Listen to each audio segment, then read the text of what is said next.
This is part 2 of Dracula by Bram Stoker. If you haven't listened to the first part, you will find a link to it in the corner of the screen. Chapter 15. Dr. Seward's Diary, continued. For a while, sheer anger mastered me. It was as if he had, during her life, struck Lucy on the face. I smote the table hard and rose up as I said to him, "Dr. Van Helsing, are you mad?" He raised his head and looked at me, and somehow the tenderness of his face calmed me at once. "Would I were," he said. "Madness were easy to bear compared with truth like this. Oh, my friend, why, think you, did I go so far round, why take so long to tell you so simple a thing? Was it because I hate you and have hated you all my life? Was it because I wished to give you pain? Was it that I wanted, now so late, revenge for that time when you saved my life and from a fearful death? Ah, no. Forgive me," said I. He went on. "My friend, it was because I wished to be gentle in the breaking to you, for I know you have loved that so sweet lady, but even yet I do not expect you to believe. It is so hard to accept at once any abstract truth, that we may doubt such to be possible when we have always believed the know of it. It is more hard still to accept so sad a concrete truth, and of such a one as Miss Lucy. Tonight I go to prove it. Dare you come with me?" This staggered me. A man does not like to prove such a truth. Byron accepted from the category, jealousy, and prove the very truth he most abhorred. He saw my hesitation and spoke. "The logic is simple, no madman's logic this time, jumping from tussock to tussock in a misty bog. If it be not true, then proof will be relief. At worst it will not harm, if it be true. Ah, there is the dread, yet very dread should help my cause, for in it is some need of belief. Come, I tell you what I propose. First, that we go off now and see that child in the hospital. Dr. Vincent of the North Hospital, where the papers say the child is friend of mine, and I think of yours since you were in class at Amsterdam. He will let 2 scientists see his case, if he will not let 2 friends. We shall tell him nothing, but only that we wish to learn. And then? He took a key from his pocket and held it up. And then we spend the night, you and I, in the churchyard where Lucy lies. This is the key that locked the tomb.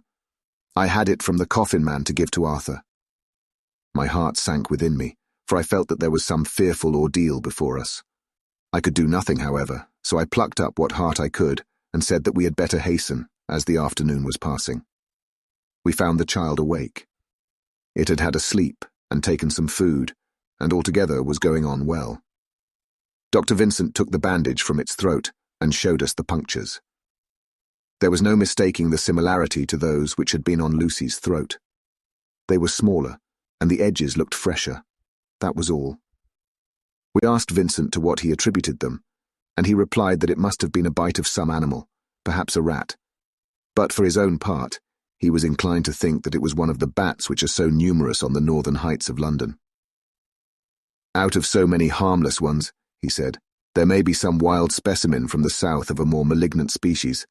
Some sailor may have brought one home and it managed to escape, or even from the zoological gardens a young one may have got loose, or one be bred there from a vampire. These things do occur, you know. Only 10 days ago a wolf got out, and was, I believe, traced up in this direction. For a week after, the children were playing nothing but Red Riding Hood on the heath, and in every alley in the place until this Bloofer lady scare came along, since when it has been quite a gala time with them. Even this poor little mite, when he woke up today, asked the nurse if he might go away. When she asked him why he wanted to go, he said he wanted to play with the Bloofer lady." "I hope," said Van Helsing, "that when you are sending the child home you will caution its parents to keep strict watch over it. These fancies to stray are most dangerous, and if the child were to remain out another night, it would probably be fatal. But in any case, I suppose you will not let it away for some days." "Certainly not. Not for a week at least. Longer if the wound is not healed." Our visit to the hospital took more time than we had reckoned on, and the sun had dipped before we came out. When Van Helsing saw how dark it was, he said, "There is no hurry. It is more late than I thought. Come, let us seek somewhere that we may eat, and then we shall go on our way." We dined at Jack Straw's castle, along with a little crowd of bicyclists and others who were genially noisy. About 10 o'clock we started from the inn. It was then very dark, and the scattered lamps made the darkness greater when we were once outside their individual radius. The professor had evidently noted the road we were to go, for he went on unhesitatingly. But as for me, I was in quite a mix-up as to locality. As we went further, we met fewer and fewer people, till at last we were somewhat surprised when we met even the patrol of horse police going their usual suburban round. At last we reached the wall of the churchyard, which we climbed over. With some little difficulty, for it was very dark, and the whole place seemed so strange to us, we found the Westenra tomb. The professor took the key, opened the creaky door, and standing back, politely but quite unconsciously, motioned me to precede him. There was a delicious irony in the offer, in the courtliness of giving preference on such a ghastly occasion. My companion followed me quickly and cautiously drew the door to, after carefully ascertaining that the lock was a falling and not a spring one. In the latter case, we should have been in a bad plight. Then he fumbled in his bag and, taking out a matchbox and a piece of candle, proceeded to make a light. The tomb in the daytime, and when wreathed with fresh flowers, had looked grim and gruesome enough. But now, some days afterwards, when the flowers hung lank and dead, their whites turning to rust and their greens to browns, when the spider and the beetle had resumed their accustomed dominance, when time-discoloured stone and dust-encrusted mortar and rusty, dank iron and tarnished brass and clouded silver plating gave back the feeble glimmer of a candle, the effect was more miserable and sordid than could have been imagined. It conveyed irresistibly the idea that life, animal life, was not the only thing which could pass away. Van Helsing went about his work systematically, holding his candle so that he could read the coffin plates, and so holding it that the sperm dropped in white patches which congealed as they touched the metal. He made assurance of Lucy's coffin. Another search in his bag, and he took out a turnscrew. "What are you going to do?" I asked. "To open the coffin, you shall yet be convinced." Straightway he began taking out the screws, and finally lifted off the lid, showing the casing of lead beneath. The sight was almost too much for me. It seemed to be as much an affront to the dead as it would have been to have stripped off her clothing in her sleep whilst living. I actually took hold of his hand to stop him. He only said, "You shall see," and again fumbling in his bag, took out a tiny fret saw. Striking the turnscrew through the lead with a swift downward stab, which made me wince, he made a small hole, which was, however, big enough to admit the point of the saw. I had expected a rush of gas from the weak old corpse. We doctors, who have had to study our dangers, have to become accustomed to such things, and I drew back towards the door. But the professor never stopped for a moment. He sawed down a couple of feet along one side of the lead coffin, and then across and down the other side. Taking the edge of the loose flange, he bent it back towards the foot of the coffin, and holding up the candle into the aperture, motioned to me to look. I drew near and looked. The coffin was empty. It was certainly a surprise to me, and gave me a considerable shock, but Van Helsing was unmoved. He was now more sure than ever of his ground, and so emboldened to proceed in his task. "Are you satisfied now, friend John?" he asked. I felt all the dogged argumentativeness of my nature awake within me as I answered him. "I am satisfied that Lucy's body is not in that coffin, but that only proves one thing." "And what is that, friend John?" "That it is not there." "That is good logic," he said, "so far as it goes.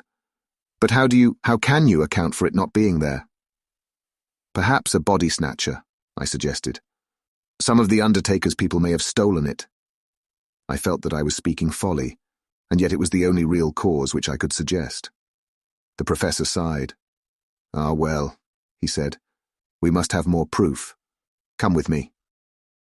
He put on the coffin lid again, gathered up all his things and placed them in the bag, blew out the light, and placed the candle also in the bag. We opened the door and went out. Behind us he closed the door and locked it. He handed me the key, saying, "Will you keep it? You had better be assured." I laughed. It was not a very cheerful laugh, I'm bound to say, as I motioned him to keep it. "A key is nothing," I said. "There may be duplicates, and anyhow it is not difficult to pick a lock of that kind." He said nothing, but put the key in his pocket. Then he told me to watch at one side of the churchyard, whilst he would watch at the other. I took up my place behind a yew tree, and I saw his dark figure move until the intervening headstones and trees hid it from my sight. It was a lonely vigil. Just after I had taken my place, I heard a distant clock strike 12, and in time came 1 and 2. I was chilled and unnerved, and angry with the professor for taking me on such an errand, and with myself for coming. I was too cold and too sleepy to be keenly observant, and not sleepy enough to betray my trust, so altogether I had a dreary, miserable time. Suddenly, as I turned round, I thought I saw something like a white streak, moving between two dark yew trees at the side of the churchyard farthest from the tomb. At the same time, a dark mass moved from the professor's side of the ground, and hurriedly went towards it. Then I too moved, but I had to go round headstones and railed off tombs, and I stumbled over graves. The sky was overcast, and somewhere far off an early cock crew. A little way off, beyond a line of scattered juniper trees, which marked the pathway to the church, a white, dim figure flitted in the direction of the tomb. The tomb itself was hidden by trees, and I could not see where the figure disappeared. I heard the rustle of actual movement where I had first seen the white figure, and coming over, found the professor holding in his arms a tiny child. When he saw me, he held it out to me and said, "Are you satisfied now?" "No," I said, in a way that I felt was aggressive. "Do you not see the child?" "Yes, it is a child, but who brought it here? And is it wounded?" I asked. "We shall see," said the professor, and with one impulse we took our way out of the churchyard, he carrying the sleeping child. When we had got some little distance away, we went into a clump of trees and struck a match, and looked at the child's throat. It was without a scratch or scar of any kind. "Was I right?" I asked triumphantly. "We were just in time," said the professor thankfully. We had now to decide what we were to do with the child, and so consulted about it. If we were to take it to a police station, we should have to give some account of our movements during the night. At least, we should have had to make some statement as to how we had come to find the child. So finally we decided that we would take it to the heath, and when we heard a policeman coming, would leave it where he could not fail to find it. We would then seek our way home as quickly as we could. All fell out well. At the edge of Hampstead Heath, we heard a policeman's heavy tramp, and laying the child on the pathway, we waited and watched until he saw it as he flashed his lantern to and fro. We heard his exclamation of astonishment, and then we went away silently. By good chance we got a cab near the Spaniards and drove to town. I cannot sleep, so I make this entry, but I must try to get a few hours' sleep, as Van Helsing. 27 September. It was 2 o'clock before we found a suitable opportunity for our attempt. The funeral held at noon was all completed, and the last stragglers of the mourners had taken themselves lazily away, when, looking carefully from behind a clump of alder trees, we saw the sexton lock the gate after him.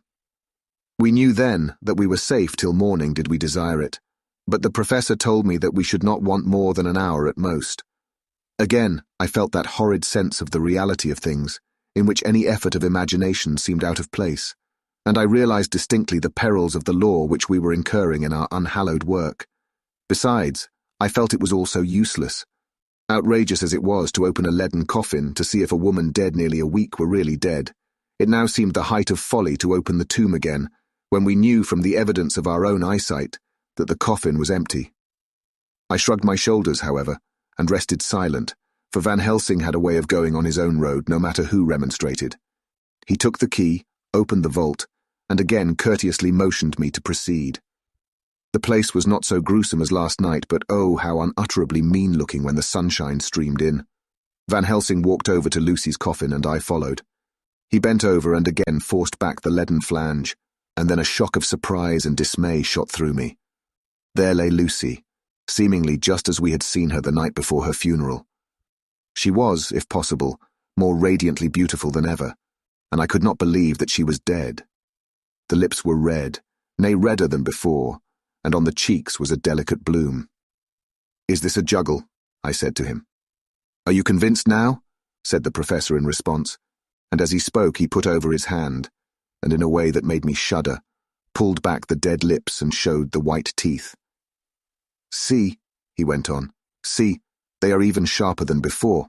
With this and this," and he touched one of the canine teeth and that below it, "the little children can be bitten. Are you of belief now, friend John?" Once more argumentative hostility woke within me. I could not accept such an overwhelming idea as he suggested, So, with an attempt to argue of which I was even at the moment ashamed, I said, "She may have been placed here since last night." "Indeed? That is so, and by whom?" "I do not know. Someone has done it. And yet she has been dead 1 week. Most peoples in that time would not look so." I had no answer for this, so was silent.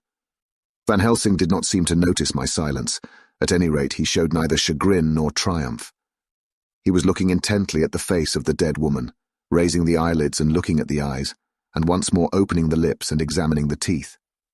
Then he turned to me and said, "Here, there is one thing which is different from all recorded. Here is some dual life that is not as the common. She was bitten by the vampire when she was in a trance, sleepwalking. Oh, you start. You do not know that, friend John, but you shall know it all later. And in trance, could he best come to take more blood? In trance she died, and in trance she is undead too. So it is that she differ from all other, usually when the undead sleep at home." As he spoke, he made a comprehensive sweep of his arm to designate what to a vampire was home. "Their face show what they are, but this so sweet that was when she not undead she go back to the nothings of the common dead. There is no malign there, see, and so it make hard that I must kill her in her sleep." This turned my blood cold, and it began to dawn upon me that I was accepting Van Helsing's theories. But if she were really dead, what was there of terror in the idea of killing her? He looked up at me, and evidently saw the change in my face, for he said almost joyously, "Ah, you believe now?" I answered, "Do not press me too hard all at once. I am willing to accept. How will you do this bloody work?" "I shall cut off her head and fill her mouth with garlic, and I shall drive a stake through her body." It made me shudder to think of so mutilating the body of the woman whom I had loved. And yet the feeling was not so strong as I had expected. I was, in fact, beginning to shudder at the presence of this being, this undead, as Van Helsing called it, and to loathe it. Is it possible that love is all subjective or all objective? I waited a considerable time for Van Helsing to begin, but he stood as if wrapped in thought. Presently he closed the catch of his bag with a snap and said, "I have been thinking, and have made up my mind as to what is best. If I did simply follow my inclining, I would do now, at this moment, what is to be done. But there are other things to follow, and things that are 1,000 times more difficult in that them we do not know. This is simple. She have yet no life taken, though that is of time, and to act now would be to take danger from her forever. But then we may have to want Arthur, and how shall we tell him of this?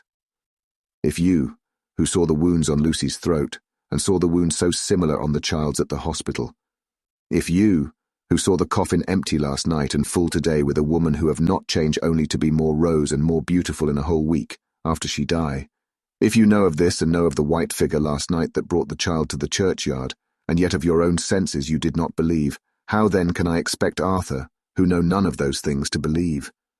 He doubted me when I took him from her kiss when she was dying. I know he has forgiven me because in some mistaken idea I have done things that prevent him say goodbye as he ought. And he may think that in some more mistaken idea this woman was buried alive, and that in most mistake of all we have killed her.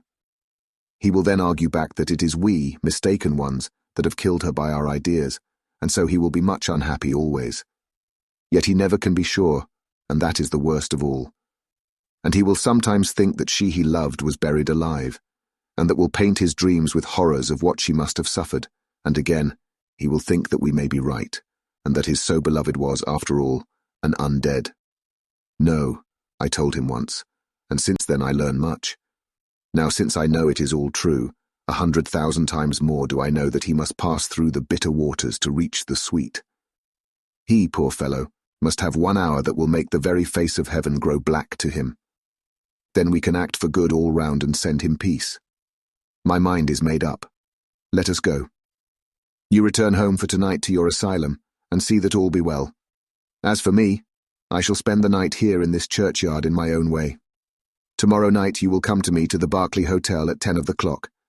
I shall send for Arthur to come too, and also that so fine young man of America that gave his blood. Later we shall all have work to do. I come with you so far as Piccadilly, and there dine, for I must be back here before the sunset.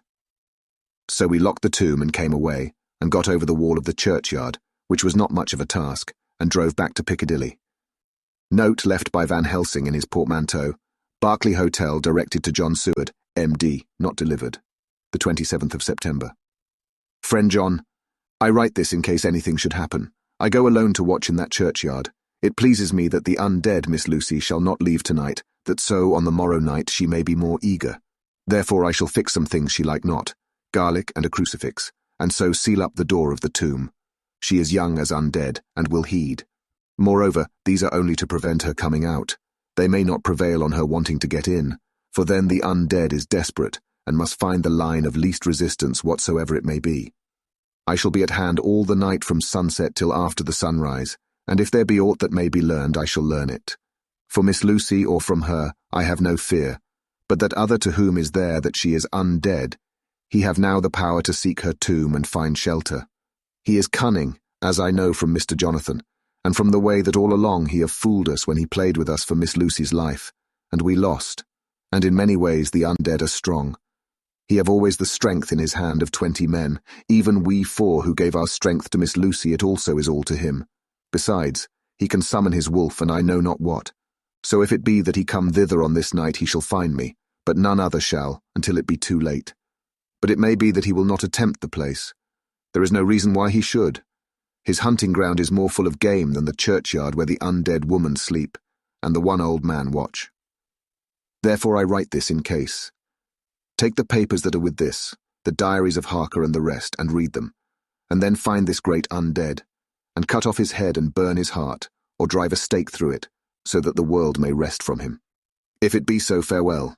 Van Helsing, Dr. Seward's Diary. 28 September. It is wonderful what a good night's sleep will do for one. Yesterday I was almost willing to accept Van Helsing's monstrous ideas, but now they seem to start out lurid before me as outrages on common sense. I have no doubt that he believes it all. I wonder if his mind can have become in any way unhinged. Surely there must be some rational explanation of all these mysterious things. Is it possible that the professor can have done it himself? He is so abnormally clever that if he went off his head, he would carry out his intent with regard to some fixed idea in a wonderful way. I am loath to think it, and indeed it would be almost as great a marvel as the other to find that Van Helsing was mad. But anyhow, I shall watch him carefully. I may get some light on the mystery. The 29th of September morning. Last night, at a little before 10 o'clock, Arthur and Quincy came into Van Helsing's room. He told us all that he wanted us to do, but especially addressing himself to Arthur, as if all our wills were centered in his. He began by saying that he hoped we would all come with him too. For, he said, there is a grave duty to be done there. You were doubtless surprised at my letter. This query was directly addressed to Lord Godalming. I was. It rather upset me for a bit. There has been so much trouble around my house of late that I could do without any more. I have been curious too as to what you mean. Quincy and I talked it over, but the more we talked, the more puzzled we got. Till now I can say for myself that I'm about up a tree as to any meaning about anything. Me too, said Quincy Morris laconically. Oh, said the professor. Then you are nearer the beginning, both of you, than friend John here, who has to go a long way back before he can even get so far as to begin. It was evident that he recognized my return to my old doubting frame of mind without my saying a word. Then, turning to the other two, he said with intense gravity, I want your permission to do what I think good this night. It is, I know, much to ask. And when you know what it is, I propose to do, you will know, and only then how much. Therefore may I ask that you promise me in the dark, so that afterwards, though you may be angry with me for a time, I must not disguise from myself the possibility that such may be, you shall not blame yourselves for anything. That's frank anyhow, broke in Quincy. I'll answer for the professor. I don't quite see his drift, but I swear he's honest, and that's good enough for me. I thank you, sir, said Van Helsing proudly. I have done myself the honour of counting you one trusting friend, and such endorsement is dear to me. He held out a hand, which Quincy took. Then Arthur spoke out. Dr. Van Helsing, I don't quite like to buy a pig in a poke, as they say in Scotland, and if it be anything in which my honour as a gentleman or my faith as a Christian is concerned, I cannot make such a promise. If you can assure me that what you intend does not violate either of these two, then I give my consent at once. though for the life of me, I cannot understand what you are driving at." "I accept your limitation," said Van Helsing, "and all I ask of you is that if you feel it necessary to condemn any act of mine, you will first consider it well and be satisfied that it does not violate your reservations." "Agreed," said Arthur. "That is only fair. And now that the pourparlers are over, may I ask what it is we are to do?" "I want you to come with me, and to come in secret, to the churchyard at Kingstead." Arthur's face fell, as he said in an amazed sort of way, "Where poor Lucy is buried." The professor bowed. Arthur went on, "And when there?" "To enter the tomb." Arthur stood up. "Professor, are you in earnest, or it is some monstrous joke?" "Pardon me, I see that you are in earnest." He sat down again, but I could see that he sat firmly and proudly, as one who is on his dignity. There was silence until he asked again, "And when in the tomb?" "To open the coffin." "This is too much," he said, angrily rising again. "I am willing to be patient in all things that are reasonable. But in this desecration of the grave, of one who—" He fairly choked with indignation. The professor looked pityingly at him. "If I could spare you one pang, my poor friend," he said, "God knows I would. But this night our feet must tread in thorny paths, or later, and forever, the feet you love must walk in paths of flame." Arthur looked up with set white face and said, "Take care, sir, take care." "Would it not be well to hear what I have to say?" said Van Helsing. "And then you will at least know the limit of my purpose. Shall I go on?" "That's fair enough," broke in Morris.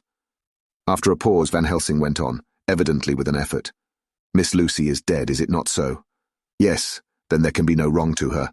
But if she be not dead—" Arthur jumped to his feet. "Good God!" he cried. "What do you mean? Has there been any mistake? Has she been buried alive?" He groaned in anguish that not even hope could soften. "I did not say she was alive, my child. I did not think it. I go no further than to say that she might be undead." "Undead? Not alive? What do you mean? Is this all a nightmare, or what is it? There are mysteries which men can only guess at, which age by age they may solve only in part. Believe me, we are now on the verge of one. But I have not done. May I cut off the head of dead Miss Lucy?" "Heavens and earth, no!" cried Arthur in a storm of passion. "Not for the wide world will I consent to any mutilation of her dead body. Dr. Van Helsing, you try me too far. What have I done to you that you should torture me so?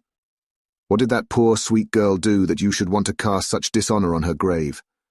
Are you mad to speak such things, or am I mad to listen to them? Don't dare to think more of such a desecration. I shall not give my consent to anything you do. I have a duty to do in protecting her grave from outrage, and by God I shall do it."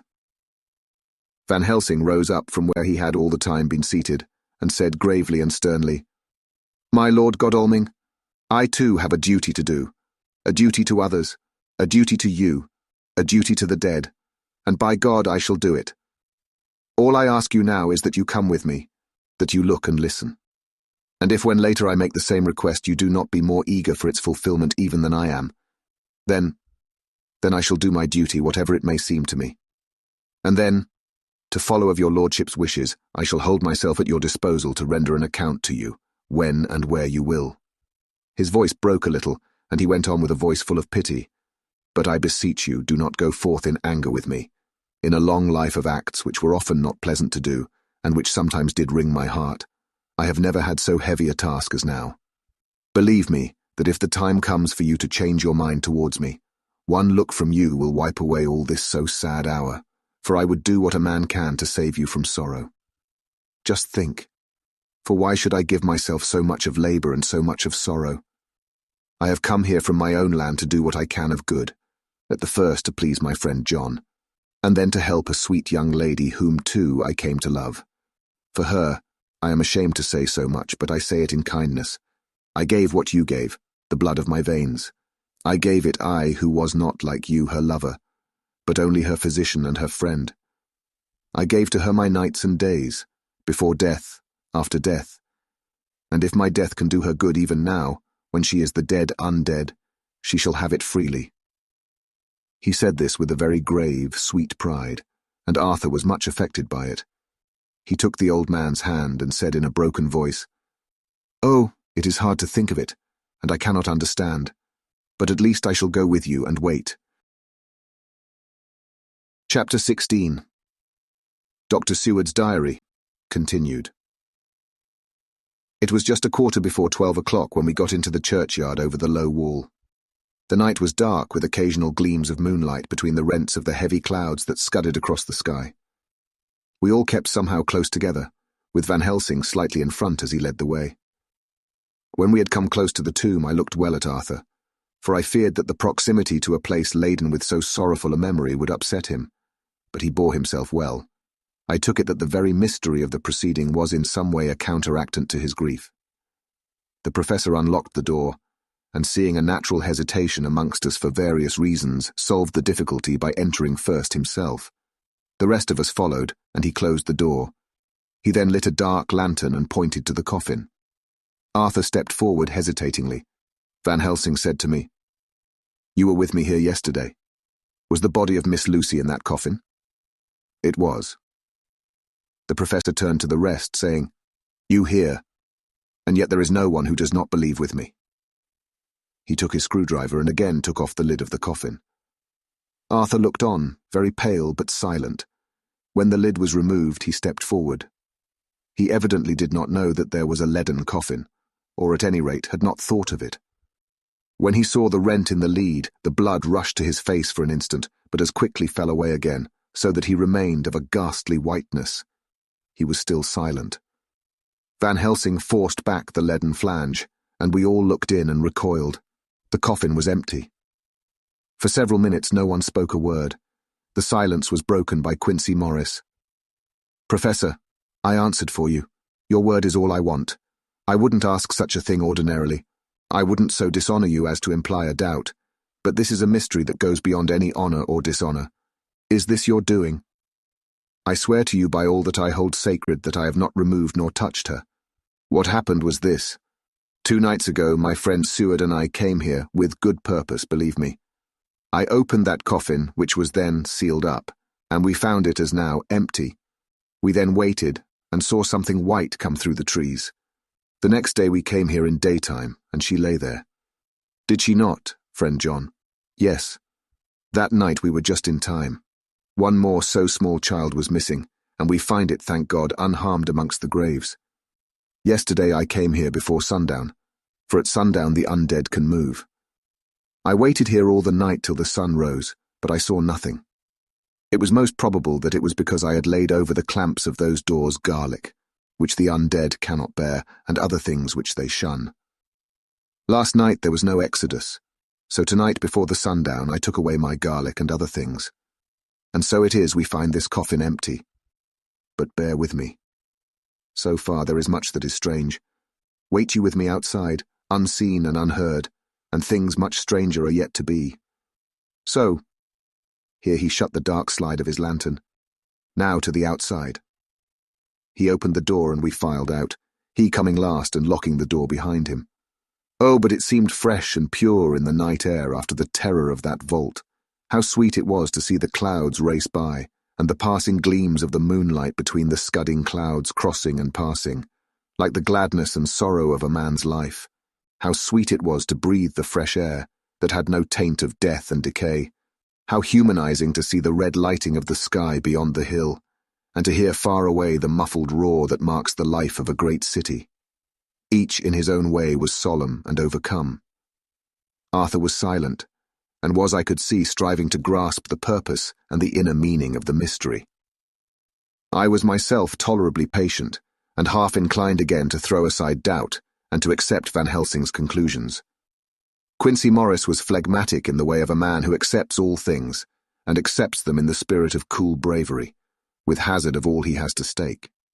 Not being able to smoke, he cut himself a good-sized plug of tobacco and began to chew. As to Van Helsing, he was employed in a definite way. First he took from his bag a mass of what looked like thin, wafer-like biscuit, which was carefully rolled up in a white napkin. Next he took out a double handful of some whitish stuff, like dough or putty. He crumbled the wafer up fine and worked it into the mass between his hands. This he then took, and rolling it into thin strips, began to lay them into the crevices between the door and its setting in the tomb. I was somewhat puzzled at this, and being close, asked him what it was that he was doing. Arthur and Quincy drew near also, as they too were curious. He answered, "I am closing the tomb, so that the undead may not enter." "And is that stuff you have put there going to do it?" asked Quincy. "Great Scott! Is this a game?" "It is." "What is that which you're using?" This time, the question was by Arthur. Van Helsing reverently lifted his hat as he answered, "The host. I brought it from Amsterdam. I have an indulgence." It was an answer that appalled the most skeptical of us, and we felt individually that in the presence of such earnest purpose as the professor's, a purpose which could thus use the to him most sacred of things, it was impossible to distrust. In respectful silence we took the places assigned to us close round the tomb, but hidden from the sight of anyone approaching. I pitied the others, especially Arthur. I had myself been apprenticed by my former visits to this watching horror, and yet I, who had up to an hour ago repudiated the proofs, felt my heart sink within me. Never did tombs look so ghastly white. Never did cypress or yew or juniper so seem the embodiment of funereal gloom. Never did tree or grass wave or rustle so ominously. Never did bough creak so mysteriously, and never did the faraway howling of dogs send such a woeful presage through the night. There was a long spell of silence, a big aching void, and then from the professor a keen "Ooh!" He pointed, and far down the avenue of yews we saw a white figure advance, a dim white figure, which held something dark at its breast. The figure stopped, and at the moment a ray of moonlight fell upon the masses of driving clouds, and showed in startling prominence a dark-haired woman, dressed in the cerements of the grave. We could not see the face, for it was bent down over what we saw to be a fair-haired child. There was a pause and a sharp little cry, such as a child gives in sleep, or a dog as it lies before the fire and dreams. We were starting forward, but the professor's warning hand, seen by us as he stood behind a yew tree, kept us back. And then as we looked, the white figure moved forwards again. It was now near enough for us to see clearly, and the moonlight still held. My own heart grew cold as ice, and I could hear the gasp of Arthur as we recognized the features of Lucy Westenra. Lucy Westenra, but yet how changed. The sweetness was turned to adamantine, heartless cruelty, and the purity to voluptuous wantonness. Van Helsing stepped out, and obedient to his gesture we all advanced too. The four of us ranged in a line before the door of the tomb. Van Helsing raised his lantern and drew the slide. By the concentrated light that fell on Lucy's face we could see that the lips were crimson with fresh blood, and that the stream had trickled over her chin and stained the purity of her lawn death robe. We shuddered with horror. I could see by the tremulous light that even Van Helsing's iron nerve had failed. Arthur was next to me, and if I had not seized his arm and held him up, he would have fallen. When Lucy, I call the thing that was before us Lucy, because it bore her shape, saw us, she drew back with an angry snarl, such as a cat gives when taken unawares. Then her eyes ranged over us. Lucy's eyes in form and colour, but Lucy's eyes unclean and full of hellfire, instead of the pure, gentle orbs we knew. At that moment the remnant of my love passed into hate and loathing. Had she then to be killed, I could have done it with savage delight. As she looked, her eyes blazed with unholy light, and the face became wreathed with a voluptuous smile. Oh God, how it made me shudder to see it. With a careless motion she flung to the ground, callous as a devil, the child that up to now she had clutched strenuously to her breast, growling over it as a dog growls over a bone. The child gave a sharp cry and lay there moaning. There was a cold-bloodedness in the act which wrung a groan from Arthur. When she advanced to him with outstretched arms and a wanton smile, he fell back and hid his face in his hands. She still advanced, however, and with a languorous, voluptuous grace said, "Come to me, Arthur. Leave these others and come to me. My arms are hungry for you. Come, and we can rest together. Come, my husband, come." There was something diabolically sweet in her tones, something of the tingling of glass when struck, which rang through the brains even of us who heard the words addressed to another. As for Arthur, he seemed under a spell. Moving his hands from his face, he opened wide his arms. She was leaping for them, when Van Helsing sprang forward and held between them his little golden crucifix. She recoiled from it, and with a suddenly distorted face full of rage, dashed past him as if to enter the tomb. When within a foot or two of the door, however, she stopped, as if arrested by some irresistible force. Then she turned, and her face was shown in the clear burst of moonlight and by the lamp, which had now no quiver from Van Helsing's iron nerves. Never did I see such baffled malice on a face, and never, I trust, shall such ever be seen again by mortal eyes. The beautiful colour became livid, the eyes seemed to throw out sparks of hellfire, the brows were wrinkled as though the folds of the flesh were the coils of Medusa's snakes, and the lovely blood-stained mouth grew to an open square, as in the passion masks of the Greeks and Japanese. If ever a face meant death, if looks could kill, we saw it at that moment. And so for full half a minute, which seemed an eternity, she remained between the lifted crucifix and the sacred closing of her means of entry. Van Helsing broke the silence by asking Arthur, "Answer me, O my friend, am I to proceed in my work?" Arthur threw himself on his knees and hid his face in his hands as he answered, "Do as you will, friend, do as you will. There can be no horror like this ever any more."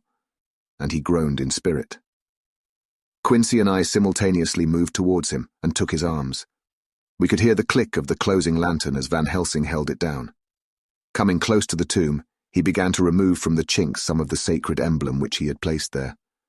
We all looked on in horrified amazement as we saw, when he stood back, the woman, with a corporeal body as real at that moment as our own, pass in through the interstice, where scarce a knife blade could have gone. We all felt a glad sense of relief when we saw the professor calmly restoring the strings of putty to the edges of the door. When this was done, he lifted the child and said, "Come now, my friends, we can do no more till tomorrow. There is a funeral at noon, so here we shall all come before long after that. The friends of the dead will all be gone by 2, and when the sexton lock the gate we shall remain. Then there is more to do, but not like this of tonight. As for this little one, he is not much harm, and by tomorrow night he shall be well.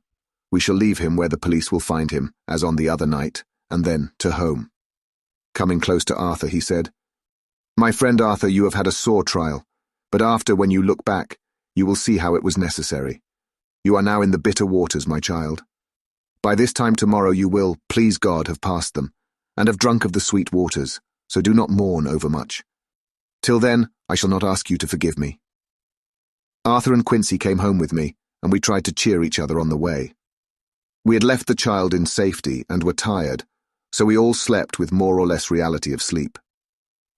The 29th of September night.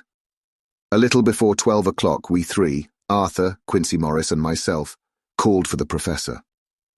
It was odd to notice that by common consent we had all put on black clothes.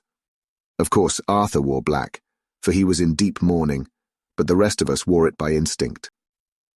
We got to the churchyard by 1:30 and strolled about, keeping out of official observation, so that when the gravediggers had completed their task, and the sexton, under the belief that everyone had gone, had locked the gate, we had the place all to ourselves. Van Helsing, instead of his little black bag, had with him a long leather one, something like a cricketing bag. It was manifestly of fair weight. When we were alone and had heard the last of the footsteps die out up the road, we silently, and as if by ordered intention, followed the professor to the tomb. He unlocked the door, and we entered, closing it behind us. Then he took from his bag the lantern, which he lit, and also 2 wax candles, which, when lighted, he stuck by melting their own ends on other coffins so that they might give light sufficient to work by. When he again lifted the lid off Lucy's coffin, we all looked, Arthur trembling like an aspen, and saw that the body lay there in all its death beauty. But there was no love in my own heart, nothing but loathing for the foul thing which had taken Lucy's shape without her soul. I could see even Arthur's face grow hard as he looked. Presently he said to Van Helsing, "Is this really Lucy's body, or only a demon in her shape? It is her body, and yet not it. But wait a while, and you all see her as she was and is." She seemed like a nightmare of Lucy as she lay there. The pointed teeth, the blood-stained, voluptuous mouth, which it made one shudder to see, the whole carnal and unspiritual appearance, seeming like a devilish mockery of Lucy's sweet purity. Van Helsing, with his usual methodicalness, began taking the various contents from his bag and placing them ready for use. First he took out a soldering iron and some plumbing solder, and then a small oil lamp, which gave out, when lit in a corner of the tomb, gas which burned at fierce heat with a blue flame. Then his operating knives, which he placed to hand, and last a round wooden stake, some 2.5 or 3 inches thick and about 3 feet long. One end of it was hardened by charring in the fire and was sharpened to a fine point. With this stake came a heavy hammer, such as in households is used in the coal cellar for breaking the lumps. To me, a doctor's preparations for work of any kind are stimulating and bracing, but the effect of these things on both Arthur and Quincy was to cause them a sort of consternation. They both, however, kept their courage and remained silent and quiet. When all was ready, Van Helsing said, "Before we do anything, let me tell you this. It is out of the lore and experience of the ancients, and of all those who have studied the powers of the undead. When they become such, there comes with the change the curse of immortality. They cannot die, but must go on age after age adding new victims and multiplying the evils of the world. For all that die from the preying of the undead becomes themselves undead, and prey on their kind. And so the circle goes on ever widening, like as the ripples from a stone thrown in the water. Friend Arthur, if you had met that kiss which you know of before poor Lucy die, or again, last night when you open your arms to her, you would in time, when you had died, have become Nosferatu, as they call it in Eastern Europe, and would all time make more of those undeads that so have filled us with horror. The career of this so unhappy dear lady is but just begun. Those children whose blood she suck are not as yet so much the worse, but if she live on undead, more and more they lose their blood, and by her power over them they come to her, and so she draw their blood with that so wicked mouth. But if she die in truth, then all cease. The tiny wounds of the throats disappear, and they go back to their plays unknowing ever of what has been. But of the most blessed of all, when this now undead be made to rest as true dead, then the soul of the poor lady whom we love shall again be free. Instead of working wickedness by night and growing more debased in the assimilating of it by day, she shall take her place with the other angels. So that, my friend, it will be a blessed hand for her that shall strike the blow that sets her free. To this I am willing. But is there none amongst us who has a better right? Will it be no joy to think of hereafter in the silence of the night when sleep is not? It was my hand that sent her to the stars. It was the hand of him that loved her best. The hand that of all she would herself have chosen, had it been to her to choose. Tell me if there be such a one amongst us. We all looked at Arthur. He saw too what we all did, the infinite kindness which suggested that his should be the hand which would restore Lucy to us as a holy and not an unholy memory.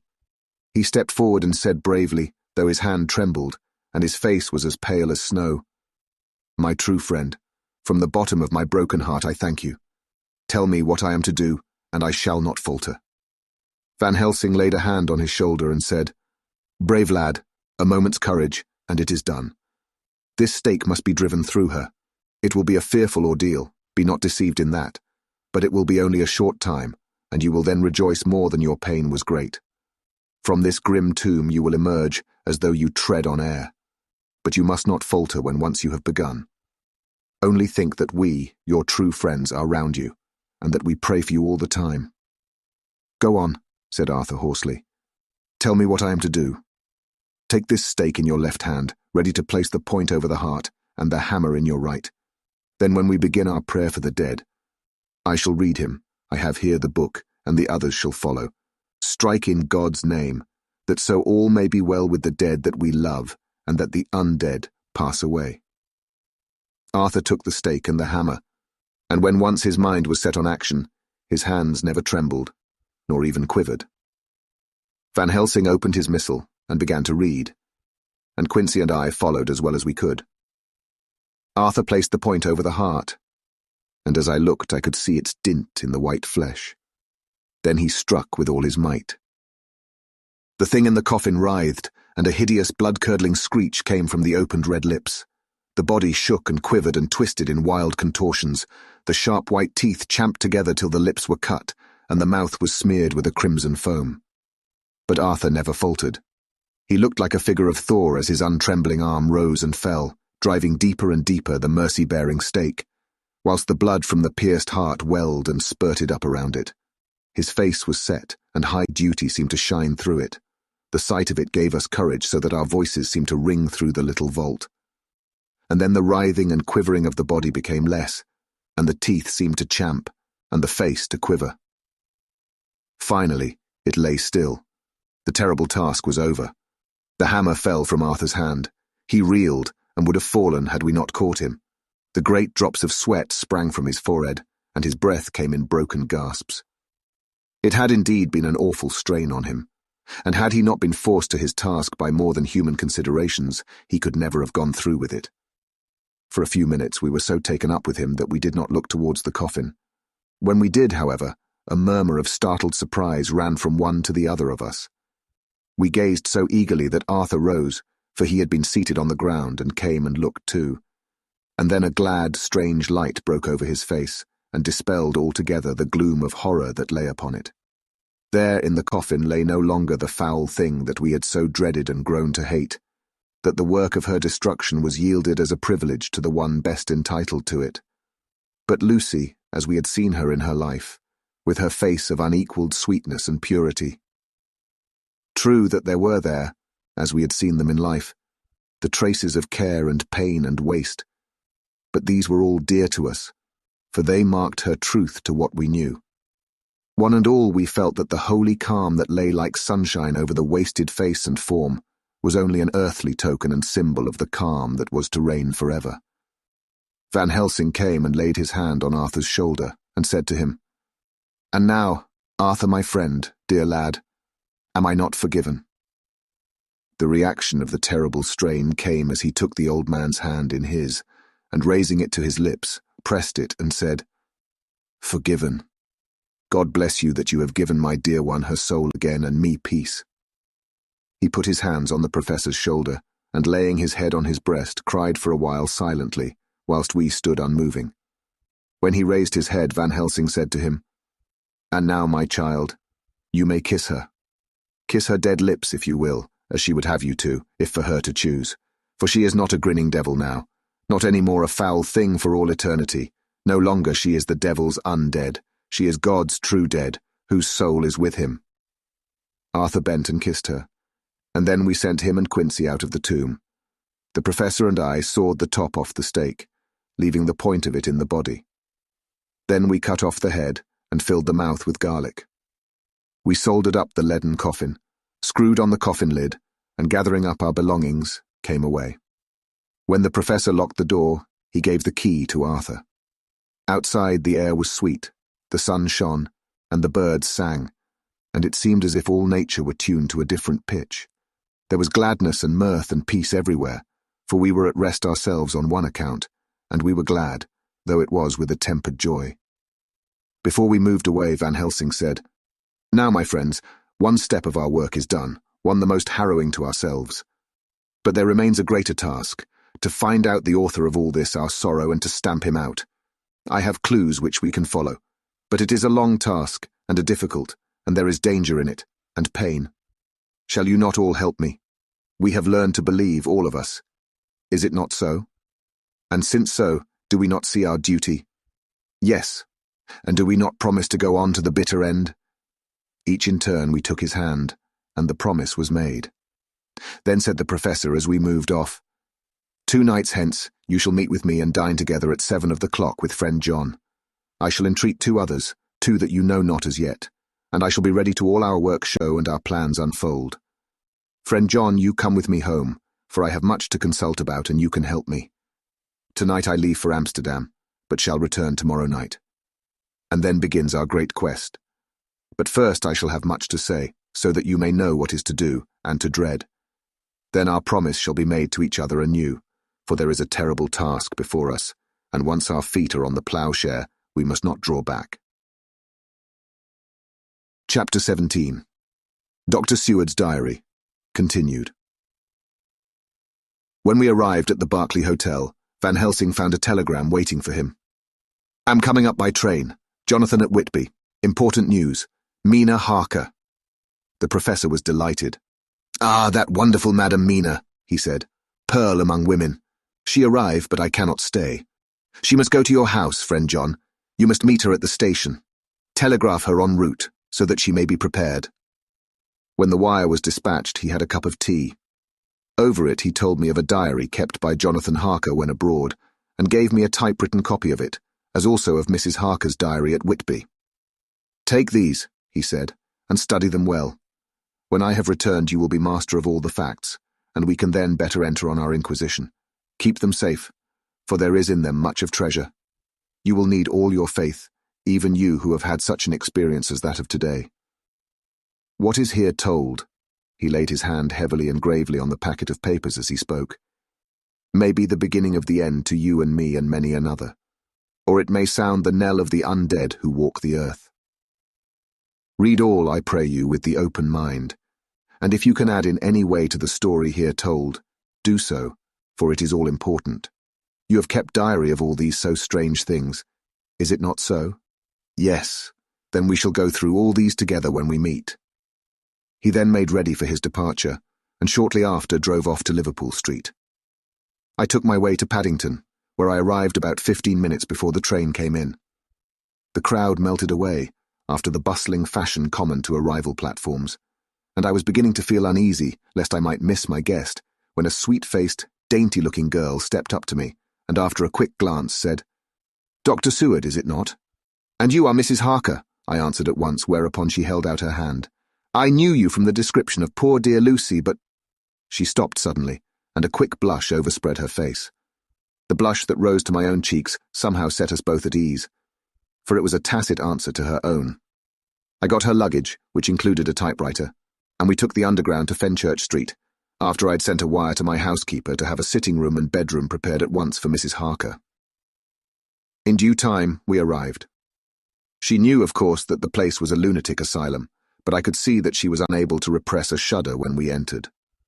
She told me that, if she might, she would come presently to my study, as she had much to say.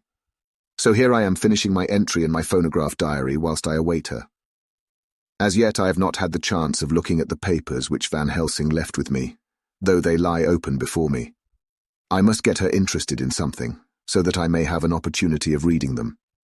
She does not know how precious time is, or what a task we have in hand. I must be careful not to frighten her. Here she is. Mina Harker's Journal, 29 September. After I had tidied myself, I went down to Dr. Seward's study. At the door I paused a moment, for I thought I heard him talking with someone.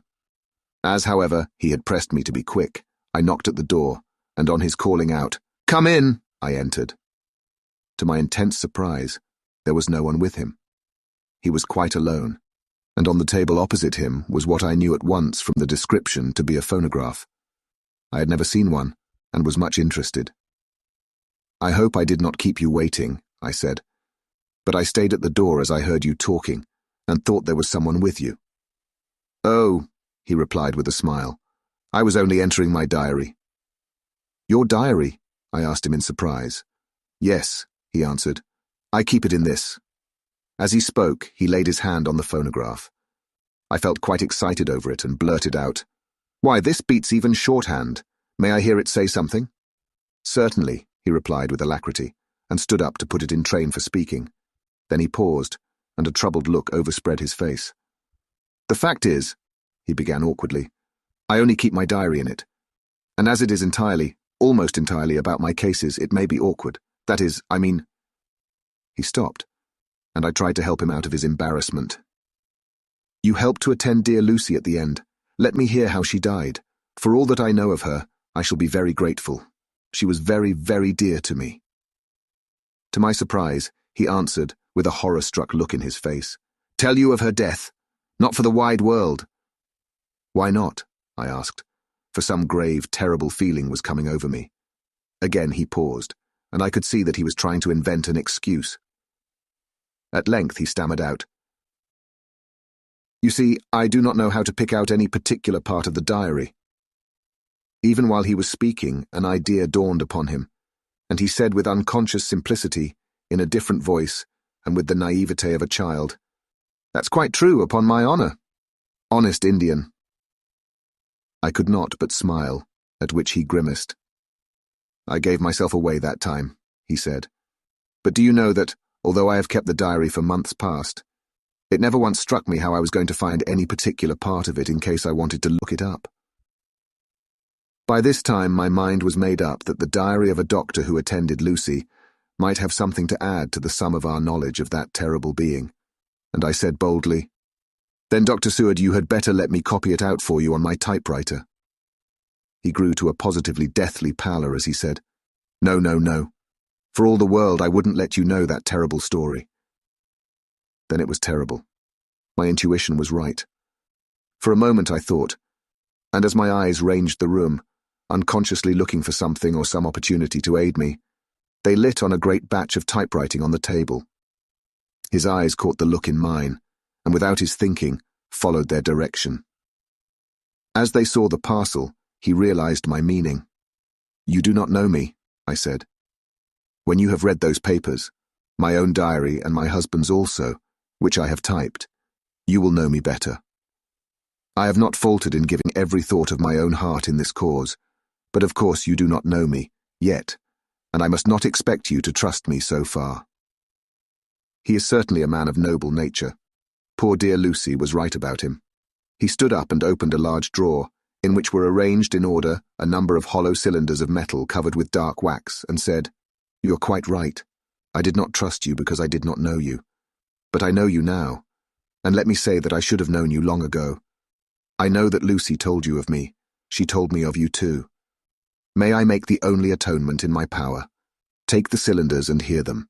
The first half-dozen of them are personal to me, and they will not horrify you. Then you will know me better. Dinner will by then be ready. In the meantime I shall read over some of these documents, and shall be better able to understand certain things." He carried the phonograph himself up to my sitting room and adjusted it for me. Now I shall learn something pleasant, I'm sure, for it will tell me the other side of a true love episode of which I know one side already. Dr. Seward's Diary, 29 September. I was so absorbed in that wonderful diary of Jonathan Harker and that other of his wife that I let the time run on without thinking.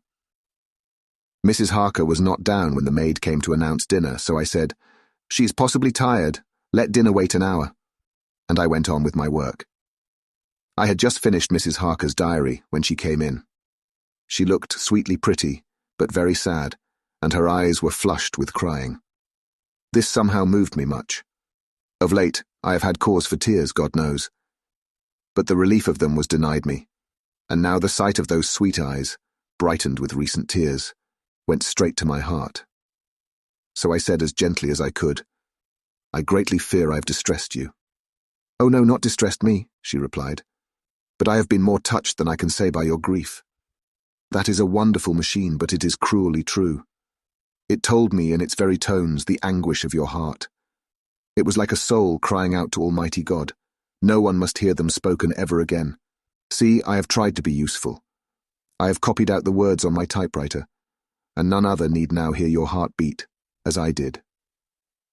No one need ever know, shall ever know," I said in a low voice.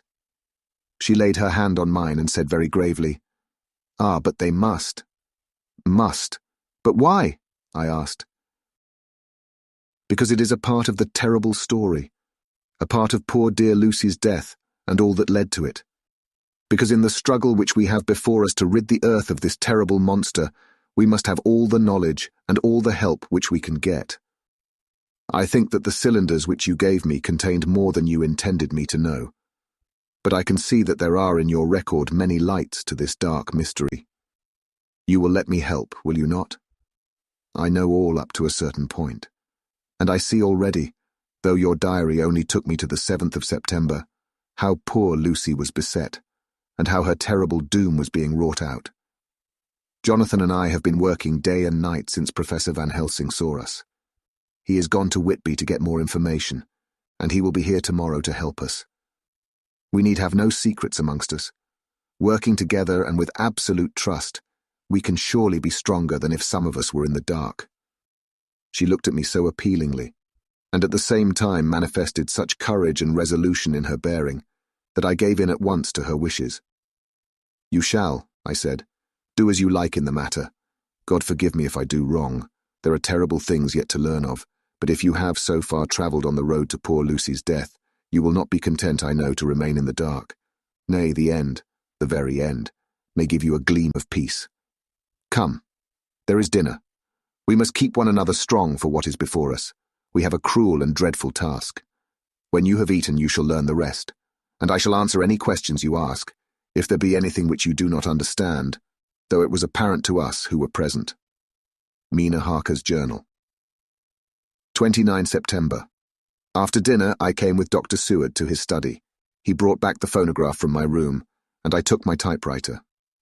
He placed me in a comfortable chair and arranged the phonograph so that I could touch it without getting up, and showed me how to stop it in case I should want to pause. Then he very thoughtfully took a chair with his back to me, so that I might be as free as possible, and began to read. I put the forked metal to my ears and listened. When the terrible story of Lucy's death, and all that followed, was done, I lay back in my chair, powerless. Fortunately, I am not of a fainting disposition. When Dr. Seward saw me, he jumped up with a horrified exclamation, and hurriedly taking a case bottle from a cupboard, gave me some brandy, which in a few minutes somewhat restored me. My brain was all in a whirl, and only that there came through all the multitude of horrors, the holy ray of light that my dear, dear Lucy was at last at peace. I do not think I could have borne it without making a scene. It is all so wild and mysterious and strange that if I had not known Jonathan's experience in Transylvania, I could not have believed. As it was, I didn't know what to believe, and so got out of my difficulty by attending to something else. I took the cover off my typewriter and said to Dr. Seward, "Let me write this all out now. We must be ready for Dr. Van Helsing when he comes. I have sent a telegram to Jonathan to come on here when he arrives in London from Whitby. In this matter, dates are everything, and I think that if we get all our material ready and have every item put in chronological order, we shall have done much. You tell me that Lord Godalming and Mr. Morris are coming too. Let us be able to tell him when they come." He accordingly set the phonograph at a slow pace, and I began to typewrite from the beginning of the 7th cylinder. I used manifold, and so took 3 copies of the diary, just as I had done with all the rest. It was late when I got through, but Dr. Seward went about his work of going his round of the patients. When he had finished, he came back and sat near me, reading, so that I did not feel too lonely whilst I worked. How good and thoughtful he is. The world seems full of good men, even if there are monsters in it. Before I left him, I remembered what Jonathan put in his diary of the professor's perturbation at reading something in an evening paper at the station at Exeter.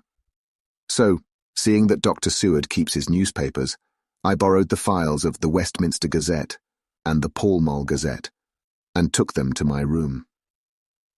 I remember how much the Daily Graph and the Whitby Gazette, of which I had made cuttings, helped us to understand the terrible events at Whitby when Count Dracula landed. So I shall look through the evening papers since then, and perhaps I shall get some new light. I am not sleepy, and the work will help to keep me quiet. Dr. Seward's Diary. The 30th of September. Mr. Harker arrived at 9 o'clock. He had got his wife's wire just before starting. He is uncommonly clever, if one can judge from his face, and full of energy. If this journal be true, and judging by one's own wonderful experiences, it must be. He is also a man of great nerve. That going down to the vault a second time was a remarkable piece of daring. After reading his account of it, I was prepared to meet a good specimen of manhood, but hardly the quiet, businesslike gentleman who came here today. Later. After lunch, Harker and his wife went back to their own room, and as I passed a while ago I heard the click of the typewriter. They are hard at it. Mrs. Harker says that they are knitting together in chronological order every scrap of evidence they have.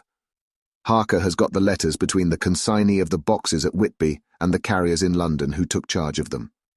He is now reading his wife's typescript of my diary. I wonder what they make out of it. Here it is. Strange that it never struck me that the very next house might be the Count's hiding place. Goodness knows that we had enough clues from the conduct of the patient Renfield. The bundle of letters relating to the purchase of the house were with the typescript. Oh, if we had only had them earlier, we might have saved poor Lucy. Stop. That way madness lies. Harker has gone back, and is again collating his material. He says that by dinner time they will be able to show a whole connected narrative. He thinks that in the meantime I should see Renfield, as hitherto he has been a sort of index to the coming and going of the Count. I hardly see this yet, but when I get at the dates I suppose I shall. What a good thing that Mrs. Harker put my cylinders into type. We never could have found the dates otherwise. I found Renfield sitting placidly in his room with his hands folded, smiling benignly. At the moment he seemed as sane as anyone I ever saw. I sat down and talked with him on a lot of subjects, all of which he treated naturally. He then, of his own accord, spoke of going home, a subject he has never mentioned to my knowledge during his sojourn here. In fact, he spoke quite confidently of getting his discharge at once. I believe that, had I not had the chat with Harker and read the letters and the dates of his outbursts, I should have been prepared to sign for him after a brief time of observation. As it is, I am darkly suspicious. All those outbreaks were in some way linked with the proximity of the Count. What then does this absolute content mean? Can it be that his instinct is satisfied as to the vampire's ultimate triumph? Stay. He is himself Zophagus, and in his wild ravings outside the chapel door of the deserted house he always spoke of Master. This all seems confirmation of our idea. However, after a while I came away. My friend is just a little too sane at present to make it safe to probe him too deep with questions. He might begin to think, and then... So I came away. I mistrust these quiet moods of his, so I have given the attendant a hint to look closely after him and to have a straight waistcoat ready in case of need. Jonathan Harker's Journal. The 29th of September, in train to London. When I received Mr. Billington's courteous message that he would give me any information in his power, I thought it best to go down to Whitby and make, on the spot, such inquiries as I wanted.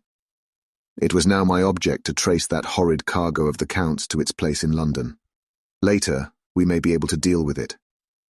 Billington Jr., a nice lad, met me at the station and brought me to his father's house, where they had decided that I must stay the night. They are hospitable, with true Yorkshire hospitality. Give a guest everything, and leave him free to do as he likes. They all knew that I was busy, and that my stay was short, and Mr. Billington had ready in his office all the papers concerning the consignment of boxes. It gave me almost a turn to see again one of the letters which I had seen on the Count's table, before I knew of his diabolical plans. Everything had been carefully thought out, and done systematically and with precision. He seemed to have been prepared for every obstacle which might be placed by accident in the way of his intentions being carried out.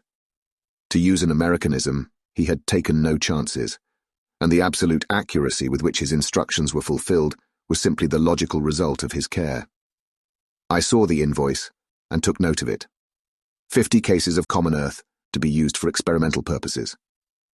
Also the copy of letter to Carter Patterson and their reply. Of both of these, I got copies. This was all the information Mr. Billington could give me, so I went down to the port and saw the coast guards, the customs officers, and the harbour master. They had all something to say of the strange entry of the ship, which is already taking its place in local tradition. But no one could add to the simple description, 50 cases of common earth. I then saw the station master, who kindly put me in communication with the men who had actually received the boxes. Their tally was exact with the list, and they had nothing to add except that the boxes were main and mortal heavy, and that shifting them was dry work. One of them added that it was hard lines, that there wasn't any gentleman, such like as yourself, squire, to show some sort of appreciation of their efforts in a liquid form. Another put in a rider that the thirst then generated was such that even the time which had elapsed had not completely allayed it. Needless to add, I took care before leaving to lift, forever and adequately, this source of reproach. 30 September. The station master was good enough to give me a line to his old companion, the station master at King's Cross, so that when I arrived there in the morning I was able to ask him about the arrival of the boxes. He too put me at once in communication with the proper officials, and I saw that their tally was correct with the original invoice. The opportunities of acquiring an abnormal thirst had been here limited. A noble use of them had, however, been made, and again I was compelled to deal with the result in an ex post facto manner. From thence, I went on to Carter Patterson's central office, where I met with the utmost courtesy. They looked up the transaction in their daybook and letterbook, and at once telephoned to their King's Cross office for more details. By good fortune, the men who did the teaming were waiting for work, and the official at once sent them over, sending also by one of them the waybill and all the papers connected with the delivery of the boxes at Carfax. Here again, I found the tally agreeing exactly. The carrier's men were able to supplement the paucity of the written words with a few details. These were, I shortly found, connected almost solely with the dusty nature of the job, and of the consequent thirst engendered in the operators. On my affording an opportunity, through the medium of the currency of the realm, of the allaying at a later period this beneficial evil, one of the men remarked, "That 'ere house, governor, is the rummiest I ever was in. Blime, but it ain't been touched since 100 years. There was dust that thick in the place that you might have slept on it without hurtin' of your bones, and the place was that neglected that you might have smelled old Jerusalem in it. But the old chapel, that took the kikey, that did. Me and my mate, we thought we wouldn't never get out quick enough. Lor, I wouldn't take less nor a quid a moment to stay there arter dark." Having been in the house, I could well believe him. But if he knew what I know, he would, I think, have raised his terms. Of one thing I am now satisfied, that all the boxes which arrived at Whitby from Varna in the Demeter were safely deposited in the old chapel at Carfax. There should be 50 of them there, unless any have since been removed, as from Dr. Seward's diary, I fear. I shall try to see the carter who took away the boxes from Carfax when Renfield attacked them. By following up this clue, we may learn a good deal. Later. Mina and I have worked all day, and we have put all the papers into order. Mina Harker's journal, 30 September. I am so glad that I hardly know how to contain myself.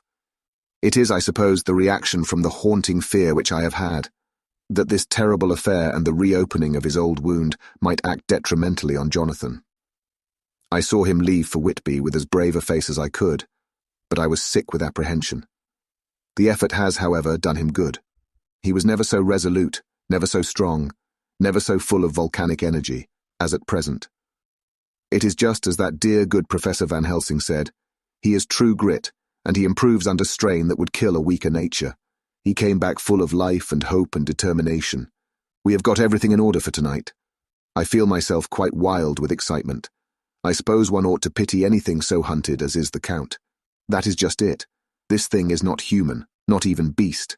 To read Dr. Seward's account of poor Lucy's death and what followed is enough to dry up the springs of pity in one's heart.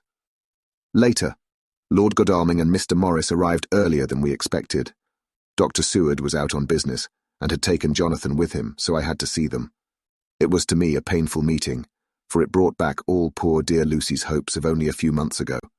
Of course they had heard Lucy speak of me, and it seemed that Dr. Van Helsing too has been quite blowing my trumpet, as Mr. Morris expressed it. Poor fellows, neither of them is aware that I know all about the proposals they made to Lucy. They did not quite know what to say or do, as they were ignorant of the amount of my knowledge, so they had to keep on neutral subjects. However, I thought the matter over, and came to the conclusion that the best thing I could do would be to post them in affairs right up to date. I knew from Dr. Seward's diary that they had been at Lucy's death, her real death, and that I need not fear to betray any secret before the time. So I told them, as well as I could, that I had read all the papers and diaries, and that my husband and I, having typewritten them, had just finished putting them in order. I gave them each a copy to read in the library. When Lord Godalming got his and turned it over, it does make a pretty good pile, he said, "Did you write all this, Mrs. Harker?" I nodded, and he went on, "I don't quite see the drift of it, but you people are all so good and kind, and have been working so earnestly and so energetically, that all I can do is to accept your ideas blindfold and try to help you. I have had one lesson already in accepting facts that should make a man humble to the last hour of his life. Besides, I know you loved my poor Lucy." Here he turned away and covered his face with his hands. I could hear the tears in his voice.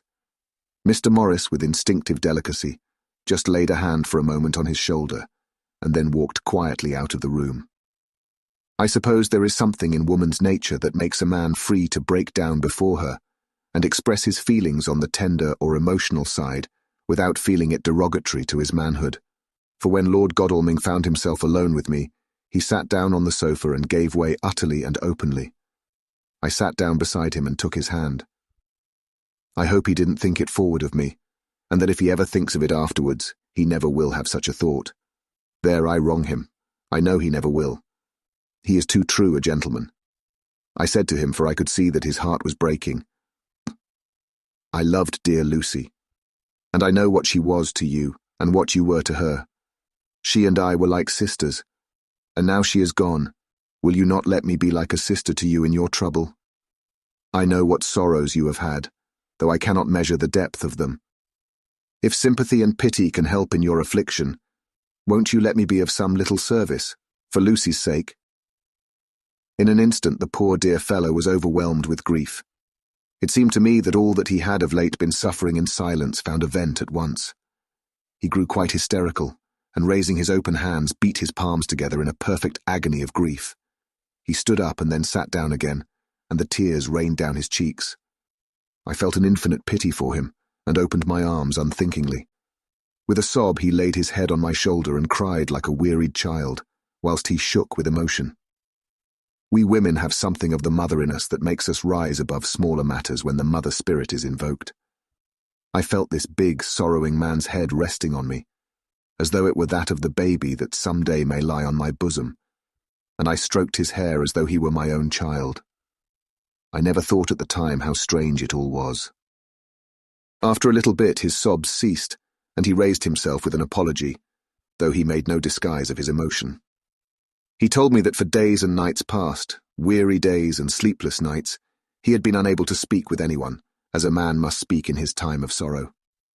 There was no woman whose sympathy could be given to him, or with whom, owing to the terrible circumstance with which his sorrow was surrounded, he could speak freely.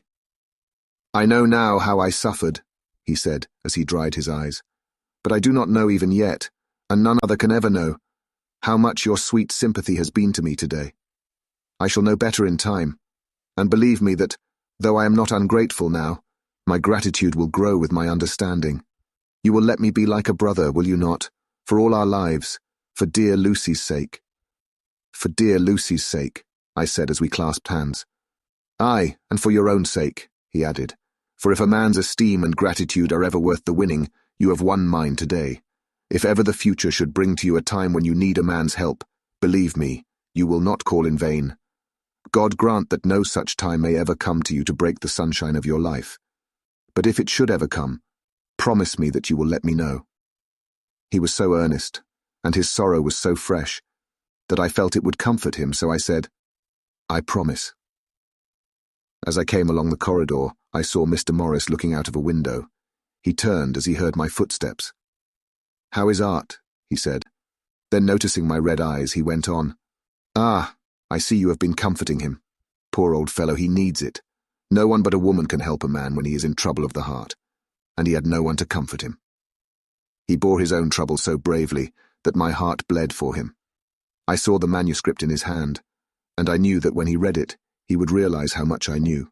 So I said to him, I wish I could comfort all who suffer from the heart. Will you let me be your friend, and will you come to me for comfort if you need it? You will know later on why I speak. He saw that I was in earnest, and stooping, took my hand, and raising it to his lips, kissed it. It seemed but poor comfort to so brave and unselfish a soul, and impulsively I bent over and kissed him. The tears rose in his eyes, and there was a momentary choking in his throat. He said quite calmly, Little girl, you will never regret that true-hearted kindness, so long as ever you live. Then he went into the study to his friend. Little girl, the very words he had used to Lucy, and oh, but he proved himself a friend. Chapter 18. Dr. Seward's Diary. 30 September. I got home at 5 o'clock, and found that Godalming and Morris had not only arrived, but had already studied the transcript of the various diaries and letters which Harker and his wonderful wife had made and arranged. Harker had not yet returned from his visit to the carrier's men, of whom Dr. Hennessy had written to me. Mrs. Harker gave us a cup of tea, and I can honestly say that, for the first time since I have lived in it, this old house seemed like home. When we had finished, Mrs. Harker said, "Dr. Seward, may I ask a favour? I want to see your patient, Mr. Renfield. Do let me see him. What you have said of him in your diary interests me so much." She looked so appealing and so pretty that I could not refuse her, and there was no possible reason why I should, so I took her with me. When I went into the room, I told the man that a lady would like to see him, to which he simply answered, "Why?" "She is going through the house and wants to see everyone in it," I answered. "Oh, very well," he said. "Let her come in by all means, but just wait a minute till I tidy up the place." His method of tidying was peculiar. He simply swallowed all the flies and spiders in the boxes before I could stop him. It was quite evident that he feared or was jealous of some interference. When he had got through his disgusting task, he said cheerfully, "Let the lady come in," and sat down on the edge of his bed with his head down, but with his eyelids raised so that he could see her as she entered. For a moment I thought that he might have some homicidal intent. I remembered how quiet he had been just before he attacked me in my own study, and I took care to stand where I could seize him at once if he attempted to make a spring at her. She came into the room with an easy gracefulness which would at once command the respect of any lunatic, for easiness is one of the qualities mad people most respect. She walked over to him, smiling pleasantly, and held out her hand. "Good evening, Mr. Renfield," said she. "You see, I know you, for Dr. Seward has told me of you." He made no immediate reply, but eyed her all over intently with a set frown on his face. This look gave way to one of wonder, which merged in doubt. Then, to my intense astonishment, he said, "You're not the girl the doctor wanted to marry, are you? You can't be, you know, for she's dead." Mrs. Harker smiled sweetly as she replied, "Oh, no. I have a husband of my own, to whom I was married before I ever saw Dr. Seward, or he me. I am Mrs. Harker." "Then what are you doing here?" "My husband and I are staying on a visit with Dr. Seward." "Then don't stay." "But why not?" I thought that this style of conversation might not be pleasant to Mrs. Harker, any more than it was to me, so I joined in. "How did you know I wanted to marry anyone?" His reply was simply contemptuous, given in a pause in which he turned his eyes from Mrs. Harker to me, instantly turning them back again. "What an asinine question!"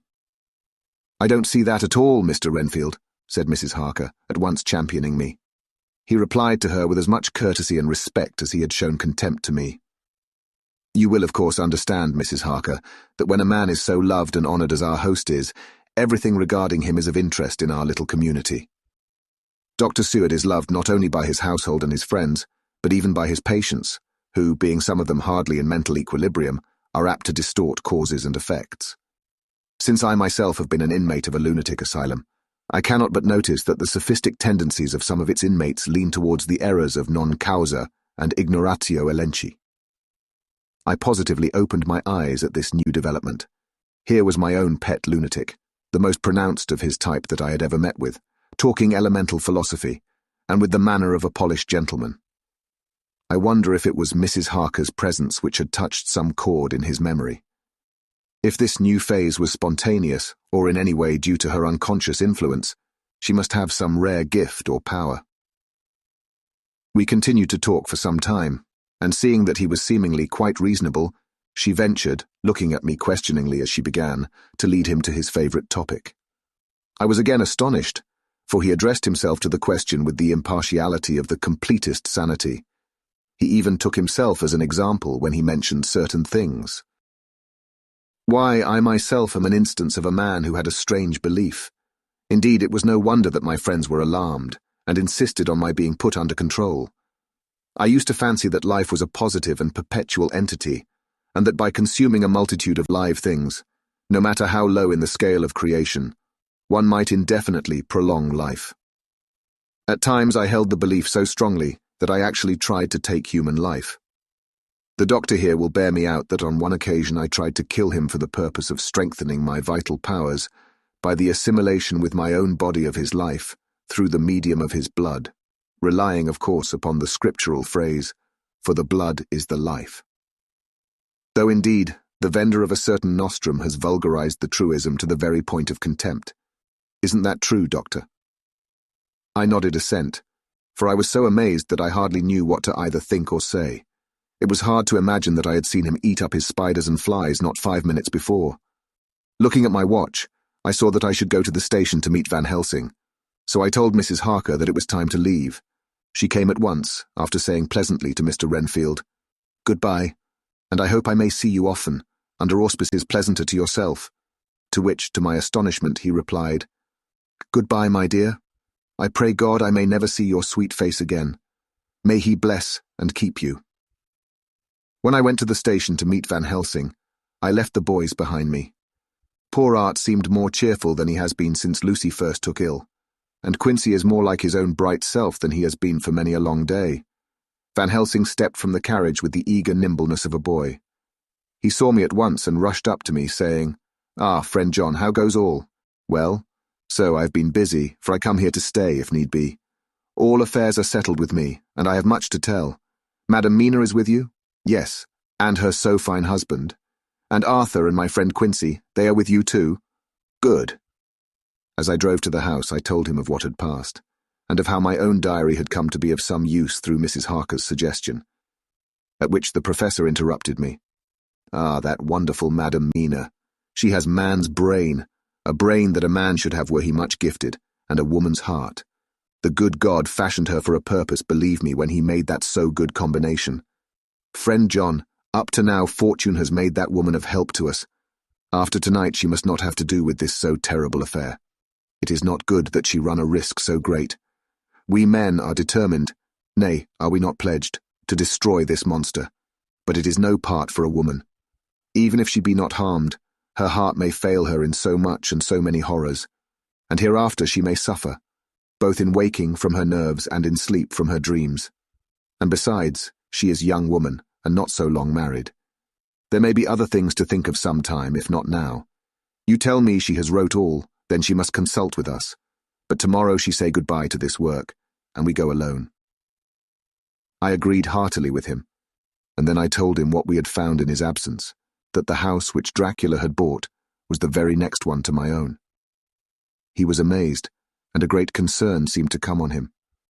"Oh, that we had known it before," he said, "for then we might have reached him in time to save poor Lucy. However, the milk that is spilt cries not out afterwards. As you say, we shall not think of that, but go on our way to the end." Then he fell into a silence that lasted till we entered my own gateway. Before we went to prepare for dinner, he said to Mrs. Harker, "I am told, Madam Mina, by my friend John, that you and your husband have put up in exact order all things that have been up to this moment." "Not up to this moment, Professor," she said impulsively, "but up to this morning." "But why not up to now? We have seen hitherto how good light all the little things have made. We have told our secrets, and yet no one who has told is the worse for it." Mrs. Harker began to blush, and taking a paper from her pockets, she said, "Dr. Van Helsing, will you read this, and tell me if it must go in? It is my record of today. I too have seen the need of putting down at present everything, however trivial, but there is little in this except what is personal. Must it go in?" The professor read it over gravely, and handed it back, saying, "It need not go in if you do not wish it, but I pray that it may. It can but make your husband love you the more, and all us, your friends, more honour you, as well as more esteem and love." She took it back with another blush and a bright smile. "And so now, up to this very hour, all the records we have are complete and in order. The professor took away one copy to study after dinner, and before our meeting, which is fixed for 9 o'clock. The rest of us have already read everything, so when we meet in the study we shall all be informed as to facts, and can arrange our plan of battle with this terrible and mysterious enemy." Mina Harker's Journal, 30 September. When we met in Dr. Seward's study 2 hours after dinner, which had been at 6 o'clock, we unconsciously formed a sort of board or committee.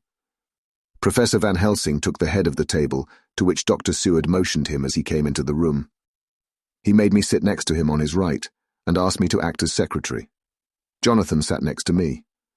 Opposite us were Lord Godalming, Dr. Seward, and Mr. Morris, Lord Godalming being next the professor, and Dr. Seward in the centre.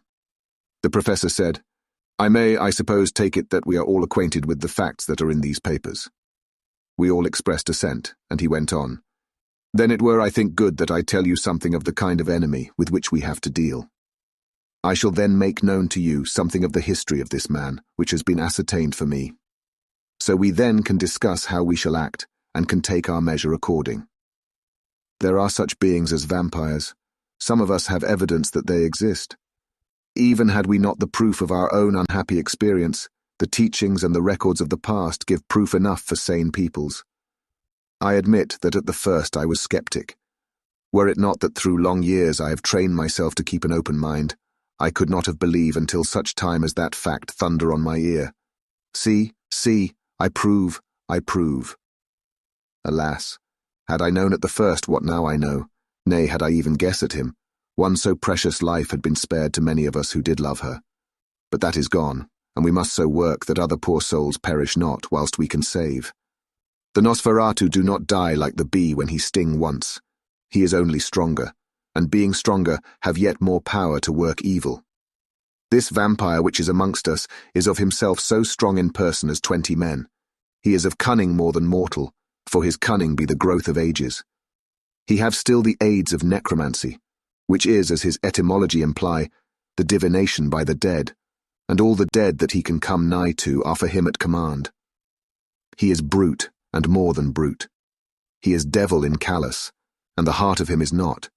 He can, within limitations, appear at will when and where and in any of the forms that are to him. He can, within his range, direct the elements, the storm, the fog, the thunder. He can command all the meaner things, the rat and the owl and the bat, the moth and the fox and the wolf. He can grow and become small, and he can at times vanish and come unknown. How then are we to begin our strike to destroy him? How shall we find his where? And having found it, how can we destroy? My friends, this is much. It is a terrible task that we undertake, and there may be consequence to make the brave shudder. For if we fail in this our fight, he must surely win. And then where end we? Life is nothing's. I heed him not. But to fail here is not mere life or death. It is that we become as him, that we henceforward become foul things of the night like him, without heart or conscience, preying on the bodies and the souls of those we love best. To us forever are the gates of heaven shut, for who shall open them to us again? We go on for all time abhorred by all, a blot on the face of God's sunshine, an arrow in the side of him who died for man. But we are face to face with duty, and in such case must we shrink. For me, I say, no, but then I am old, and life, with his sunshine, his fair places, his song of birds, his music and his love, lie far behind. You others are young. Some have seen sorrow, but there are fair days yet in store. What say you? Whilst he was speaking, Jonathan had taken my hand. I feared, oh so much, that the appalling nature of our danger was overcoming him when I saw his hand stretch out. But it was life to me to feel its touch, so strong, so self-reliant, so resolute. A brave man's hand can speak for itself. It does not even need a woman's love to hear its music. When the professor had done speaking, my husband looked in my eyes and I in his. There was no need for speaking between us. I answer for Mina and myself, he said. Count me in, Professor, said Mr. Quincy Morris, laconically as usual. I am with you, said Lord Godalming, for Lucy's sake, if for no other reason. Dr. Seward simply nodded.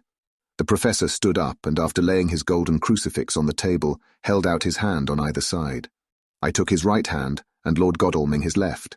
Jonathan held my right with his left and stretched across to Mr. Morris. So as we all took hands, our solemn compact was made. I felt my heart icy cold, but it did not even occur to me to draw back. We resumed our places, and Dr. Van Helsing went on with a sort of cheerfulness, which showed that the serious work had begun. It was to be taken as gravely and in as businesslike a way as any other transaction of life. Well, you know what we have to contend against, but we too are not without strength. We have on our side power of combination, a power denied to the vampire kind. We have sources of science, we are free to act and think, and the hours of the day and the night are ours equally. In fact, so far as our powers extend, they are unfettered, and we are free to use them. We have self-devotion in a cause, and an end to achieve which is not a selfish one. These things are much.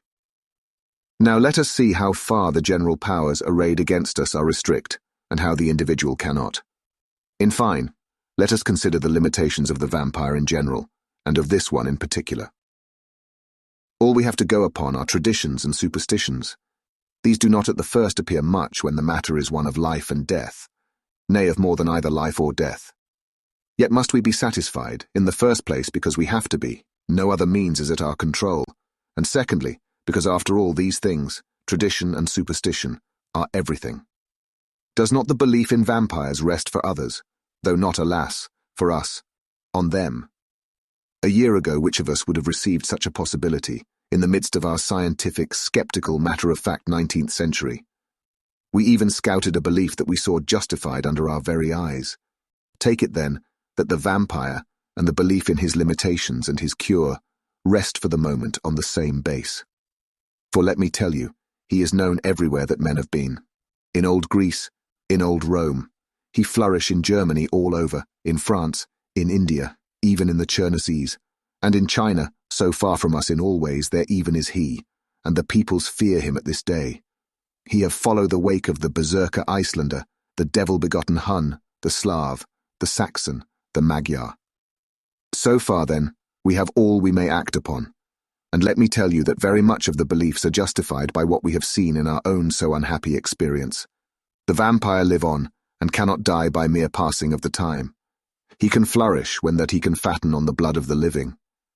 Even more we have seen amongst us that he can even grow younger, that his vital faculties grow strenuous, and seem as though they refresh themselves when his special pabulum is plenty. But he cannot flourish without this diet, he eat not as others. Even friend Jonathan, who lived with him for weeks, did never see him to eat. Never. He throws no shadow, he make in the mirror no reflect, as again Jonathan observe. He has the strength of many of his hand. Witness again Jonathan when he shut the door against the wolves, and when he help him from the diligence too. He can transform himself to wolf, as we gather from the ship arrival in Whitby when he tear open the dog. He can be as bat, as Madam Mina saw him on the window at Whitby, and as friend John saw him fly from this so near house, and as my friend Quincy saw him at the window of Miss Lucy. He can come in mist which he create, that noble ship's captain proved him of this. But from what we know, the distance he can make this mist is limited, and it can only be round himself. He come on moonlight rays as elemental dust, as again Jonathan saw those sisters in the castle of Dracula. He becomes so small. We ourselves saw Miss Lucy, ere she was at peace, slip through a hair-breadth space at the tomb door. He can, when once he find his way, come out from anything or into anything, no matter how close it be bound or even fused up with fire, solder you call it. He can see in the dark, no small power this, in a world which is one half shut from the light. Ah, but hear me through. He can do all these things, yet he is not free. Nay, he is even more prisoner than the slave of the galley, than the madman in his cell. He cannot go where he lists. He who is not of nature has yet to obey some of nature's laws, why we know not. He may not enter anywhere at the first, unless there be someone of the household who bid him to come, though afterwards he can come as he please. His power ceases, as does that of all evil things, at the coming of the day. Only at certain times can he have limited freedom. If he be not at the place whither he is bound, he can only change himself at noon or at exact sunrise or sunset. These things are we told, and in this record of ours we have proof by inference. Thus, whereas he can do as he will within his limit, when he have his earth home, his coffin home, his hell home, the place unhallowed, as we saw when he went to the grave of the suicide at Whitby. Still at other time, he can only change when the time come. It is said, too, that he can only pass running water at the slack or the flood of the tide. Then there are things which so afflict him that he has no power, as the garlic that we know of. And as for things sacred, as this symbol, my crucifix, that was amongst us even now when we resolve, to them he is nothing, but in their presence he take his place far off and silent with respect. There are others too which I shall tell you of, lest in our seeking we may need them. The branch of wild rose on his coffin keep him that he move not from it. A sacred bullet fired into the coffin kill him so that he be true dead. And as for the stake through him, we know already of its peace, or the cut-off head that giveth rest. We have seen it with our eyes. Thus, when we find the habitation of this man that was, We can confine him to his coffin and destroy him if we obey what we know. But he is clever. I have asked my friend Arminius of Budapest University to make his record, and from all the means that are, he tell me of what he has been. He must indeed have been that voivode Dracula who won his name against the Turk, over the great river on the very frontier of Turkeyland. If it be so, then was he no common man, for in that time, and for centuries after, he was spoken of as the cleverest and the most cunning, as well as the bravest of the sons of the land beyond the forest. That mighty brain and that iron resolution went with him to his grave, and are even now arrayed against us. The Draculas were, says Arminius, a great and noble race, though now and again were scions who were held by their coevals to have had dealings with the evil one. They learned his secrets in the Scholomance, amongst the mountains over Lake Hermannstadt, where the devil claims the 10th scholar as his due. In the records are such words as Stragoika, witch or dog, and Pokol, Satan and hell. And in one manuscript this very Dracula is spoken of as Wampir, which we all understand too well. There have been from the loins of this very one great men and good women, and their graves make sacred the earth where alone this foulness can dwell.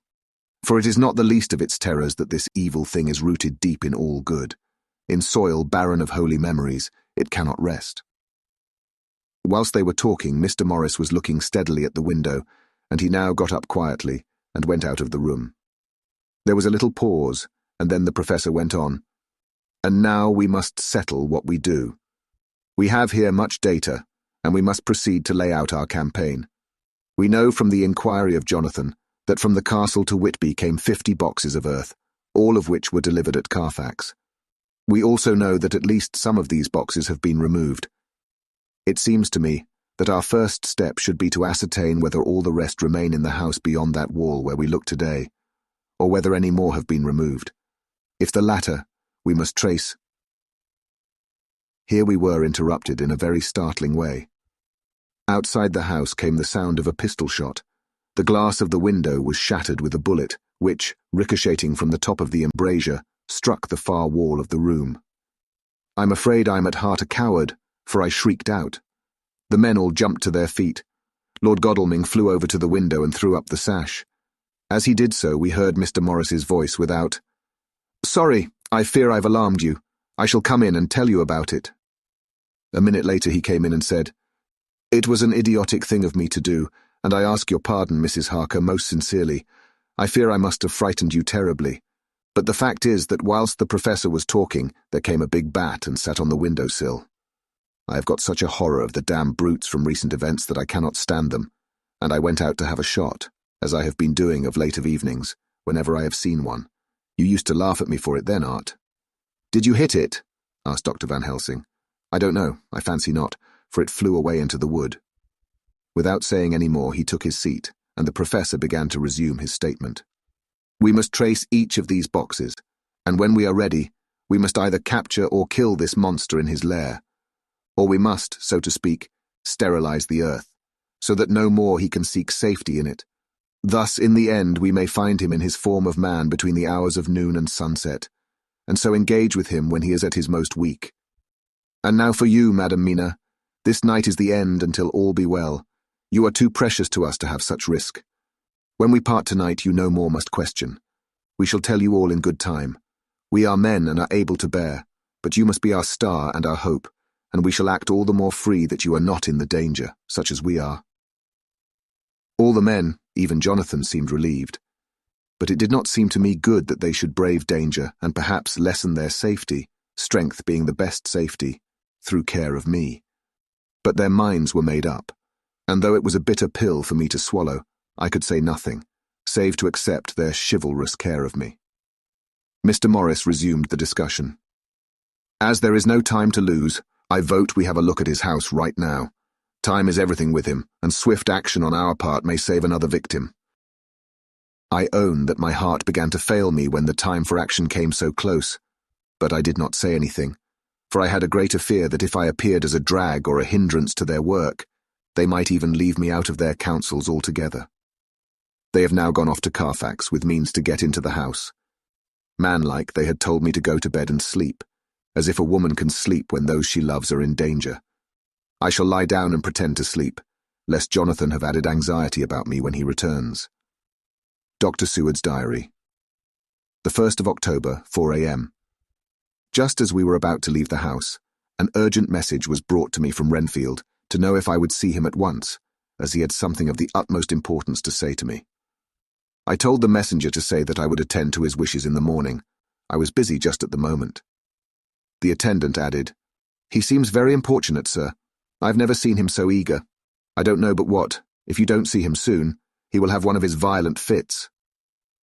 I knew the man would not have said this without some cause, so I said, "All right, I'll go now," and I asked the others to wait a few minutes for me, as I had to go and see my patient. "Take me with you, friend John," said the professor. "His case in your diary interests me much, and it had bearing too now and again on our case. I should much like to see him, and especially when his mind is disturbed." "May I come also?" asked Lord Godalming. "Me too," said Quincy Morris. "May I come?" said Harker. I nodded, and we all went down the passage together. We found him in a state of considerable excitement, but far more rational in his speech and manner than I had ever seen him. There was an unusual understanding of himself, which was unlike anything I had ever met with in a lunatic, and he took it for granted that his reasons would prevail with others, entirely sane. We all four went into the room, but none of the others at first said anything. His request was that I would at once release him from the asylum and send him home. This he backed up with arguments regarding his complete recovery, and adduced his own existing sanity. "I appeal to your friends," he said. "They will perhaps not mind sitting in judgment on my case. By the way, you have not introduced me." I was so much astonished that the oddness of introducing a madman in an asylum did not strike me at the moment, and besides, there was a certain dignity in the man's manner, so much of the habit of equality, that I at once made the introduction. Lord Godalming, Professor Van Helsing, Mr. Quincy Morris of Texas, Mr. Renfield.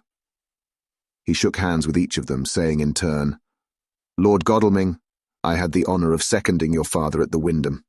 I grieve to know by your holding the title that he is no more. He was a man loved and honoured by all who knew him, and in his youth was, I have heard, the inventor of a burnt rum punch, much patronised on Derby night. Mr. Morris, you should be proud of your great state. Its reception into the Union was a precedent which may have far-reaching effects hereafter, when the Pole and the Tropics may hold alliance to the Stars and Stripes.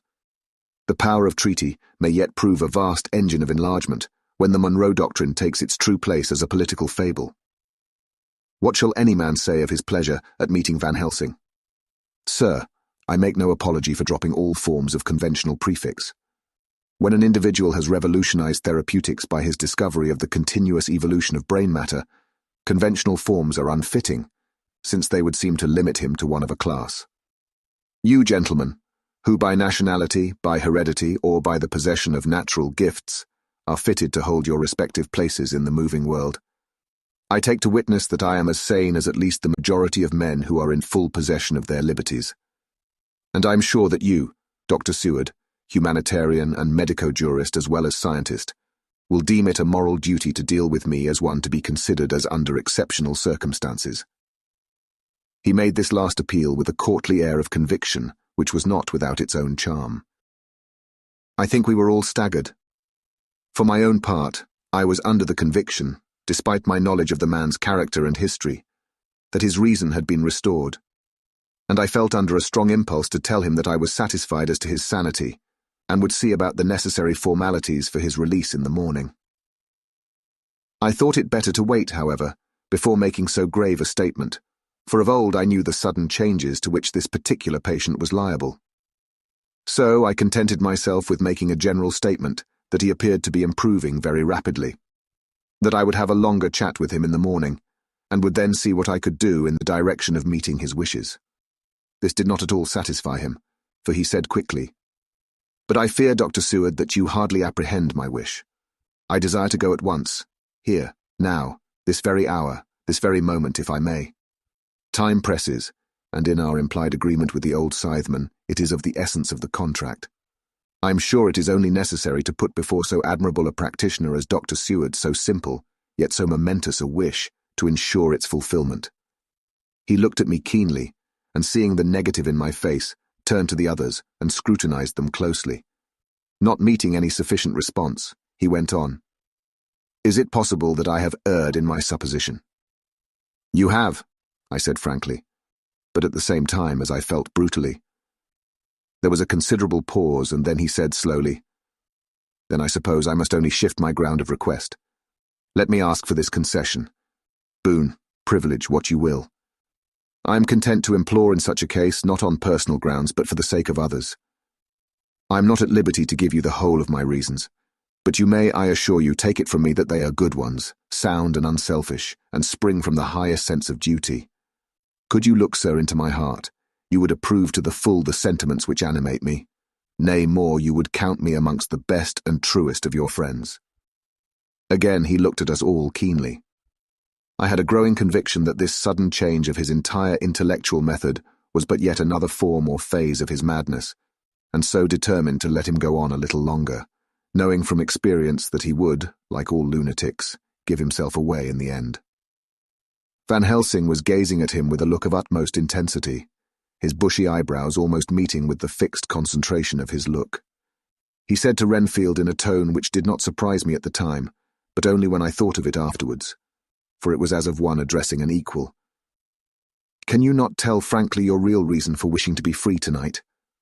I will undertake that if you will satisfy even me, a stranger without prejudice, and with the habit of keeping an open mind.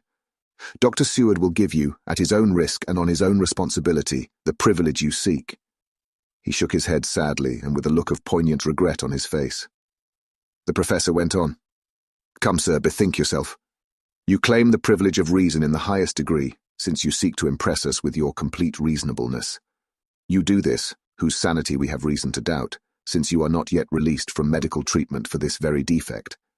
If you will not help us in our effort to choose the wisest course, how can we perform the duty which you yourself put upon us? Be wise and help us, and if we can, we shall aid you to achieve your wish.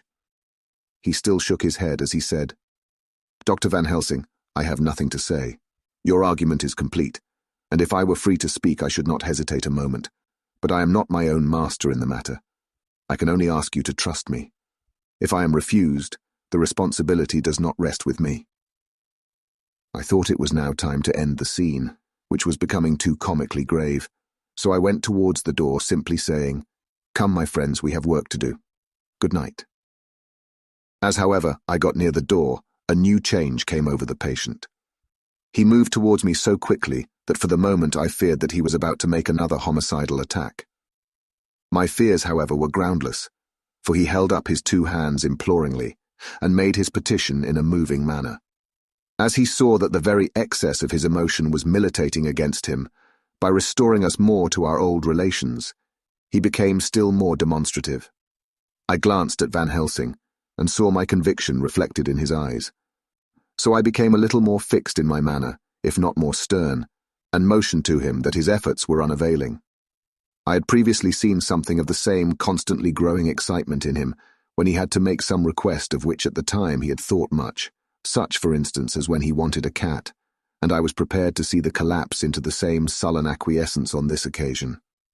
My expectation was not realized, for when he found that his appeal would not be successful, he got into quite a frantic condition. He threw himself on his knees and held up his hands, wringing them in plaintive supplication, and poured forth a torrent of entreaty, with the tears rolling down his cheeks, and his whole face and form expressive of the deepest emotion.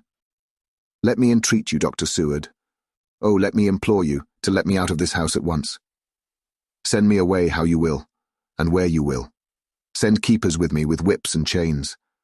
Let them take me in a strait waistcoat, manacled and leg-ironed, even to a jail. But let me go out of this. You don't know what you do by keeping me here. I am speaking from the depths of my heart, of my very soul. You don't know whom you wrong or how, and I may not tell. Woe is me. I may not tell. By all you hold sacred, by all you hold dear, by your love that is lost, by your hope that lives, for the sake of the Almighty, take me out of this and save my soul from guilt. Can't you hear me, man? Can't you understand? Will you never learn?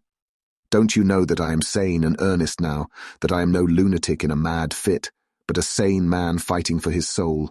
Oh, hear me, let me go, let me go, let me go. I thought that the longer this went on, the wilder he would get, and so would bring on a fit. So I took him by the hand and raised him up. Come, I said sternly, no more of this. We have had quite enough already. Get to your bed and try to behave more discreetly. He suddenly stopped and looked at me intently for several moments. Then, without a word, he rose and, moving over, sat down on the side of the bed. The collapse had come, as on former occasion, just as I had expected.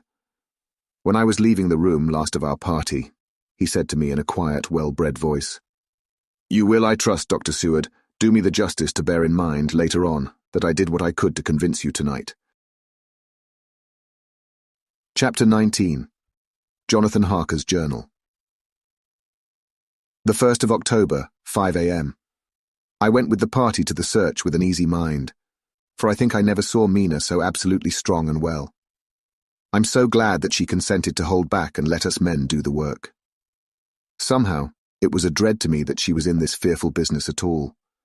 But now that her work is done, and that it is due to her energy and brains and foresight, that the whole story is put together in such a way that every point tells, she may well feel that her part is finished, and that she can henceforth leave the rest to us. We were, I think, all a little upset by the scene with Mr. Renfield. When we came away from his room, we were silent till we got back to the study. Then Mr. Morris said to Dr. Seward, "Say, Jack, if that man wasn't attempting a bluff, he is about the sanest lunatic I ever saw. I'm not sure, but I believe that he had some serious purpose, and if he had, it was pretty rough on him not to get a chance." Lord Godalming and I were silent, but Dr. Van Helsing added, "Friend John, you know more of lunatics than I do, and I'm glad of it, for I fear that if it had been to me to decide, I would before that last hysterical outburst have given him free. But we live and learn, and in our present task we must take no chance, as my friend Quincy would say. All is best as they are." Dr. Seward seemed to answer them both in a dreamy kind of way. "I don't know but that I agree with you. If that man had been an ordinary lunatic, I would have taken my chance of trusting him. But he seems so mixed up with the Count in an indexy kind of way that I am afraid of doing anything wrong by helping his fads. I can't forget how he prayed with almost equal fervour for a cat, and then tried to tear my throat out with his teeth. Besides, he called the Count Lord and Master. And he may want to get out to help him in some diabolical way. That horrid thing has the wolves and the rats and his own kind to help him.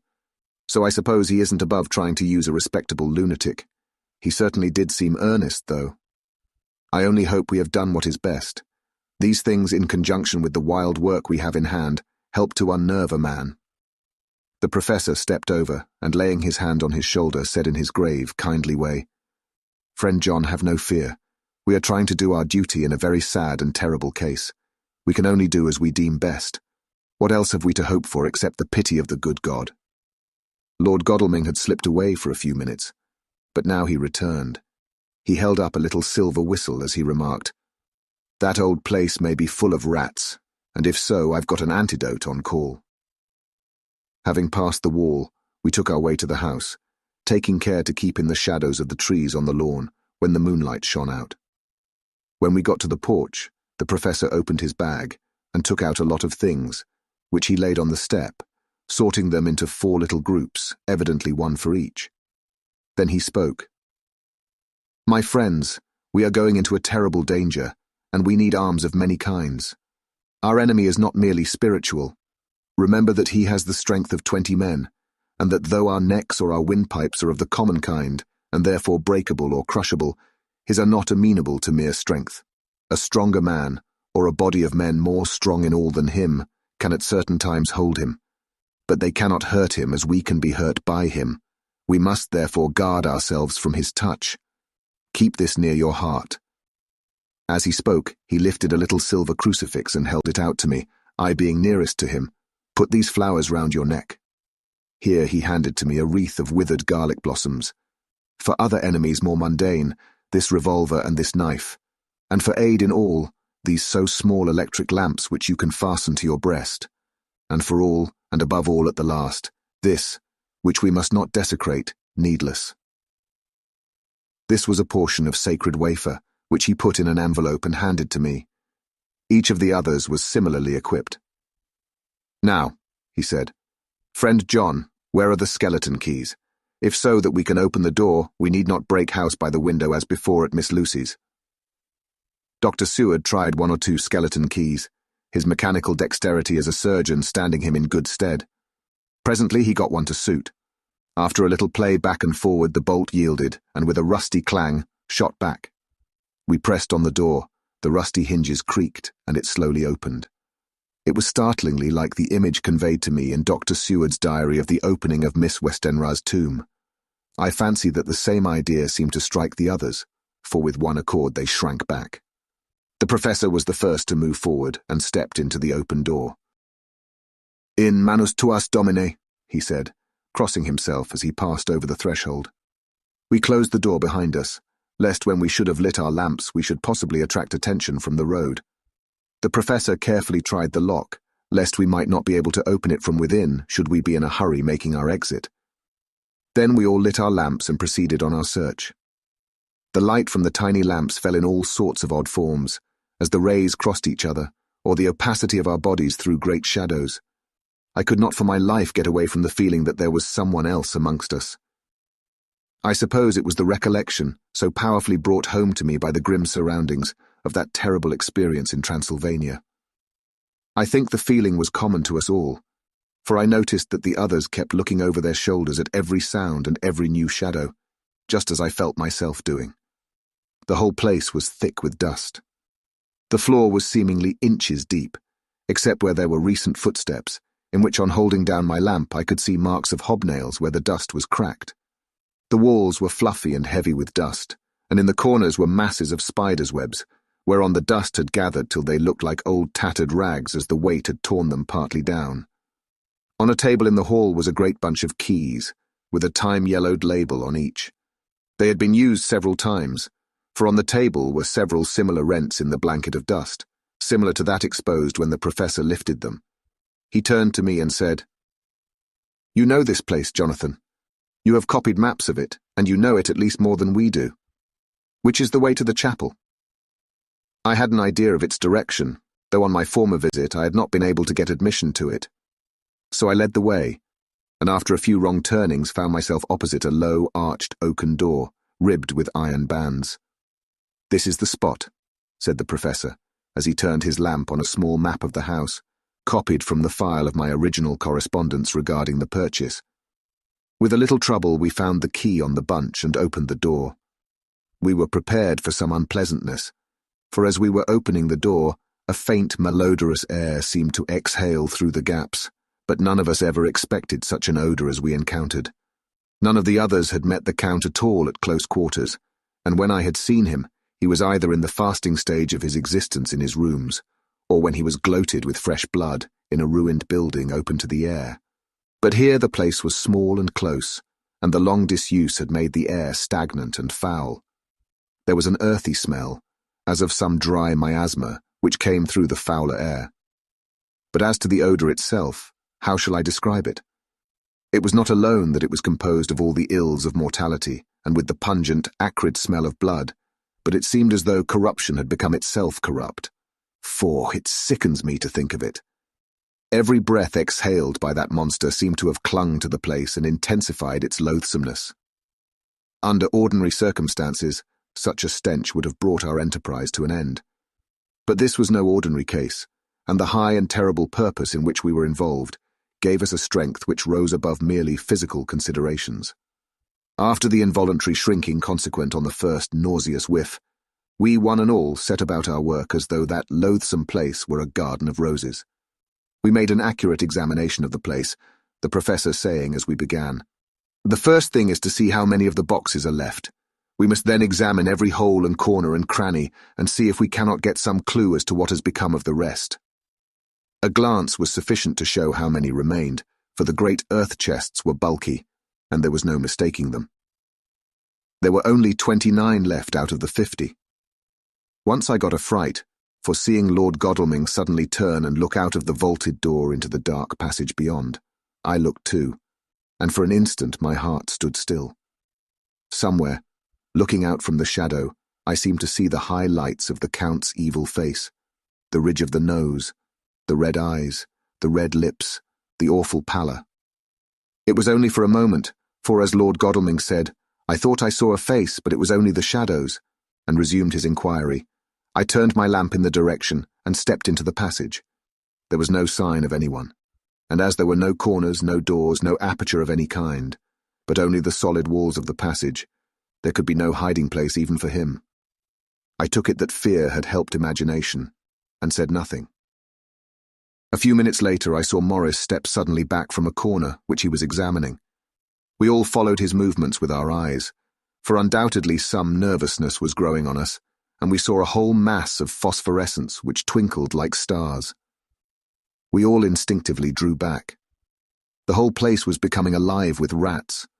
For a moment or two we stood appalled, all save Lord Godalming, who was seemingly prepared for such an emergency. Rushing over to the great iron-bound oaken door which Dr. Seward had described from the outside, and which I had seen myself, he turned the key in the lock, drew the huge bolts, and swung the door open. Then, taking his little silver whistle from his pocket, he blew a low, shrill call. It was answered from behind Dr. Seward's house by the yelping of dogs, and after about a minute, 3 terriers came dashing round the corner of the house. Unconsciously, we had all moved towards the door, and as we moved, I noticed that the dust had been much disturbed. The boxes which had been taken out had been brought this way, but even in the minute that had elapsed, the number of the rats had vastly increased. They seemed to swarm over the place all at once, till the lamplight, shining on their moving dark bodies and glittering baleful eyes, made the place look like a bank of earth set with fireflies. The dogs dashed on, but at the threshold suddenly stopped and snarled, and then, simultaneously lifting their noses, began to howl in most lugubrious fashion. The rats were multiplying in thousands, and we moved out. Lord Godalming lifted one of the dogs, and carrying him in, placed him on the floor. The instant his feet touched the ground, he seemed to recover his courage, and rushed at his natural enemies. They fled before him so fast that before he had shaken the life out of a score, the other dogs, who had by now been lifted in the same manner, had but small prey ere the whole mass had vanished. With their going, it seemed as if some evil presence had departed, for the dogs frisked about and barked merrily as they made sudden darts at their prostrate foes, and turned them over and tossed them in the air with vicious shakes. We all seemed to find our spirits rise. Whether it was the purifying of the deadly atmosphere by the opening of the chapel door, or the relief which we experienced by finding ourselves in the open, I know not. But most certainly the shadow of dread seemed to slip from us like a robe, and the occasion of our coming lost something of its grim significance, though we did not slacken a whit in our resolution. We closed the outer door and barred and locked it, and bringing the dogs with us, began our search of the house. We found nothing throughout except dust in extraordinary proportions, and all untouched, save for my own footsteps when I had made my first visit. Never once did the dogs exhibit any symptom of uneasiness, and even when we returned to the chapel they frisked about, as though they had been rabbit hunting in a summer wood. The morning was quickening in the east when we emerged from the front. Dr. Van Helsing had taken the key of the hall door from the bunch, and locked the door in orthodox fashion, putting the key into his pocket when he had done. "So far," he said, "our night has been eminently successful. No harm has come to us such as I feared might be, and yet we have ascertained how many boxes are missing. More than all do I rejoice that this, our first and perhaps our most difficult and dangerous step, has been accomplished without the bringing therein to our most sweet Madam Mina, or troubling her waking or sleeping thoughts with sights and sounds and smells of horror which she might never forget. One lesson too we have learned, if it be allowable to argue a particulari, that the brute beasts which are to the Count's command are yet themselves not amenable to his spiritual power. For look, these rats that would come to his call, just as from his castle top he summoned the wolves to your going, and to that poor mother's cry, though they come to him, they run pell-mell from the so little dogs of my friend Arthur. We have other matters before us, other dangers, other fears, and that monster, he has not used his power over the brute world for the only or the last time tonight. So be it that he has gone elsewhere. Good. It has given us opportunity to cry check in some ways in this chess game, which we play for the stake of human souls. And now, let us go home. The dawn is close at hand, and we have reason to be content with our first night's work. It may be ordained that we have many nights and days to follow, if full of peril, but we must go on, and from no danger shall we shrink. The house was silent when we got back, save for some poor creature who was screaming away in one of the distant wards, and a low, moaning sound from Renfield's room. The poor wretch was doubtless torturing himself, after the manner of the insane, with needless thoughts of pain. I came tiptoe into our own room, and found Mina asleep, breathing so softly that I had to put my ear down to hear it. She looks paler than usual. I hope the meeting tonight has not upset her. I am truly thankful that she is to be left out of our future work, and even of our deliberations. It is too great a strain for a woman to bear. I did not think so at first, but I know better now. Therefore I am glad that it is settled. There may be things which would frighten her to hear, and yet to conceal them from her might be worse than to tell her if once she suspected that there was any concealment. Henceforth our work is to be a sealed book to her, till at least such time as we can tell her that all is finished, and the earth free from a monster of the netherworld. I dare say it will be difficult to begin to keep silence after such confidence as ours, but I must be resolute, and tomorrow I shall keep dark over tonight's doings, and shall refuse to speak of anything that has happened. I rest on the sofa, so as not to disturb her. The 1st of October later. I suppose it was natural that we should have all overslept ourselves, for the day was a busy one, and the night had no rest at all.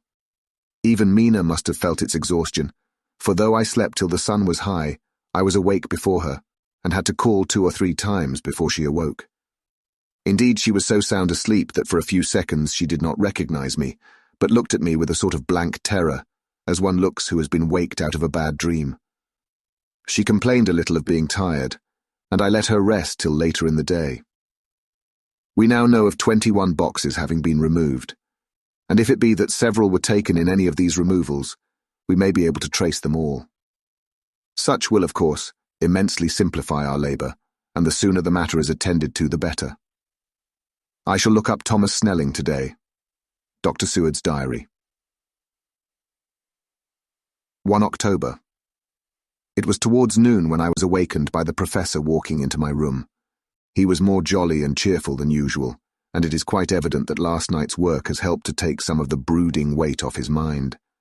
After going over the adventure of the night, he suddenly said, "Your patient interests me much.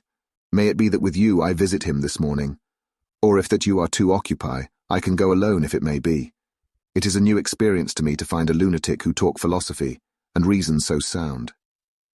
I had some work to do which pressed, so I told him that if he would go alone I would be glad, as then I should not have to keep him waiting, so I called an attendant and gave him the necessary instructions. Before the professor left the room, I cautioned him against getting any false impression from my patient. "But," he answered, "I want him to talk of himself, and of his delusion as to consuming live things. He said to Madame Mina, as I see in your diary of yesterday, that he had once had such a belief." "Why do you smile, friend John?" "Excuse me," I said, "but the answer is here." I laid my hand on the typewritten matter. When our sane and learned lunatic made that very statement of how he used to consume life, his mouth was actually nauseous with the flies and spiders which he had eaten just before Mrs. Harker entered the room. Van Helsing smiled in turn. "Good," he said. "Your memory is true, friend John. I should have remembered. And yet it is this very obliquity of thought and memory which makes mental disease such a fascinating study. Perhaps I may gain more knowledge out of the folly of this madman than I shall from the teaching of the most wise. Who knows?" I went on with my work, and before long was through that in hand. It seemed that the time had been very short indeed, but there was Van Helsing back in the study. "Do I interrupt?" he asked politely as he stood at the door. "Not at all," I answered. "Come in. My work is finished and I am free. I can go with you now if you like." "It is needless. I have seen him." "Well?" "I fear that he does not appraise me at much." Our interview was short. When I entered his room, he was sitting on a stool in the centre, with his elbows on his knees, and his face was the picture of sullen discontent. I spoke to him as cheerfully as I could, and with such a measure of respect as I could assume. He made no reply whatever. "Don't you know me?" I asked. His answer was not reassuring. "I know you well enough," You are the old fool, Van Helsing. I wish you would take yourself and your idiotic brain theories somewhere else. Damn all thick-headed Dutchmen." Not a word more would he say, but sat in his implacable sullenness as indifferent to me as though I had not been in the room at all. Thus departed for this time my chance of much learning from this so clever lunatic. So I shall go, if I may, and cheer myself with a few happy words with that sweet soul, Madam Mina.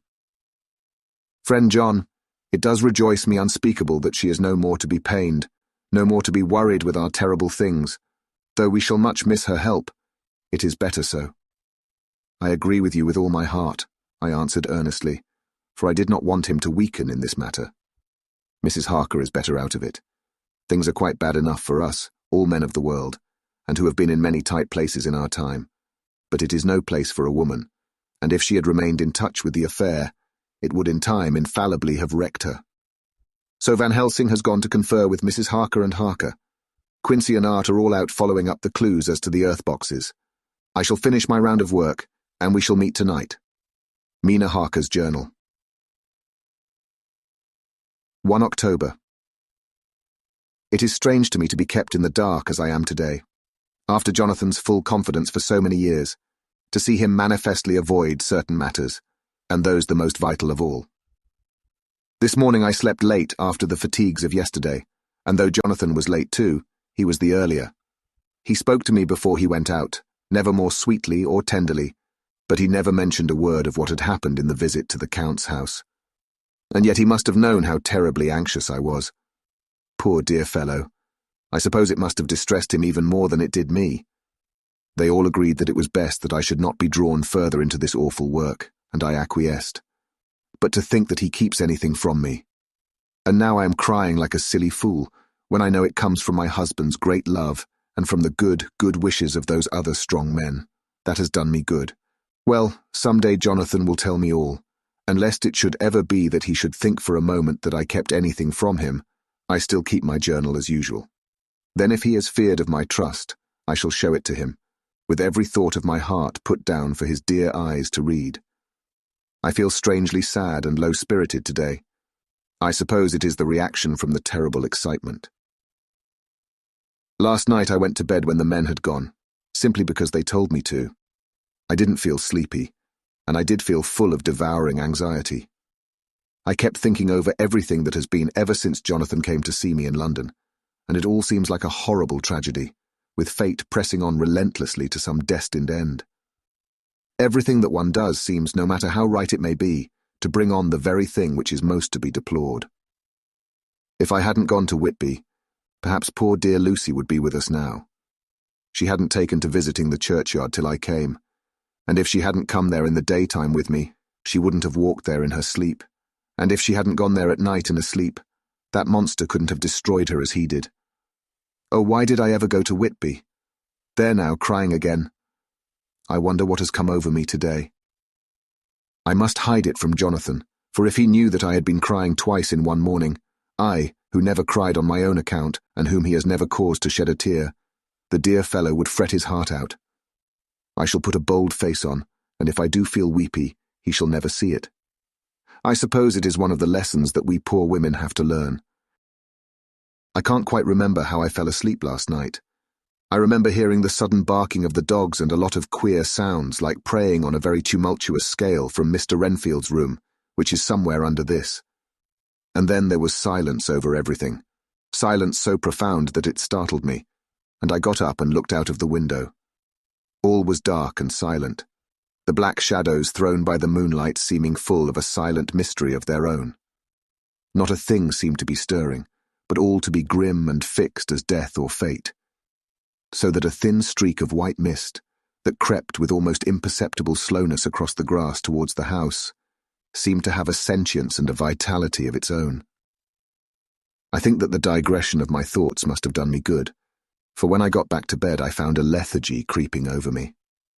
I lay a while, but could not quite sleep, so I got out and looked out of the window again. The mist was spreading, and was now close up to the house, so that I could see it lying thick against the wall, as though it were stealing up to the windows. The poor man was more loud than ever, and though I could not distinguish a word he said, I could in some way recognize in his tones some passionate entreaty on his part. Then there was the sound of a struggle, and I knew that the attendants were dealing with him. I was so frightened that I crept into bed and pulled the clothes over my head, putting my fingers in my ears. I was not then a bit sleepy, at least so I thought, but I must have fallen asleep for, except dreams, I do not remember anything until the morning, when Jonathan woke me. I think that it took me an effort and a little time to realize where I was, and that it was Jonathan who was bending over me. My dream was very peculiar, and was almost typical of the way that waking thoughts become merged in or continued in dreams. I thought that I was asleep, and waiting for Jonathan to come back. I was very anxious about him, and I was powerless to act. My feet and my hands and my brain were weighted, so that nothing could proceed at the usual pace. And so I slept uneasily and thought. Then it began to dawn upon me that the air was heavy and dank and cold. I put back the clothes from my face, and found to my surprise that all was dim around. The gaslight which I had left lit for Jonathan, but turned down, came only like a tiny red spark through the fog, which had evidently grown thicker and poured into the room. Then it occurred to me that I had shut the window before I had come to bed. I would have got out to make certain on the point, but some leaden lethargy seemed to chain my limbs and even my will. I lay still and endured. That was all. I closed my eyes, but could still see through my eyelids. It is wonderful what tricks our dreams play us, and how conveniently we can imagine. The mist grew thicker and thicker, and I could see now how it came in, for I could see it like smoke, or with the white energy of boiling water, pouring in, not through the window, but through the joinings of the door. It got thicker and thicker, till it seemed as if it became concentrated into a sort of pillar of cloud in the room, through the top of which I could see the light of the gas shining like a red eye. Things began to whirl through my brain just as the cloudy column was now whirling in the room, and through it all came the scriptural words, a pillar of cloud by day and of fire by night. Was it indeed some such spiritual guidance that was coming to me in my sleep? But the pillar was composed of both the day and the night guiding, for the fire was in the red eye, which at the thought got a new fascination for me, till as I looked, the fire divided, and seemed to shine on me through the fog like two red eyes, such as Lucy told me of in her momentary mental wandering when, on the cliff, the dying sunlight struck the windows of St. Mary's Church. Suddenly the horror burst upon me that it was thus that Jonathan had seen those awful women growing into reality through the whirling mist in the moonlight, and in my dream I must have fainted, for all became black darkness. The last conscious effort which imagination made was to show me a livid white face bending over me out of the mist. I must be careful of such dreams, for they would unseat one's reason if there were too much of them. I would get Dr. Van Helsing or Dr. Seward to prescribe something for me which would make me sleep, only that I fear to alarm them.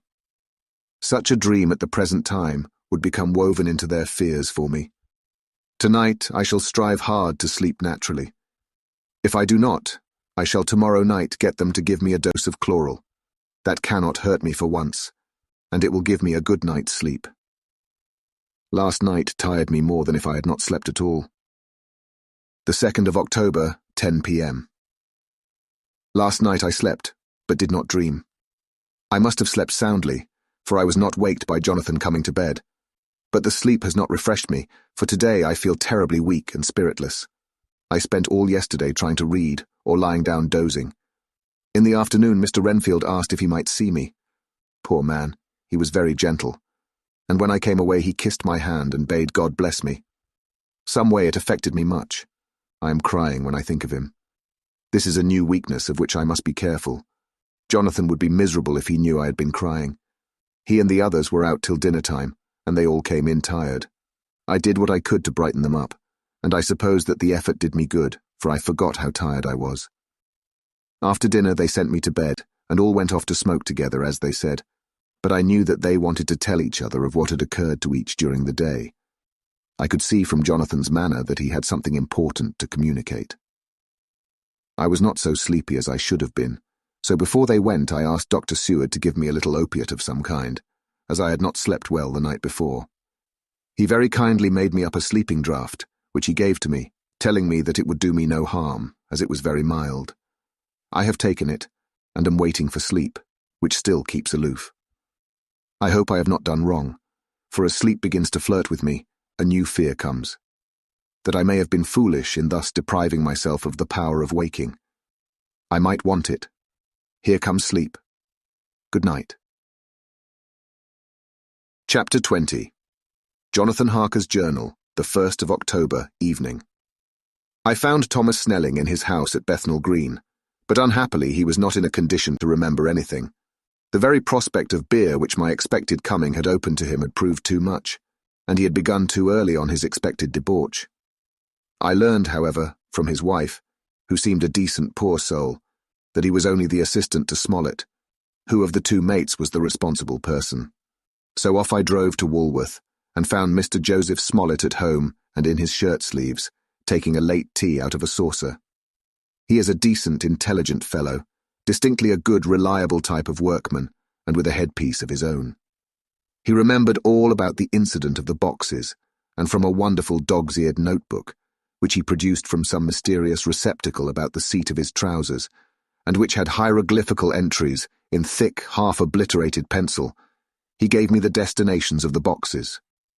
There were, he said, 6 in the cartload, which he took from Carfax, and left at 197, Chicksand Street, Mile End, Newtown, and another 6 which he deposited at Jamaica Lane, Bermondsey. If then the Count meant to scatter these ghastly refuges of his over London, these places were chosen as the first of delivery, so that later he might distribute more fully. The systematic manner in which this was done made me think that he could not mean to confine himself to 2 sides of London. He was now fixed on the far east of the northern shore, on the east of the southern shore, and on the south. The north and west were surely never meant to be left out of his diabolical scheme, let alone the city itself, and the very heart of fashionable London in the southwest and west. I went back to Smollett, and asked him if he could tell us if any other boxes had been taken from Carfax. He replied, "Well, Governor, you've treated me werry and some." I'd given him half a sovereign, "and I'll tell you all I know. I heard a man by the name of Bloxham say 4 nights ago in the Iron Hounds in Pincher's Alley, as how he and his mate had a rare dusty job in a old house at Perfect. There ain't a many such jobs as this here, and I'm thinking that maybe Sam Bloxham could tell you summat." I asked if he could tell me where to find him. I told him that if he could get me the address it would be worth another half sovereign to him. So he gulped down the rest of his tea and stood up, saying that he was going to begin the search then and there. At the door he stopped and said, "Look here, Governor, there ain't no sense in me a-keeping yer. I may find Sam soon or I mayn't, but anyhow he ain't like to be in a way to tell you much tonight. Sam is a rare one when he starts on the booze. If you can give me an envelope with a stamp on it, and put your address on it, I'll find out where Sam is to be found and post it you tonight. But you'd better be up arter him soon in the morning, or maybe you won't catch him, for Sam gets off main early, never mind the booze the night afore." This was all practical, so one of the children went off with a penny to buy an envelope and a sheet of paper, and to keep the change. When she came back, I addressed the envelope and stamped it, and when Smollett had again faithfully promised to post the address when found, I took my way to home. We're on the track anyhow. I am tired tonight, and want sleep. Mina is fast asleep and looks a little too pale. Her eyes look as though she had been crying. Poor dear, I've no doubt it frets her to be kept in the dark, and it may make her doubly anxious about me and the others. But it is best as it is. It is better to be disappointed and worried in such a way now than to have her nerve broken.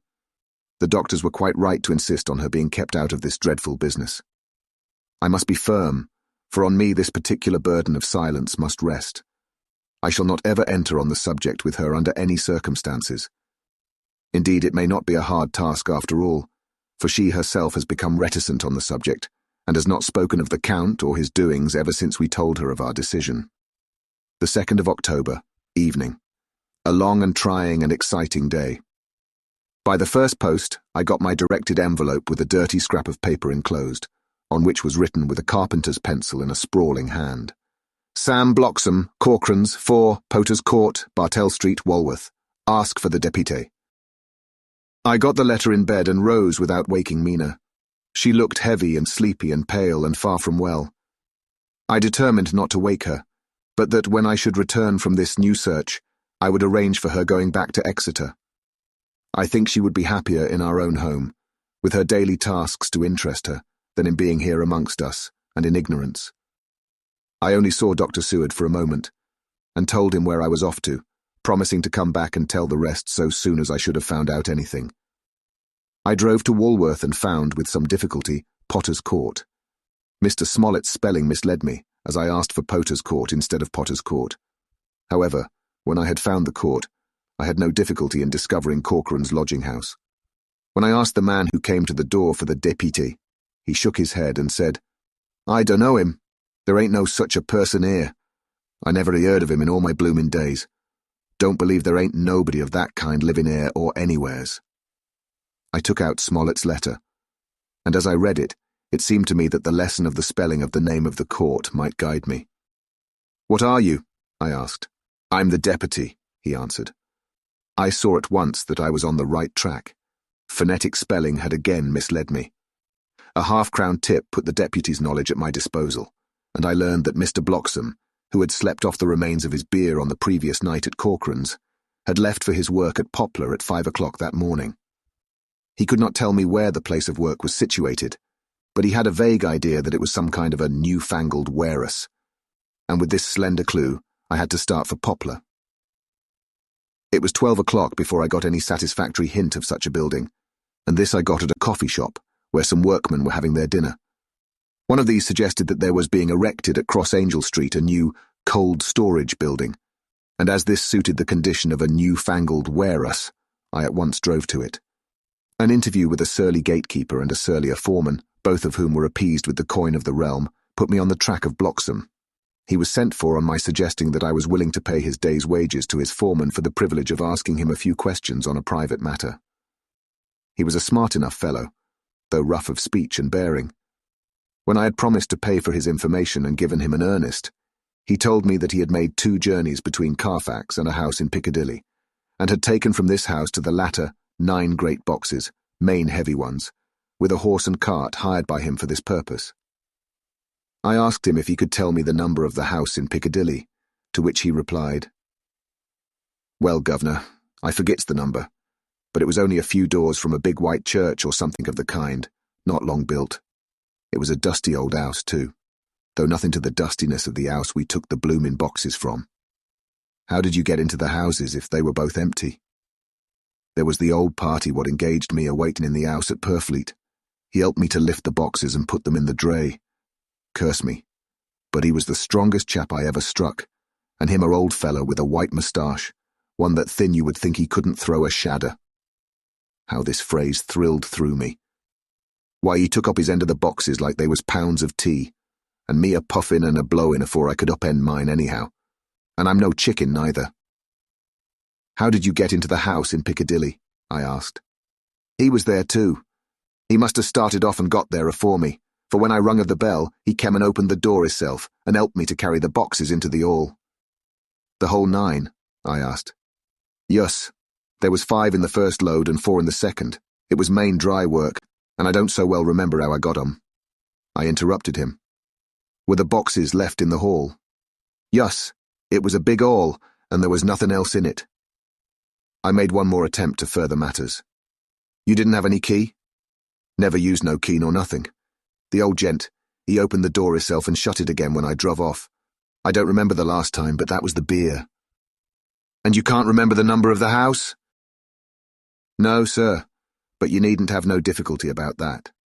It's iron with a stone front with a bow on it, and I steps up to the door. I know them steps, having had to carry the boxes up with 3 loafers what come round to earn a copper.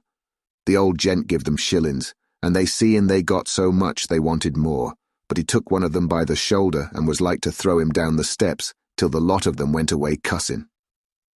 I thought that with this description I could find the house, so, having paid my friend for his information, I started off for Piccadilly. I had gained a new painful experience. The Count could, it was evident, handle the earth boxes himself. If so, time was precious, for now that he had achieved a certain amount of distribution, he could, by choosing his own time, complete the task unobserved. At Piccadilly Circus, I discharged my cab, and walked westward. Beyond the junior constitutional, I came across the house described, and was satisfied that this was the next of the lairs arranged by Dracula. The house looked as though it had been long untenanted. The windows were encrusted with dust, and the shutters were up. All the framework was black with time, and from the iron the paint had mostly scaled away. It was evident that up to lately there had been a large notice board in front of the balcony. It had, however, been roughly torn away, the uprights which had supported it still remaining. Behind the rails of the balcony, I saw there were some loose boards, whose raw edges looked white. I would have given a good deal to have been able to see the notice board intact, as it would perhaps have given some clue to the ownership of the house. I remembered my experience of the investigation and purchase of Carfax, and I could not but feel that if I could find the former owner, there might be some means discovered of gaining access to the house. There was at present nothing to be learned from the Piccadilly side, and nothing could be done, so I went round to the back to see if anything could be gathered from this quarter. The mews were active, the Piccadilly houses being mostly in occupation. I asked one or two of the grooms and helpers whom I saw around if they could tell me anything about the empty house. One of them said that he heard it had lately been taken, but he couldn't say from whom. He told me, however, that up to very lately there had been a notice board of "for sale" up, and that perhaps Mitchell, Sons and Candy, the house agents, could tell me something, as he thought he remembered seeing the name of that firm on the board. I did not wish to seem too eager, or to let my informant know or guess too much, so, thanking him in the usual manner, I strolled away. It was now growing dusk, and the autumn night was closing in, so I did not lose any time. Having learned the address of Mitchell, Sons and Candy from a directory at the Berkeley, I was soon at their office in Sackville Street. The gentleman who saw me was particularly suave in manner, but uncommunicative in equal proportion. Having once told me that the Piccadilly house, which throughout our interview he called a mansion, was sold, he considered my business as concluded. When I asked who had purchased it, he opened his eyes a thought wider and paused a few seconds before replying, "It is sold, sir." "Pardon me," I said with equal politeness, "but I have a special reason for wishing to know who purchased it." Again he paused longer and raised his eyebrows still more. "It is sold, sir," was again his laconic reply. "Surely," I said, "you do not mind letting me know so much." "But I do mind," he answered. "The affairs of their clients are absolutely safe in the hands of Mitchell, Sons and Candy." This was manifestly a prig of the first water, and there was no use arguing with him. I thought I had best meet him on his own ground, so I said, "Your clients, sir, are happy in having so resolute a guardian of their confidence. I am myself a professional man." Here I handed him my card. In this instance I am not prompted by curiosity. I act on the part of Lord Godalming, who wishes to know something of the property which was, he understood, lately for sale. These words put a different complexion on affairs. He said, "I would like to oblige you if I could, Mr. Harker, and especially would I like to oblige his lordship. We once carried out a small matter of renting some chambers for him when he was the Honourable Arthur Holmwood. If you will let me have his lordship's address, I will consult the house on the subject, and will, in any case, communicate with his lordship by tonight's post. It will be a pleasure if we can so far deviate from our rules as to give the required information to his lordship." I wanted to secure a friend and not to make an enemy, so I thanked him, gave the address at Dr. Seward's and came away. It was now dark, and I was tired and hungry. I got a cup of tea at the Aerated Bread Company and came down to Purfleet by the next train. I found all the others at home. Mina was looking tired and pale, but she made a gallant effort to be bright and cheerful. It wrung my heart to think that I had had to keep anything from her, and so caused her inquietude. Thank God, this will be the last night of her looking on at our conferences, and feeling the sting of our not showing our confidence. It took all my courage to hold to the wise resolution of keeping her out of our grim task. She seems somehow more reconciled, or else the very subject seems to have become repugnant to her, for when any accidental allusion is made, she actually shudders. I am glad we made our resolution in time, as with such a feeling as this, our growing knowledge would be torture to her. I could not tell the others of the day's discovery till we were alone. So after dinner, followed by a little music to save appearances even amongst ourselves, I took Mina to her room and left her to go to bed. The dear girl was more affectionate with me than ever, and clung to me as though she would detain me. But there was much to be talked of, and I came away. Thank God, the ceasing of telling things has made no difference between us. When I came down again, I found the others all gathered round the fire in the study. In the train I had written my diary so far, and simply read it off to them as the best means of letting them get abreast of my own information. When I had finished, Van Helsing said, "This has been a great day's work, friend Jonathan. Doubtless we are on the track of the missing boxes. If we find them all in that house, then our work is near the end. But if there be some missing, we must search until we find them. Then shall we make our final coup and hunt the wretch to his real death." We all sat silent a while, and all at once Mr. Morris spoke. "Say, how are we going to get into that house?" "We got into the other," answered Lord Godalming quickly. "But Art, this is different. We broke house at Carfax, but we had night and a walled park to protect us. It will be a mighty different thing to commit burglary in Piccadilly, either by day or night. I confess I don't see how we are going to get in unless that agency duck can find us a key of some sort. Perhaps we shall know when you get his letter in the morning." Lord Godalming's brows contracted, and he stood up and walked about the room. By and by he stopped and said, turning from one to another of us, "Quincy's head is level. This burglary business is getting serious. We got off once all right, but we have now a rare job on hand, unless we can find the Count's key basket." As nothing could well be done before morning, and as it would be at least advisable to wait till Lord Godalming should hear from Mitchell's, we decided not to take any active step before breakfast time. For a good while, we sat and smoked, discussing the matter in its various lights and bearings. I took the opportunity of bringing this diary right up to the moment.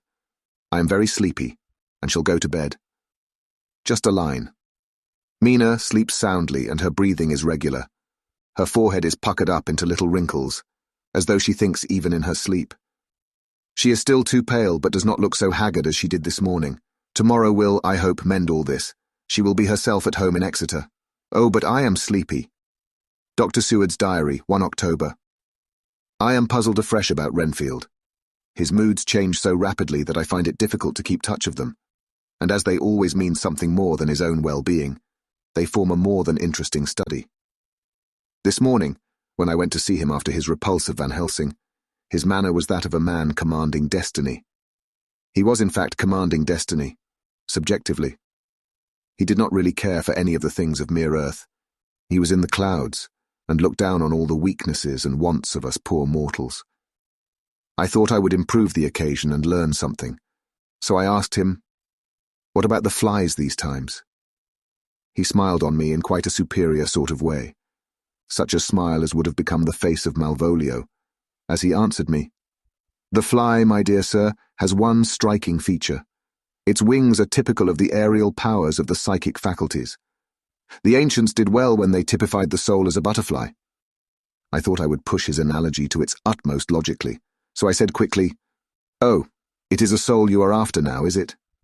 His madness foiled his reason, and a puzzled look spread over his face as, shaking his head with a decision which I had but seldom seen in him, he said, oh no, I want no souls. Life is all I want." Here he brightened up. "I am pretty indifferent about it at present. Life is all right. I have all I want. You must get a new patient, doctor, if you wish to study zoophagy." This puzzled me a little, so I drew him on. "Then you command life, you are a god, I suppose." He smiled with an ineffably benign superiority.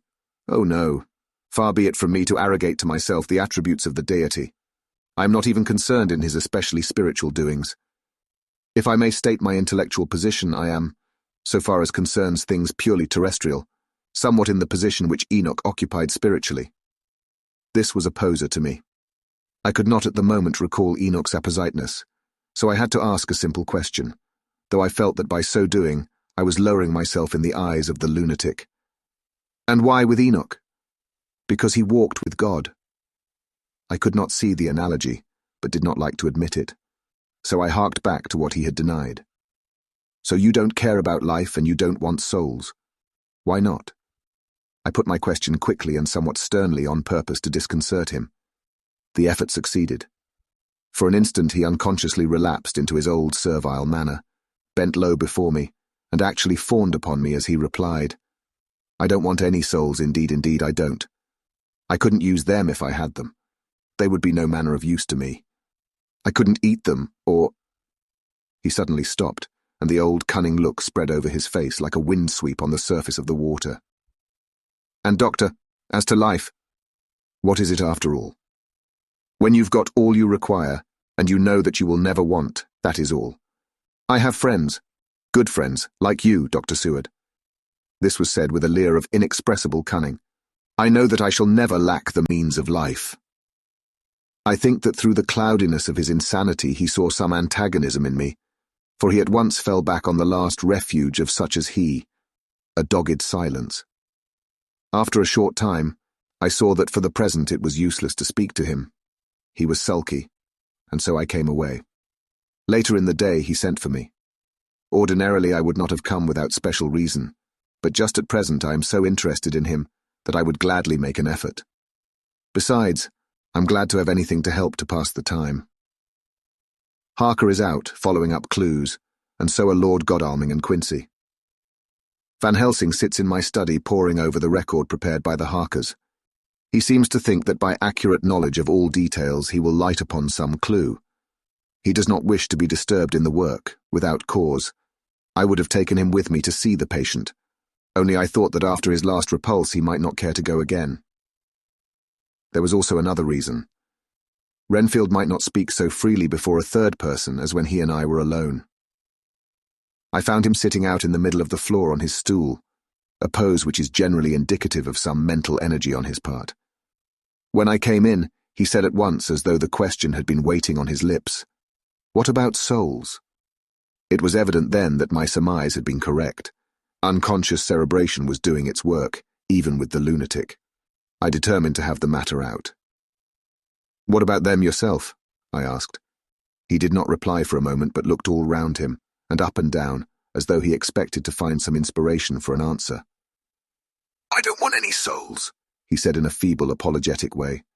The matter seemed preying on his mind, and so I determined to use it, to be cruel only to be kind. So I said, "You like life and you want life. Oh yes, but that is all right, you needn't worry about that. But," I asked, "how are we to get the life without getting the soul also?" This seemed to puzzle him, so I followed it up. "A nice time you'll have some time when you're flying out there, with the souls of thousands of flies and spiders and birds and cats buzzing and twittering and meowing all round you. You've got their lives, you know, and you must put up with their souls." Something seemed to affect his imagination, for he put his fingers to his ears and shut his eyes, screwing them up tightly just as a small boy does when his face is being soaped. There was something pathetic in it that touched me. It also gave me a lesson, for it seemed that before me was a child. Only a child, though the features were worn, and the stubble on the jaws was white. It was evident that he was undergoing some process of mental disturbance, and knowing how his past moods had interpreted things seemingly foreign to himself, I thought I would enter into his mind as well as I could and go with him. The first step was to restore confidence, so I asked him, speaking pretty loud so that he would hear me through his closed ears, "Would you like some sugar to get your flies round again?" He seemed to wake up all at once and shook his head. With a laugh he replied, "Not much. Flies are poor things after all." After a pause he added, "But I don't want their souls buzzing round me all the same." "Or spiders," I went on. "Blow spiders. What's the use of spiders?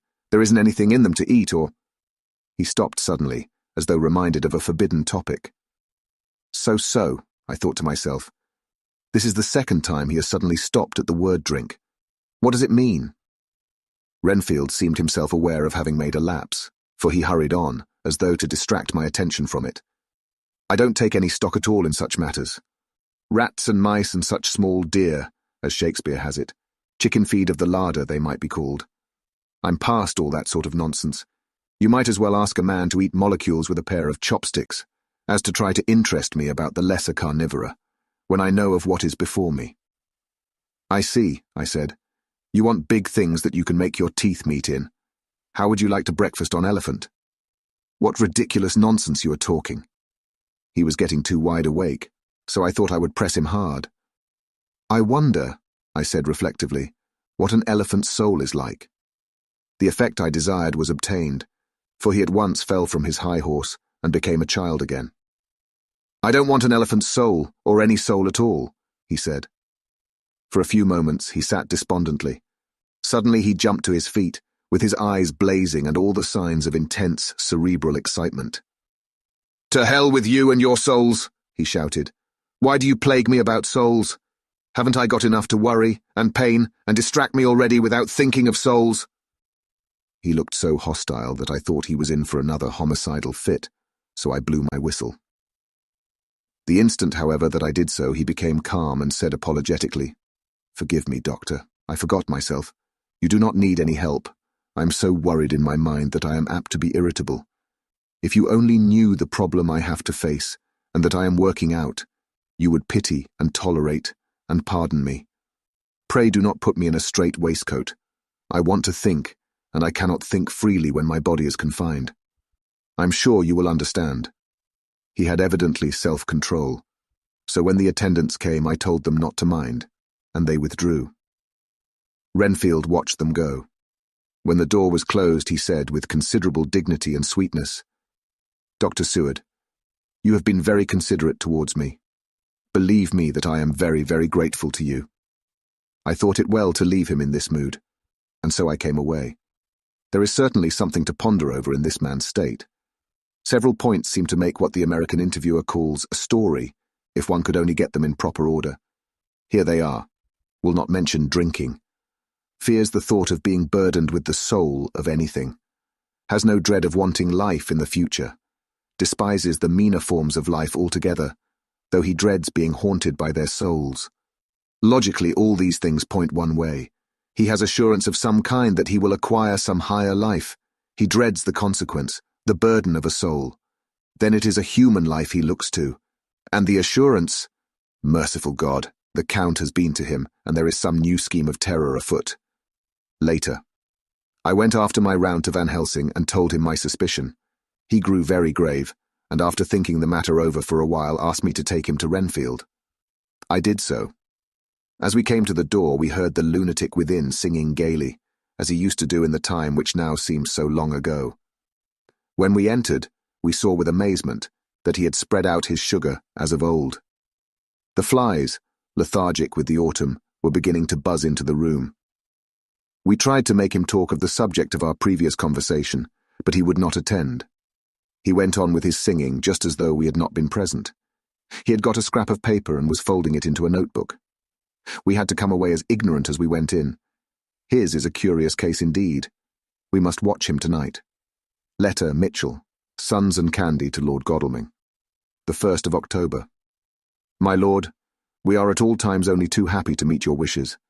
We beg with regard to the desire of your lordship, expressed by Mr. Harker on your behalf, to supply the following information concerning the sale and purchase of number 347 Piccadilly. The original vendors are the executors of the late Mr. Archibald Winter Suffield. The purchaser is a foreign nobleman, Count de Ville, who effected the purchase himself, paying the purchase money in notes over the counter, if your lordship will pardon us using so vulgar an expression. Beyond this, we know nothing whatever of him. We are, my lord, your lordship's humble servants. Mitchell, Sons and Candy. Dr. Seward's diary. 2 October. I placed a man in the corridor last night and told him to make an accurate note of any sound he might hear from Renfield's room, and gave him instructions that if there should be anything strange he was to call me. After dinner, when we had all gathered round the fire in the study, Mrs. Harker having gone to bed, we discussed the attempts and discoveries of the day. Harker was the only one who had any result, and we are in great hopes that his clue may be an important one. Before going to bed, I went round to the patient's room and looked in through the observation trap. He was sleeping soundly, and his heart rose and fell with regular respiration. This morning the man on duty reported to me that a little after midnight he was restless and kept saying his prayers somewhat loudly. I asked him if that was all. He replied that it was all he heard. There was something about his manner so suspicious that I asked him point blank if he had been asleep. He denied sleep, but admitted to having dozed for a while. It is too bad that men cannot be trusted unless they are watched. Today, Harker is out following up his clue, and Art and Quincy are looking after horses. Godalming thinks that it will be well to have horses always in readiness, for when we get the information which we seek, there will be no time to lose. We must sterilize all the imported earth between sunrise and sunset. We shall thus catch the Count at his weakest, and without a refuge to fly to. Van Helsing is off to the British Museum, looking up some authorities on ancient medicine. The old physicians took account of things which their followers do not accept, and the professor is searching for witch and demon cures which may be useful to us later. I sometimes think we must be all mad and that we shall wake to sanity in strait waistcoats. Later. We have met again. We seem at last to be on the track, and our work of tomorrow may be the beginning of the end. I wonder if Renfield's quiet has anything to do with this. His moods have so followed the doings of the Count that the coming destruction of the monster may be carried to him in some subtle way. If we could only get some hint as to what passed in his mind. Between the time of my argument with him today and his resumption of fly-catching, it might afford us a valuable clue. He is now seemingly quiet for a spell. Is he? That wild yell seemed to come from his room. The attendant came bursting into my room and told me that Renfield had somehow met with some accident. He had heard him yell, and when he went to him found him lying on his face on the floor, all covered with blood. I must go at once. Chapter 21. Dr. Seward's Diary. 3 October. Let me put down with exactness all that happened, as well as I can remember it, since last I made an entry. Not a detail that I can recall must be forgotten. In all calmness I must proceed. When I came to Renfield's room, I found him lying on the floor on his left side in a glittering pool of blood. When I went to move him, it became at once apparent that he had received some terrible injuries. There seemed none of that unity of purpose between the parts of the body which marks even lethargic sanity. As the face was exposed, I could see that it was horribly bruised, as though it had been beaten against the floor. Indeed, it was from the face wounds that the pool of blood originated. The attendant who was kneeling beside the body said to me as we turned him over, "I think, sir, his back is broken. See, both his right arm and leg and the whole side of his face are paralyzed." How such a thing could have happened puzzled the attendant beyond measure. He seemed quite bewildered, and his brows were gathered in as he said, "I can't understand the two things. He could mark his face like that by beating his own head on the floor. I saw a young woman do it once at the Eversfield Asylum before anyone could lay hands on her. And I suppose he might have broke his neck by falling out of bed if he got in an awkward kink. But for the life of me I can't imagine how the two things occurred.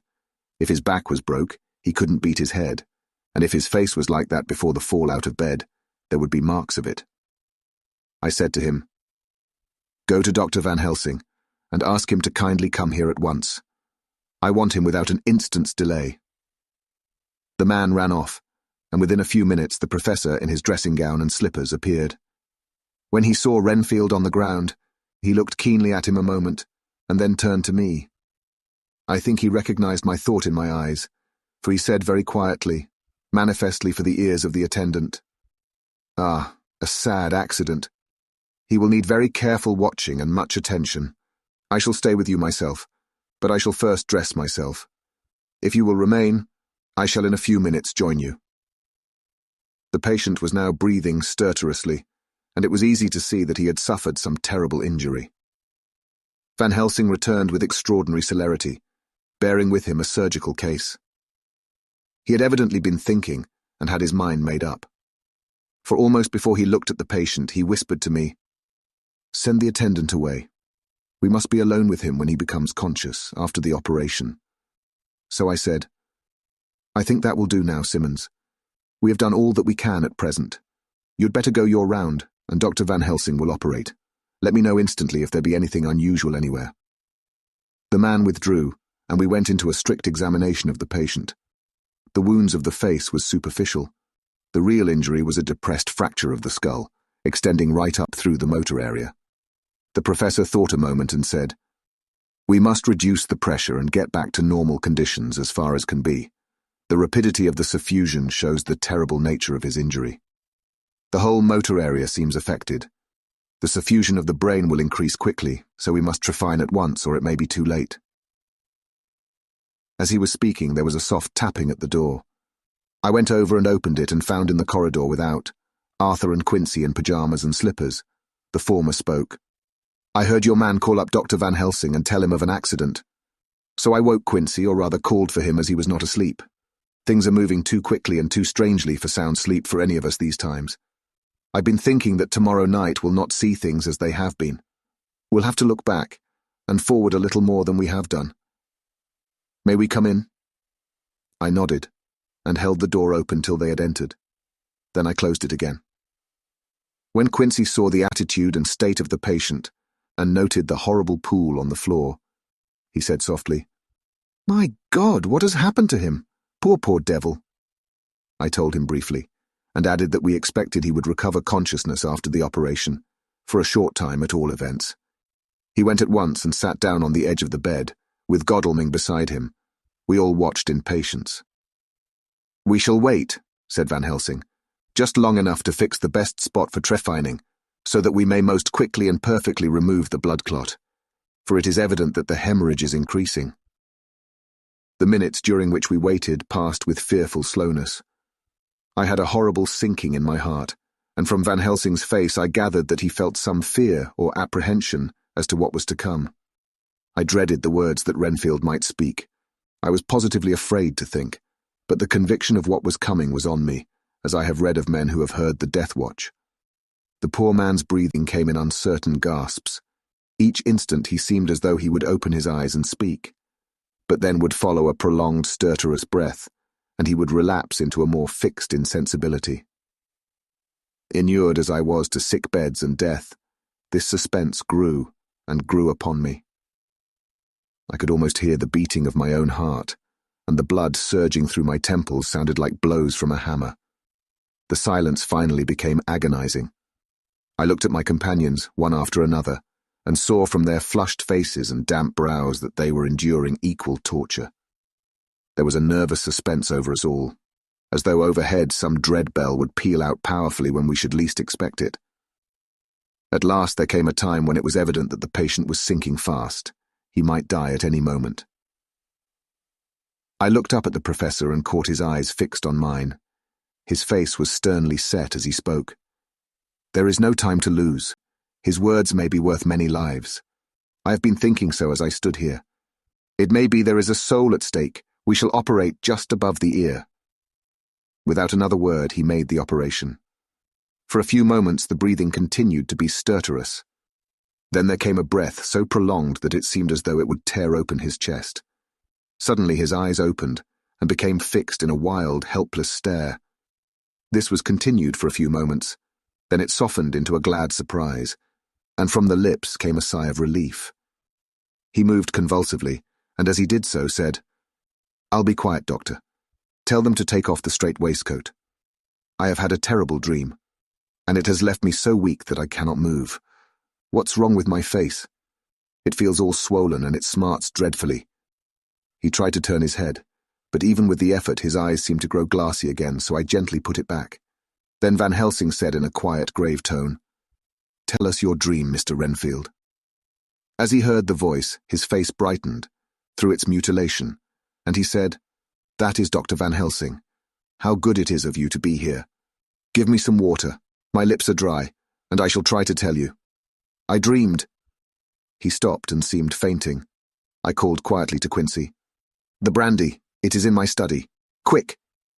He flew and returned with a glass, the decanter of brandy and a carafe of water. We moistened the parched lips, and the patient quickly revived. It seemed, however, that his poor injured brain had been working in the interval, for, when he was quite conscious, he looked at me piercingly with an agonized confusion which I shall never forget, and said, "I must not deceive myself. It was no dream, but all a grim reality." Then his eyes roved round the room. As they caught sight of the two figures sitting patiently on the edge of the bed, he went on, "If I were not sure already, I would know from them." For an instant his eyes closed, not with pain or sleep, but voluntarily, as though he were bringing all his faculties to bear. When he opened them, he said hurriedly and with more energy than he had yet displayed, "Quick, doctor, quick, I'm dying. I feel that I have but a few minutes, and then I must go back to death, or worse, wet my lips with brandy again. I have something that I must say before I die, or before my poor crushed brain dies anyhow. Thank you. It was that night after you left me when I implored you to let me go away. I couldn't speak then, for I felt my tongue was tied. But I was as sane then, except in that way, as I am now. I was in an agony of despair for a long time after you left me. It seemed hours. Then there came a sudden peace to me. My brain seemed to become cool again, and I realized where I was. I heard the dogs bark behind our house, but not where he was." As he spoke, Van Helsing's eyes never blinked, but his hand came out and met mine and gripped it hard. He did not, however, betray himself. He nodded slightly and said, "Go on," in a low voice. Renfield proceeded. He came up to the window in the mist, as I'd seen him often before, but he was solid then, not a ghost, and his eyes were fierce like a man's when angry. He was laughing with his red mouth. The sharp white teeth glinted in the moonlight when he turned to look back over the belt of trees, to where the dogs were barking. I wouldn't ask him to come in at first, though I knew he wanted to, just as he had wanted all along. Then he began promising me things, not in words but by doing them. He was interrupted by a word from the professor. "How?" "By making them happen, just as he used to send in the flies when the sun was shining. Great big fat ones with steel and sapphire on their wings, and big moths in the night, with skull and crossbones on their backs." Van Helsing nodded to him as he whispered to me unconsciously. "The Acherontia atetropos of the Sphinges, what you call the death's head moth." The patient went on without stopping. Then he began to whisper, "Rats, rats, rats, hundreds, thousands, millions of them, and everyone alive, and dogs to eat them, and cats too. All lives, all red blood with years of life in it, and not merely buzzing flies." I laughed at him, for I wanted to see what he could do. Then the dogs howled, away beyond the dark trees in his house. He beckoned me to the window. I got up and looked out, and he raised his hands, and seemed to call out without using any words. A dark mass spread over the grass, coming on like the shape of a flame of fire, and then he moved the mist to the right and left, and I could see that there were thousands of rats with their eyes blazing red, like his, only smaller. He held up his hand, and they all stopped, and I thought he seemed to be saying, "All these lives will I give you, I, and many more and greater through countless ages, if you will fall down and worship me." And then a red cloud, like the color of blood, seemed to close over my eyes, and before I knew what I was doing, I found myself opening the sash and saying to him, "Come in, Lord and Master." The rats were all gone, but he slid into the room through the sash, though it was only open an inch wide, just as the moon herself has often come in through the tiniest crack and has stood before me in all her size and splendor. His voice was weaker, so I moistened his lips with the brandy again, and he continued, but it seemed as though his memory had gone on working in the interval, for his story was further advanced. I was about to call him back to the point, but Van Helsing whispered to me, "Let him go on. Do not interrupt him. He cannot go back, and maybe could not proceed at all if once he lost the thread of his thought." He proceeded. "All day I waited to hear from him, but he did not send me anything, not even a blowfly. And when the moon got up, I was pretty angry with him. When he slid in through the window, though it was shut and did not even knock, I got mad with him. He sneered at me, and his white face looked out of the mist with his red eyes gleaming, and he went on as though he owned the whole place and I was no one. He didn't even smell the same as he went by me. I couldn't hold him. I thought that somehow Mrs. Harker had come into the room." The two men sitting on the bed stood up and came over, standing behind him so that he could not see them, but where they could hear better. They were both silent, but the professor started and quivered. His face, however, grew grimmer and sterner still. Renfield went on without noticing. "When Mrs. Harker came in to see me this afternoon, she wasn't the same. It was like tea after the teapot had been watered." Here we all moved, but no one said a word. He went on. "I didn't know that she was here till she spoke, and she didn't look the same. I don't care for the pale people. I like them with lots of blood in them, and hers had all seemed to have run out. I didn't think of it at the time. But when she went away, I began to think, and it made me mad to know that he had been taking the life out of her. I could feel that the rest quivered, as I did, but we remained otherwise still. So when he came tonight, I was ready for him. I saw the mist stealing in, and I grabbed it tight. I had heard that madmen have unnatural strength, and as I knew I was a madman, at times anyhow, I resolved to use my power. Aye, and he felt it too, for he had to come out of the mist to struggle with me. I held tight, and I thought I was going to win, for I didn't mean him to take any more of her life till I saw his eyes. They burned into me, and my strength became like water. He slipped through it, and when I tried to cling to him, he raised me up and flung me down. There was a red cloud before me, and a noise like thunder, and the mist seemed to steal away under the door. His voice was becoming fainter, and his breath more stertorous. Van Helsing stood up instinctively. "We know the worst now," he said. "He is here, and we know his purpose. It may not be too late. Let us be armed, the same as we were the other night, but lose no time. There is not an instant to spare." There was no need to put our fear, nay our conviction, into words. We shared them in common. We all hurried, and took from our rooms the same things that we had when we entered the Count's house. The Professor had his ready, and as we met in the corridor he pointed to them significantly as he said, "They never leave me, and they shall not till this unhappy business is over. Be wise also, my friends. It is no common enemy that we deal with. Alas, alas, that dear Madam Mina should suffer." He stopped. His voice was breaking, and I do not know if rage or terror predominated in my own heart. Outside the Harker's door we paused. Art and Quincy held back, and the latter said, "Should we disturb her?" "We must," said Van Helsing grimly. "If the door be locked, I shall break it in. May it not frighten her terribly. It is unusual to break into a lady's room." Van Helsing said solemnly, "You're always right, but this is life and death. All chambers are alike to the doctor, and even were they not, they are all as one to me tonight. Friend John, when I turn the handle, if the door does not open, do you put your shoulder down and shove, and you too, my friends. Now." He turned the handle as he spoke, but the door did not yield. We threw ourselves against it. With a crash it burst open, and we almost fell headlong into the room. The Professor did actually fall, and I saw across him as he gathered himself up from hands and knees. What I saw appalled me.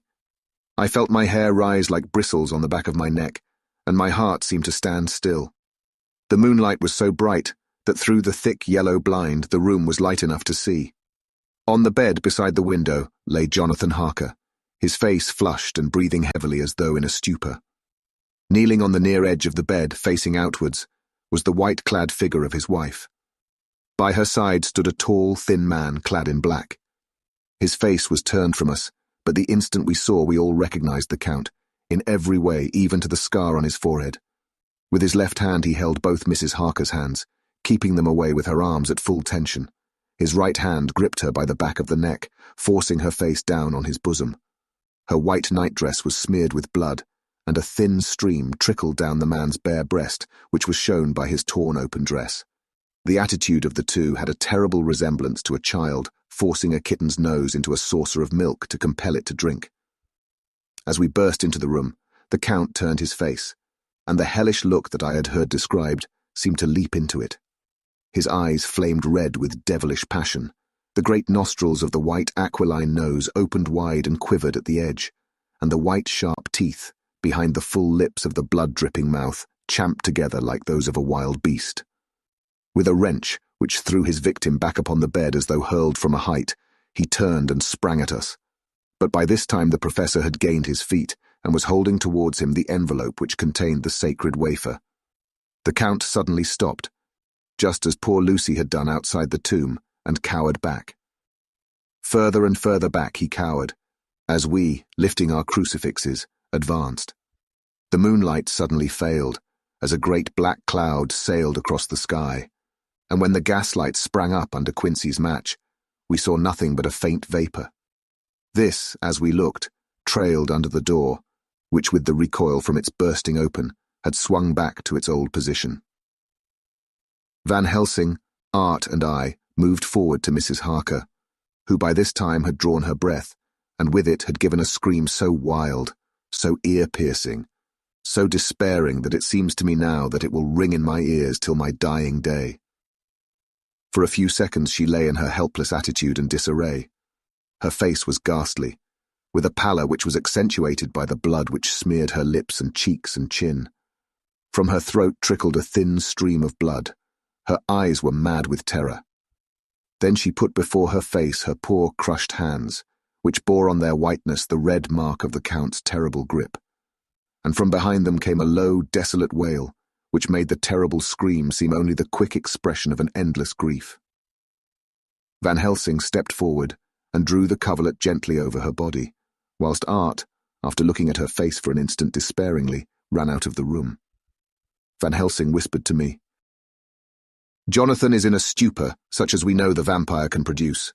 We can do nothing with poor Madame Mina for a few moments till she recovers herself. I must wake him." He dipped the end of a towel in cold water, and with it began to flick him on the face, his wife all the while holding her face between her hands, and sobbing in a way that was heartbreaking to hear. I raised the blind, and looked out of the window. There was much moonshine, and as I looked, I could see Quincy Morris run across the lawn and hide himself in the shadow of a great yew tree. It puzzled me to think why he was doing this, but at the instant I heard Harker's quick exclamation as he woke to partial consciousness and turned to the bed. On his face, as there might well be, was a look of wild amazement. He seemed dazed for a few seconds, and then full consciousness seemed to burst upon him all at once, and he started up. His wife was aroused by the quick movement, and turned to him with her arms stretched out, as though to embrace him. Instantly, however, she drew them in again, and putting her elbows together, held her hands before her face, and shuddered till the bed beneath her shook. "In God's name, what does this mean?" Harker cried out. "Dr. Seward, Dr. Van Helsing, what is it? What has happened? What is wrong? Mina, dear, what is it? What does that blood mean? My God, has it come to this?" And raising himself to his knees, he beat his hands wildly together. "Good God, help us! Help her! Oh, help her!" With a quick movement, he jumped from bed and began to pull on his clothes, all the man in him awake at the need for instant exertion. "What has happened? Tell me all about it," he cried without pausing. "Dr. Van Helsing, you love Mina, I know. Oh, do something to save her. It cannot have gone too far yet. Guard her while I look for him." His wife, through her terror and horror and distress, saw some sure danger to him. Instantly forgetting her own grief, she seized hold of him and cried out, "No, no, Jonathan, you must not leave me. I have suffered enough tonight, God knows, without the dread of his harming you. You must stay with me. Stay with these friends who will watch over you." Her expression became frantic as she spoke, and he yielding to her, she pulled him down sitting on the bedside and clung to him fiercely. Van Helsing and I tried to calm them both. The professor held up his little golden crucifix and said with wonderful calmness, "Do not fear, my dear. We are here, and whilst this is close to you, no foul thing can approach. You are safe for tonight, and we must be calm and take counsel together." She shuddered and was silent, holding down her head on her husband's breast. When she raised it, his white nightrobe was stained with blood where her lips had touched, and where the thin, open wound in her neck had sent forth drops. The instant she saw it, she drew back, with a low wail, and whispered, amidst choking sobs, "Unclean, unclean! I must touch him or kiss him no more. Oh, that it should be that it is I who am now his worst enemy, and whom he may have most cause to fear." To this he spoke out resolutely, "Nonsense, Mina. It is a shame to me to hear such a word. I would not hear it of you, and I shall not hear it from you. May God judge me by my deserts, and punish me with more bitter suffering than even this hour, if by any act or will of mine anything ever come between us." He put out his arms and folded her to his breast, and for a while she lay there sobbing. He looked at us over her bowed head, with eyes that blinked damply above his quivering nostrils. His mouth was set as steel. After a while her sobs became less frequent and more faint, and then he said to me, speaking with a studied calmness which I felt tried his nervous power to the utmost, "And now, Dr. Seward, tell me all about it. Too well I know the broad fact. Tell me all that has been." I told him exactly what had happened, and he listened with seeming impassiveness, but his nostrils twitched and his eyes blazed as I told how the ruthless hands of the Count had held his wife in that terrible and horrid position, with her mouth to the open wound in his breast. It interested me even at that moment to see that, whilst the face of white-set passion worked convulsively over the bowed head. The hands tenderly and lovingly stroked the ruffled hair. Just as I had finished, Quincy and Godalming knocked at the door. They entered in obedience to our summons. Van Helsing looked at me questioningly. I understood him to mean if we were to take advantage of their coming to divert, if possible, the thoughts of the unhappy husband and wife from each other and from themselves. So on nodding acquiescence to him, he asked them what they had seen or done, to which Lord Godalming answered, "I could not see him anywhere in the passage, or in any of our rooms. I looked in the study, but though he had been there, he had gone. He had, however—" He stopped suddenly, looking at the poor drooping figure on the bed. Van Helsing said gravely, "Go on, friend Arthur. We want here no more concealments. Our hope now is in knowing all. Tell freely." So Art went on. He had been there, and though it could only have been for a few seconds, he made rare hay of the place.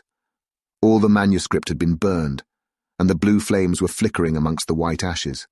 The cylinders of your phonograph too were thrown on the fire, and the wax had helped the flames. Here I interrupted. "Thank God there is the other copy in the safe." His face lit for a moment, but fell again as he went on. "I ran downstairs then, but could see no sign of him. I looked into Renfield's room, but there was no trace there except—" Again he paused. "Go on," said Harker hoarsely. So he bowed his head and, moistening his lips with his tongue, added, "Except that the poor fellow is dead." Mrs. Harker raised her head. Looking from one to the other of us, she said solemnly, "God's will be done." I could not but feel that Art was keeping back something, but as I took it that it was with a purpose, I said nothing. Van Helsing turned to Morris and asked, "And you, friend Quincy, have you any to tell?" "A little," he answered. "It may be much eventually, but at present I can't say. I thought it well to know, if possible, where the Count would go when he left the house. I did not see him, but I saw a bat rise from Renfield's window and flap westward. I expected to see him in some shape go back to Carfax, but he evidently sought some other lair. He will not be back tonight, for the sky is reddening in the east and the dawn is close. We must work tomorrow." He said the latter words through his shut teeth. For a space of perhaps a couple of minutes there was silence, and I could fancy that I could hear the sound of our hearts beating. Then Van Helsing said, placing his hand very tenderly on Mrs. Harker's head, "And now, Madam Mina, poor dear, dear Madam Mina, tell us exactly what happened. God knows that I do not want that you be pained, but it is need that we know all. For now, more than ever, has all work to be done quick and sharp, and in deadly earnest. The day is close to us that must end all, if it may be so, and now is the chance that we may live and learn." The poor dear lady shivered, and I could see the tension of her nerves as she clasped her husband closer to her and bent her head lower and lower still on his breast. Then she raised her head proudly and held out one hand to Van Helsing, who took it in his, and after stooping and kissing it reverently, held it fast. The other hand was locked in that of her husband, who held his other arm thrown around her protectingly. After a pause in which she was evidently ordering her thoughts, she began. "I took the sleeping draught which you had so kindly given me, but for a long time it did not act. I seemed to become more wakeful, and myriads of horrible fancies began to crowd in upon my mind, all of them connected with death and vampires, with blood and pain and trouble." Her husband involuntarily groaned as she turned to him and said lovingly, "Do not fret, dear. You must be brave and strong, and help me through the horrible task. If you only knew what an effort it is to me to tell of this fearful thing at all, you would understand how much I need your help." Well, I saw I must try to help the medicine to its work with my will, if it was to do me any good, so I resolutely set myself to sleep. Sure enough, sleep must soon have come to me, for I remember no more. Jonathan coming in had not waked me, for he lay by my side when next I remember. There was in the room the same thin white mist that I had before noticed. But I forget now if you know of this. You will find it in my diary, which I shall show you later. I felt the same vague terror which had come to me before, and the same sense of some presence. I turned to wake Jonathan, but found that he slept so soundly that it seemed as if it was he who had taken the sleeping draught and not I. I tried, but I could not wake him. This caused me a great fear, and I looked around terrified. Then indeed my heart sank within me. Beside the bed, as if he had stepped out of the mist, or rather as if the mist had turned into his figure, for it had entirely disappeared, stood a tall, thin man, all in black. I knew him at once from the description of the others. The waxen face, the high aquiline nose, on which the light fell in a thin white line, the parted red lips, with the sharp white teeth showing between, and the red eyes that I had seemed to see in the sunset on the windows of St. Mary's Church at Whitby. I knew, too, the red scar on his forehead where Jonathan had struck him. For an instant my heart stood still, and I would have screamed out, only that I was paralyzed. In the pause he spoke in a sort of keen, cutting whisper, pointing as he spoke to Jonathan. "Silence! If you make a sound, I shall take him and dash his brains out before your very eyes." I was appalled, and was too bewildered to do or say anything. With a mocking smile, he placed one hand upon my shoulder and, holding me tight, bared my throat with the other, saying as he did so, "First, a little refreshment to reward my exertions. You may as well be quiet. It is not the first time or the second that your veins have appeased my thirst." I was bewildered, and strangely enough, I did not want to hinder him. I suppose it is a part of the horrible curse that such is, when his touch is on his victim. And oh my God, pity me! He placed his reeking lips upon my throat. Her husband groaned again. She clasped his hand harder, and looked at him pityingly, as if he were the injured one, and went on. I felt my strength fading away, and I was in a half-swoon. How long this horrible thing lasted I know not, but it seemed that a long time must have passed before he took his foul, awful, sneering mouth away. I saw it drip with the fresh blood. The remembrance seemed for a while to overpower her, and she drooped, and would have sunk down but for her husband's sustaining arm. With a great effort she recovered herself, and went on. Then he spoke to me mockingly, and so you, like the others, would play your brains against mine. You would help these men to hunt me and frustrate me in my designs. You know now, and they know in part already, and will know in full before long, what it is to cross my path. They should have kept their energies for use closer to home. Whilst they played wits against me who commanded nations, and intrigued for them and fought for them hundreds of years before they were born, I was countermining them. And you, their best beloved one, are now to me, flesh of my flesh, blood of my blood, kin of my kin, my bountiful winepress for a while, and shall be later on my companion and my helper. You shall be avenged in turn, for not one of them but shall minister to your needs. But as yet you are to be punished for what you have done. You have aided in thwarting me. Now you shall come to my call. When my brain says, come, to you, you shall cross land or sea to do my bidding, and to that end, this. With that he pulled open his shirt, and with his long, sharp nails opened a vein in his breast. When the blood began to spurt out, he took my hands in one of his, holding them tight, and with the other seized my neck and pressed my mouth to the wound, so that I must either suffocate or swallow some of the, oh my God, what have I done? What have I done to deserve such a fate? I who have tried to walk in meekness and righteousness all my days. God pity me, look down on a poor soul in worse than mortal peril, and in mercy pity those to whom she is dear. Then she began to rub her lips as though to cleanse them from pollution. As she was telling her terrible story, the eastern sky began to quicken, and everything became more and more clear. Harker was still and quiet, but over his face as the awful narrative went on, came a grey look which deepened and deepened in the morning light, till when the first red streak of the coming dawn shot up, the flesh stood darkly out against the whitening hair. We have arranged that one of us is to stay within call of the unhappy pair till we can meet together and arrange about taking action. Of this I am sure. The sun rises today on no more miserable house in all the great round of its daily course. Chapter 22. Jonathan Harker's Journal. 3 October. As I must do something or go mad, I write this diary. It is now 6 o'clock, and we are to meet in the study in half an hour and take something to eat. For Dr. Van Helsing and Dr. Seward are agreed that if we do not eat, we cannot work our best. Our best will be, God knows, required today. I must keep writing at every chance, for I dare not stop to think. All, big and little, must go down. Perhaps at the end the little things may teach us most. The teaching, big or little, could not have landed Mina or me anywhere worse than we are today. However, we must trust and hope. Poor Mina told me just now, with the tears running down her dear cheeks, that it is in trouble and trial that our faith is tested, that we must keep on trusting, and that God will aid us up to the end. The end. Oh my God. What end? To work. To work. When Dr. Van Helsing and Dr. Seward had come back from seeing poor Renfield, we went gravely into what was to be done. First, Dr. Seward told us that when he and Dr. Van Helsing had gone down to the room below, they had found Renfield lying on the floor, all in a heap. His face was all bruised and crushed in, and the bones of the neck were broken.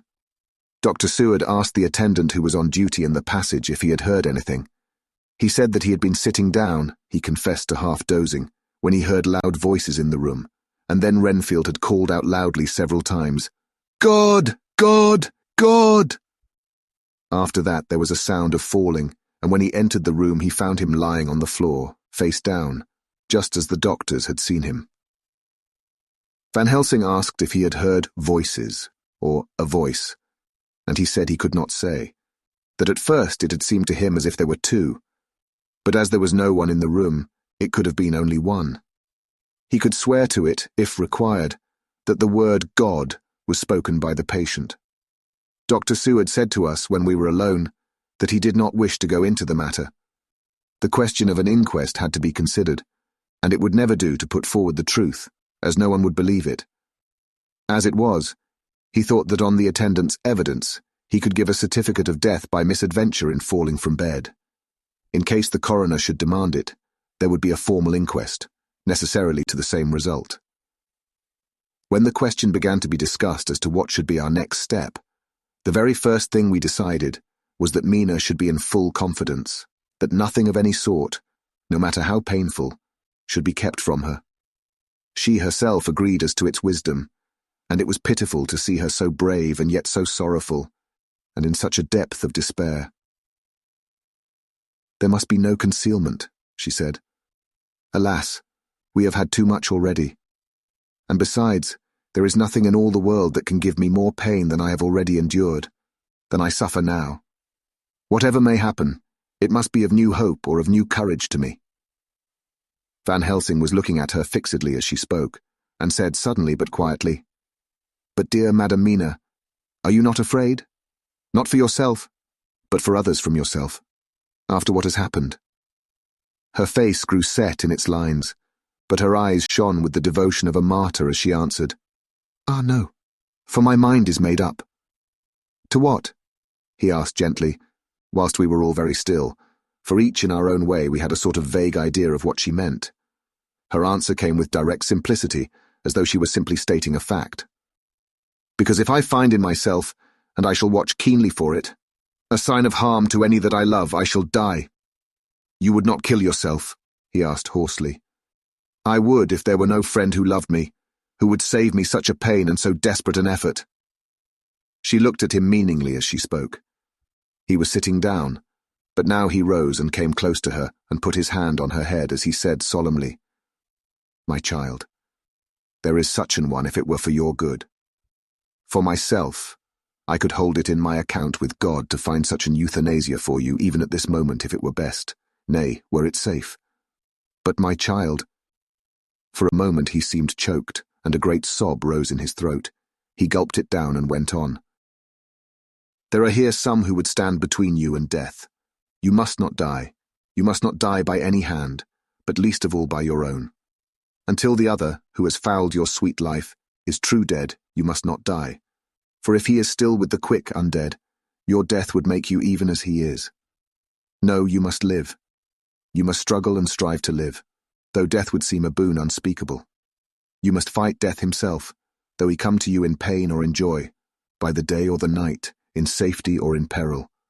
On your living soul I charge you that you do not die, nay, nor think of death, till this great evil be past." The poor dear grew white as death, and shook and shivered as I have seen a quicksand shake and shiver at the incoming of the tide. We were all silent. We could do nothing.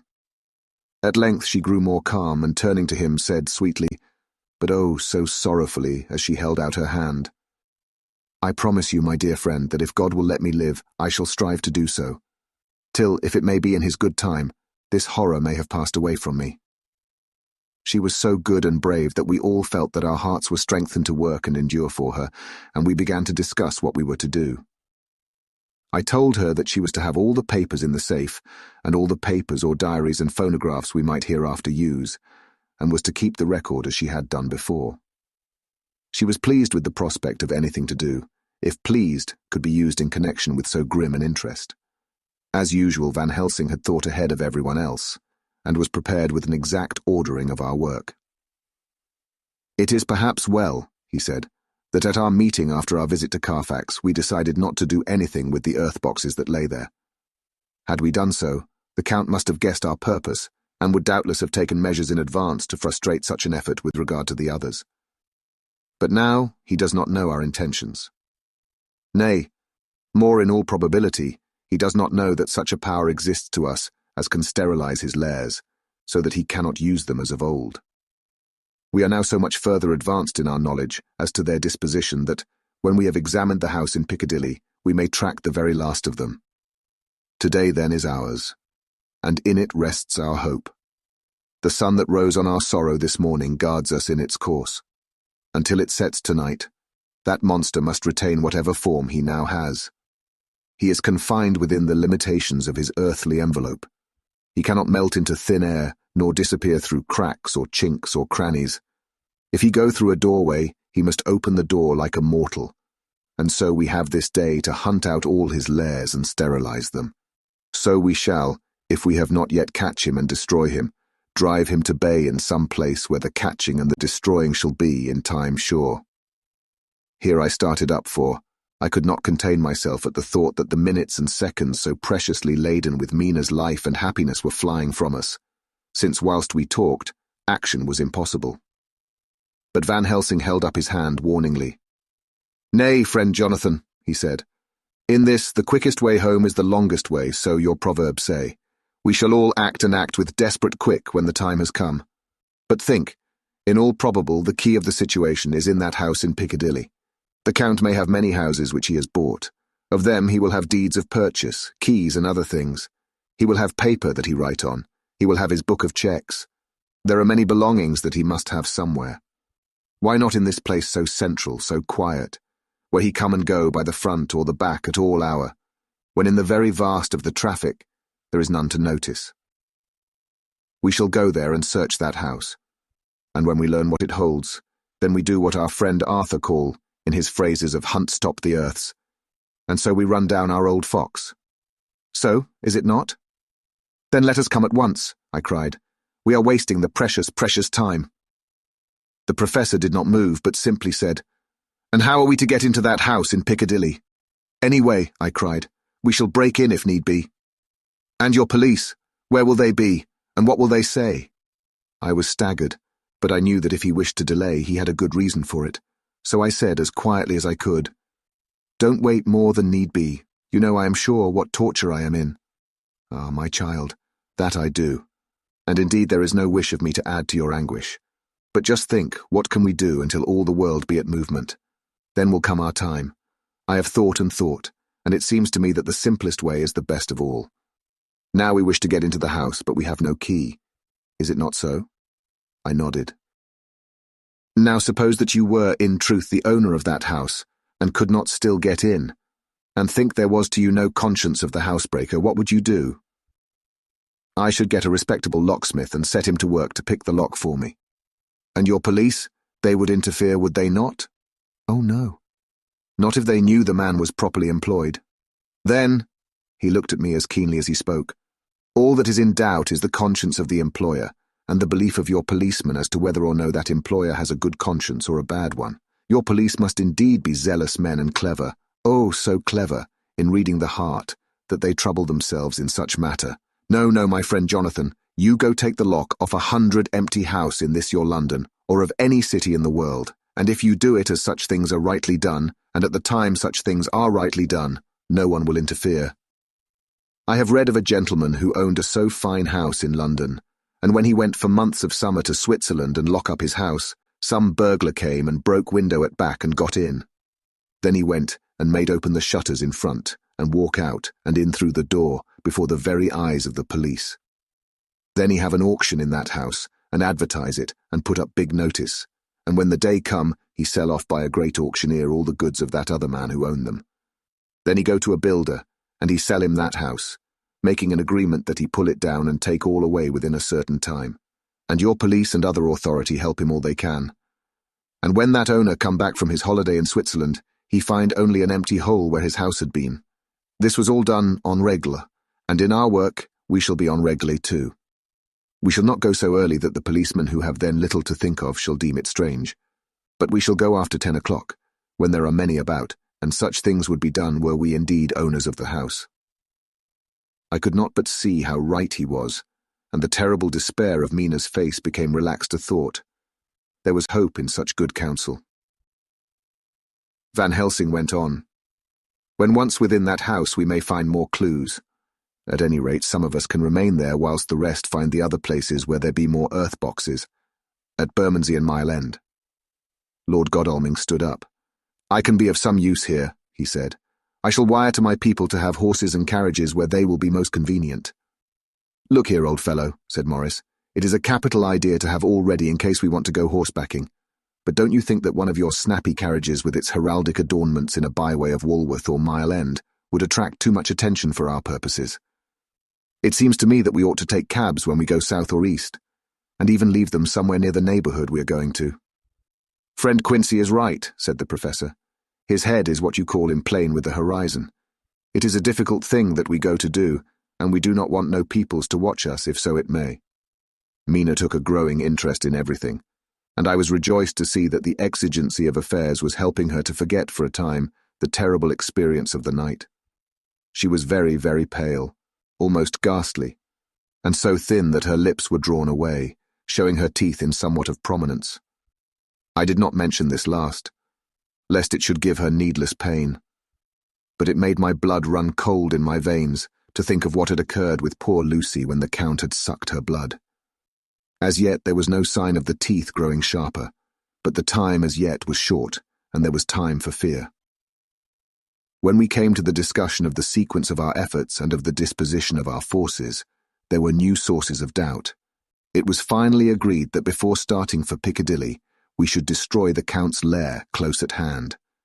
In case he should find it out too soon, we should thus be still ahead of him in our work of destruction, and his presence in his purely material shape, and at his weakest, might give us some new clue.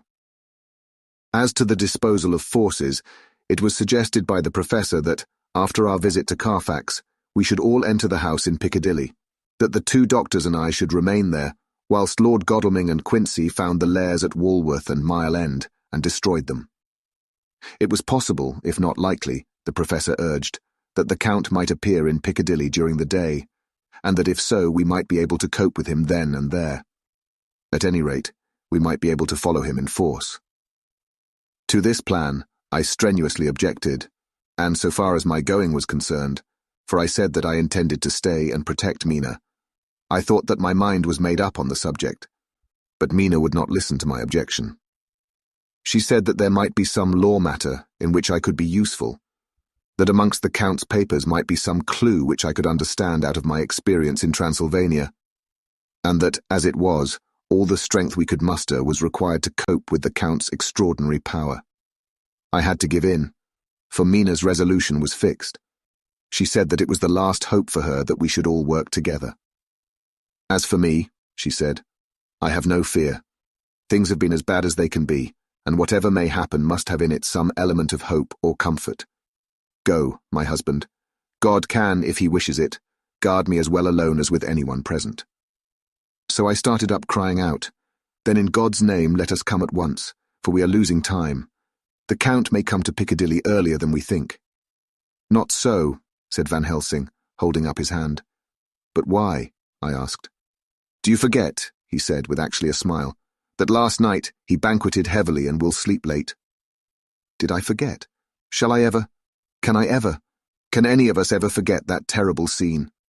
Mina struggled hard to keep her brave countenance, but the pain overmastered her, and she put her hands before her face, and shuddered whilst she moaned. Van Helsing had not intended to recall her frightful experience. He had simply lost sight of her and her part in the affair in his intellectual effort. When it struck him what he said, he was horrified at his thoughtlessness and tried to comfort her. "Oh, Madam Mina," he said. "Dear, dear Madam Mina, alas, that I of all who so reverence you should have said anything so forgetful. These stupid old lips of mine and this stupid old head do not deserve so, but you will forget it, will you not?" He bent low beside her as he spoke. She took his hand, and looking at him through her tears, said hoarsely, "No, I shall not forget, for it is well that I remember, and with it I have so much in memory of you that is sweet, that I take it all together. Now, you must all be going soon.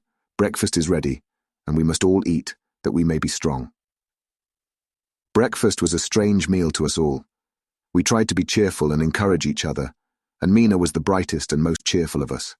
When it was over, Van Helsing stood up and said, "Now, my dear friends, we go forth to our terrible enterprise.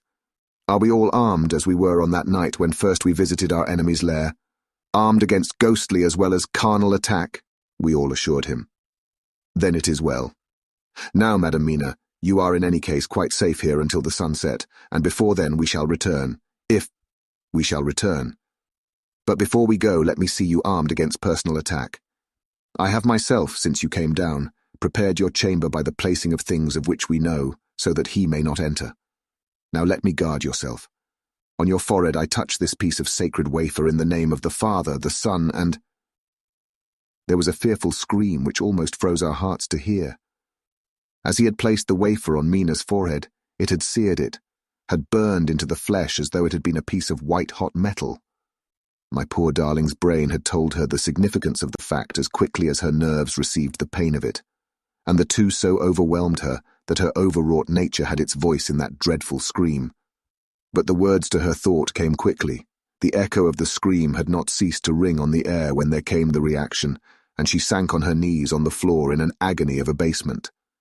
Pulling her beautiful hair over her face, as the leper of old his mantle, she wailed out, "Unclean, unclean! Even the Almighty shuns my polluted flesh.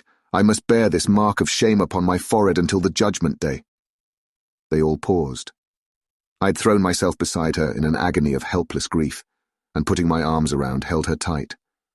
For a few minutes, our sorrowful hearts beat together, whilst the friends around us turned away their eyes that ran tears silently. Then Van Helsing turned and said gravely, so gravely that I could not help feeling that he was in some way inspired, and was stating things outside himself. "It may be that you may have to bear that mark till God himself see fit, as he most surely shall on the judgment day, to redress all wrongs of the earth and of his children that he has placed thereon. And oh, Madam Mina, my dear, may we who love you be there to see, when that red scar, the sign of God's knowledge of what has been, shall pass away, and leave your forehead as pure as the heart we know. For so surely as we live, that scar shall pass away when God sees right to lift the burden that is hard upon us. Till then we bear our cross, as his Son did in obedience to his will. It may be that we are chosen instruments of his good pleasure, and that we ascend to his bidding as that other through stripes and shame, through tears and blood, through doubts and fears, and all that makes the difference between God and man." There was hope in his words and comfort, and they made for resignation. Mina and I both felt so, and simultaneously we each took one of the old man's hands and bent over and kissed it. Then without a word we all knelt down together, and all holding hands, swore to be true to each other. We men pledged ourselves to raise the veil of sorrow from the head of her whom, each in his own way, we loved, and we prayed for help and guidance in the terrible task which lay before us. It was then time to start, so I said farewell to Mina, a parting which neither of us shall forget to our dying day, and we set out. To one thing I have made up my mind. If we find out that Mina must be a vampire in the end, then she shall not go into that unknown and terrible land alone. I suppose it is thus that in old times one vampire meant many, just as their hideous bodies could only rest in sacred earth, so the holiest love was the recruiting sergeant for their ghastly ranks. We entered Carfax without trouble, and found all things the same as on the first occasion. It was hard to believe that amongst so prosaic surroundings of neglect and dust and decay, there was any ground for such fear as already we knew. Had not our minds been made up, and had there not been terrible memories to spur us on, we could hardly have proceeded with our task. We found no papers or any sign of use in the house, and in the old chapel the great boxes looked just as we had seen them last. Dr. Van Helsing said to us solemnly as we stood before them, "And now, my friends, we have a duty here to do. We must sterilize this earth, so sacred of holy memories, that he has brought from a far distant land for such fell use. He has chosen this earth because it has been holy. Thus we defeat him with his own weapon, for we make it more holy still. It was sanctified to such use of man. Now we sanctify it to God." As he spoke, he took from his bag a screwdriver and a wrench, and very soon the top of one of the cases was thrown open. The earth smelled musty and close, but we did not somehow seem to mind, for our attention was concentrated on the professor. Taking from his box a piece of the sacred wafer, he laid it reverently on the earth, and then shutting down the lid began to screw it home, we aiding him as he worked. One by one we treated in the same way each of the great boxes, and left them as we had found them to all appearance, but in each was a portion of the host. When we closed the door behind us, the professor said solemnly, "So much is already done. If it may be that with all the others we can be so successful, then the sunset of this evening may shine on Madame Mina's forehead all white as ivory, and with no stain." As we passed across the lawn on our way to the station to catch our train, we could see the front of the asylum. I looked eagerly, and in the window of my own room saw Mina. I waved my hand to her, and nodded to tell that our work there was successfully accomplished. She nodded in reply to show that she understood. The last I saw, she was waving her hand in farewell. It was with a heavy heart that we sought the station and just caught the train, which was steaming in as we reached the platform. I have written this in the train. Piccadilly, 12:30 o'clock. Just before we reached Fenchurch Street, Lord Godalming said to me, "Quincy and I will find a locksmith. You had better not come with us in case there should be any difficulty, for under the circumstances it wouldn't seem so bad for us to break into an empty house. But you are a solicitor, and the Incorporated Law Society might tell you that you should have known better." I demurred as to my not sharing any danger even of odium, but he went on. "Besides, it will attract less attention if there are not too many of us. My title will make it all right with the locksmith, and with any policeman that may come along. You had better go with Jack and the professor and stay in the Green Park, somewhere in sight of the house. And when you see the door opened and the smith has gone away, do you all come across. We shall be on the lookout for you, and shall let you in."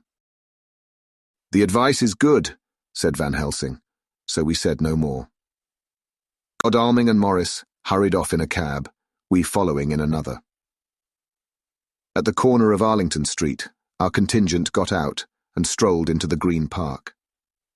My heart beat as I saw the house on which so much of our hope was centred, looming up grim and silent in its deserted condition amongst its more lively and spruce-looking neighbours. We sat down on a bench within good view and began to smoke cigars so as to attract as little attention as possible. The minutes seemed to pass with leaden feet as we waited for the coming of the others. At length we saw a four-wheeler drive up. Out of it, in leisurely fashion, got Lord Godalming and Morris, and down from the box descended a thick-set working man with his rush-woven basket of tools. Morris paid the cabman, who touched his hat and drove away. Together the two ascended the steps, and Lord Godalming pointed out what he wanted done. The workman took off his coat leisurely and hung it on one of the spikes of the rail, saying something to a policeman who just then sauntered along. The policeman nodded acquiescence, and the man kneeling down placed his bag beside him. After searching through it, he took out a selection of tools which he produced to lay beside him in orderly fashion. Then he stood up, looked into the keyhole, blew into it, and turning to his employers, made some remark. Lord Godalming smiled, and the man lifted a good-sized bunch of keys. Selecting one of them, he began to probe the lock, as if feeling his way with it. After fumbling about for a bit, he tried a second, and then a third. All at once the door opened under a slight push from him, and he and the two others entered the hall. We sat still. My own cigar burnt furiously, but Van Helsing's went cold altogether. We waited patiently as we saw the workman come out and bring in his bag. Then he held the door partly open, steadying it with his knees, whilst he fitted a key to the lock. This he finally handed to Lord Godalming, who took out his purse and gave him something. The man touched his hat, took his bag, put on his coat, and departed. Not a soul took the slightest notice of the whole transaction. When the man had fairly gone, we three crossed the street and knocked at the door. It was immediately opened by Quincy Morris, beside whom stood Lord Godalming lighting a cigar. "The place smells so vilely," said the latter as we came in. It did indeed smell vilely, like the old chapel at Carfax, and with our previous experience it was plain to us that the Count had been using the place pretty freely. We moved to explore the house, all keeping together in case of attack, for we knew we had a strong and wily enemy to deal with, and as yet we did not know whether the Count might not be in the house. In the dining room, which lay at the back of the hall, we found 8 boxes of earth. 8 boxes only out of the 9 which we sought. Our work was not over, and would never be until we should have found the missing box. First, we opened the shutters of the window which looked out across a narrow stone-flagged yard at the blank face of a stable, pointed to look like the front of a miniature house. There were no windows in it, so we were not afraid of being overlooked. We did not lose any time in examining the chests. With the tools which we had brought with us, we opened them, one by one, and treated them as we had treated those others in the old chapel. It was evident to us that the Count was not at present in the house, and we proceeded to search for any of his effects. After a cursory glance at the rest of the rooms, from basement to attic, we came to the conclusion that the dining room contained any effects which might belong to the Count, and so we proceeded to minutely examine them. They lay in a sort of orderly disorder on the great dining room table. There were title deeds of the Piccadilly house in a great bundle, deeds of the purchase of the houses at Mile End and Bermondsey, notepaper, envelopes and pens and ink. All were covered up in thin wrapping paper to keep them from the dust. There were also a clothes brush, a brush and comb, and a jug and basin, the latter containing dirty water which was reddened as if with blood. Last of all was a little heap of keys of all sorts and sizes, probably those belonging to the other houses. When we had examined this last find, Lord Godalming and Quincy Morris, taking accurate notes of the various addresses of the houses in the east and the south, took with them the keys in a great bunch, and set out to destroy the boxes in these places. The rest of us are, with what patience we can, waiting their return, or the coming of the Count. Chapter 23. Dr. Seward's Diary, 3 October. The time seemed terribly long whilst we were waiting for the coming of Godalming and Quincy Morris. The Professor tried to keep our minds active by using them all the time. I could see his beneficent purpose, by the side glances which he threw from time to time at Harker. The poor fellow is overwhelmed in a misery that is appalling to see. Last night he was a frank, happy-looking man, with strong, youthful face, full of energy, and with dark brown hair. Today he is a drawn, haggard old man, whose white hair matches well with the hollow, burning eyes and grief-written lines of his face. His energy is still intact. In fact, he's like a living flame. This may yet be his salvation, for if all go well, it will tide him over the despairing period. He will then, in a kind of way, wake again to the realities of life. Poor fellow, I thought my own trouble was bad enough. But the Professor knows this well enough, and is doing his best to keep his mind active. What he has been saying was, under the circumstances, of absorbing interest. So well as I can remember, here it is. I have studied, over and over again since they came into my hands, all the papers relating to this monster, and the more I have studied, the greater seems the necessity to utterly stamp him out. All through, there are signs of his advance, not only of his power, but of his knowledge of it. As I learned from the researches of my friend Arminus of Budapest, he was in life a most wonderful man. Soldier, statesman, and alchemist, which latter was the highest development of the science knowledge of his time. He had a mighty brain, a learning beyond compare, and a heart that knew no fear and no remorse. He dared even to attend the scholomance, and there was no branch of knowledge of his time that he did not essay. Well, in him the brain powers survived the physical death, though it would seem that memory was not all complete. In some faculties of mind he has been and is only a child, but he is growing, and some things that were childish at the first are now of man's stature. He is experimenting, and doing it well, and if it had not been that we have crossed his path, he may be yet, if we fail, the father or furtherer of a new order of beings, whose road must lead through death, not life. Harker groaned and said, "And this is all arrayed against my darling. But how is he experimenting? The knowledge may help us to defeat him." "He has all along, since his coming, been trying his power, slowly but surely. That big child brain of his is working. Well, for us it is as yet a child brain. For had he dared at the first to attempt certain things, he would long ago have been beyond our power. However, he means to succeed, and a man who has centuries before him can afford to wait and to go slow. Festina lente may well be his motto." "I fail to understand," said Harker wearily. "Oh, do be more plain to me. Perhaps grief and trouble are dulling my brain." The professor laid his hand tenderly on his shoulder as he spoke. "Ah, my child, I will be plain.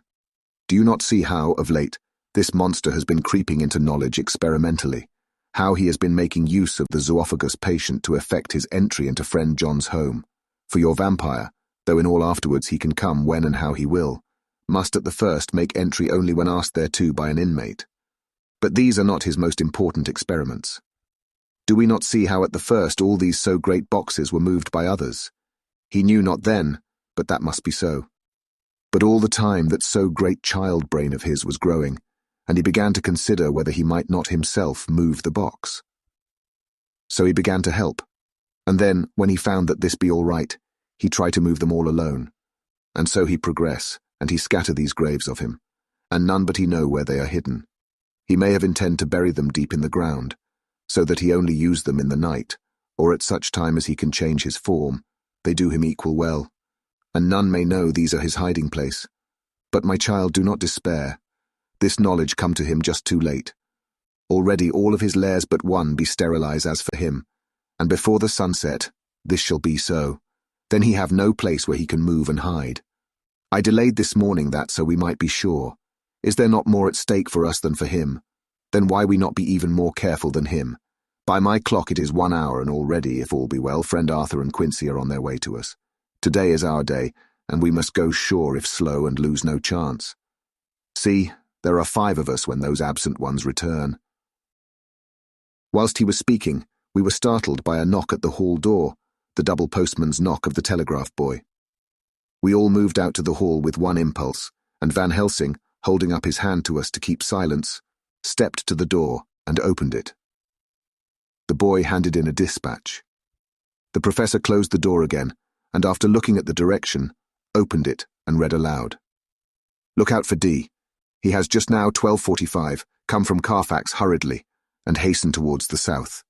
He seems to be going the round and may want to see you, Mina." There was a pause, broken by Jonathan Harker's voice. "Now, God be thanked, we shall soon meet." Van Helsing turned to him quickly and said, "God will act in his own way and time. Do not fear and do not rejoice as yet, for what we wish for at the moment may be our undoings." "I care for nothing now," he answered hotly, "except to wipe out this brute from the face of creation. I would sell my soul to do it." "Oh, hush, hush, my child," said Van Helsing. "God does not purchase souls in this wise, and the devil, though he may purchase, does not keep faith. But God is merciful and just, and knows your pain and your devotion to that dear Madam Mina. Think you, how her pain would be doubled did she but hear your wild words. Do not fear any of us. We are all devoted to this cause, and today shall see the end. The time is coming for action. Today this vampire is limit to the powers of man. Until sunset he may not change. It will take him time to arrive here. See, it is 20 minutes past 1, and there are yet some times before he can hither come, be he never so quick. What we must hope for is that my Lord Arthur and Quincy arrive first." About half an hour after we had received Mrs. Harker's telegram, there came a quiet, resolute knock at the hall door. It was just an ordinary knock, such as is given hourly by thousands of gentlemen, but it made the professor's heart and mine beat loudly. We looked at each other, and together moved out into the hall. We each held ready to use our various armaments, the spiritual in the left hand, the mortal in the right. Van Helsing pulled back the latch, and holding the door half open, stood back, having both hands ready for action. The gladness of our hearts must have shone upon our faces when on the step, close to the door, we saw Lord Godalming and Quincy Morris. They came quickly in and closed the door behind them, the former saying as they moved along the hall, "It is all right. We found both places, 6 boxes in each, and we destroyed them all. Destroyed? Asked the professor. For him. We were silent for a minute, and then Quincy said, There's nothing to do but to wait here. If, however, he doesn't turn up by 5 o'clock, we must start off, for it won't do to leave Mrs. Harker alone after sunset. He will be here before long now, said Van Helsing, who had been consulting his pocketbook. Nota bene, in Madam's telegram he went south from Carfax. That means he went to cross the river, and he could only do so at slack of tide, which should be something before 1 o'clock. That he went south has a meaning for us. He is as yet only suspicious, and he went from Carfax first to the place where he would suspect interference least. You must have been at Bermondsey only a short time before him. That he is not here already shows that he went to Mile End next. This took him some time, for he would then have to be carried over the river in some way. Believe me, my friends, we shall not have long to wait now. We should have ready some plan of attack, so that we may throw away no chance. Hush, there is no time now. Have all your arms. Be ready. He held up a warning hand as he spoke, for we all could hear a key softly inserted in the lock of the hall door. I could not but admire, even at such a moment, the way in which a dominant spirit asserted itself. In all our hunting parties and adventures in different parts of the world, Quincy Morris had always been the one to arrange the plan of action, and Arthur and I had been accustomed to obey him implicitly. Now the old habit seemed to be renewed instinctively. With a swift glance around the room, he at once laid out our plan of attack, and without speaking a word, with a gesture, placed us each in position. Van Helsing, Harker and I were just behind the door, so that when it was opened, the professor could guard it, whilst we two stepped between the incomer and the door. Godalming behind, and Quincy in front stood just out of sight, ready to move in front of the window. We waited in a suspense that made the seconds pass with nightmare slowness. The slow, careful steps came along the hall. The Count was evidently prepared for some surprise. At least he feared it. Suddenly, with a single bound, he leaped into the room, winning a way past us before any of us could raise a hand to stay him. There was something so panther-like in the movement, something so unhuman, that it seemed to sober us all from the shock of his coming. The first to act was Harker, who, with a quick movement, threw himself before the door leading into the room in the front of the house. As the Count saw us, a horrible sort of snarl passed over his face, showing the eye-teeth long and pointed, but the evil smile as quickly passed into a cold stare of lion-like disdain. His expression again changed as, with a single impulse, we all advanced upon him.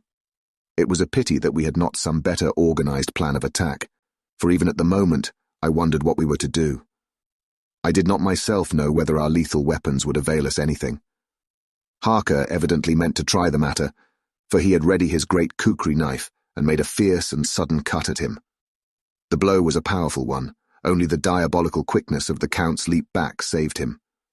A second less, and the trenchant blade had shorn through his heart. As it was, the point just cut the cloth of his coat, making a wide gap whence a bundle of banknotes and a stream of gold fell out.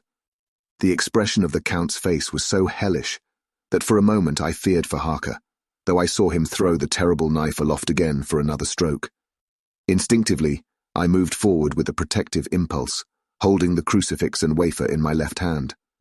I felt a mighty power fly along my arm, and it was without surprise that I saw the monster cower back before a similar movement, made spontaneously by each one of us. It would be impossible to describe the expression of hate and baffled malignity, of anger and hellish rage, which came over the Count's face. His waxen hue became greenish-yellow by the contrast of his burning eyes, and the red scar on the forehead showed on the pallid skin like a palpitating wound.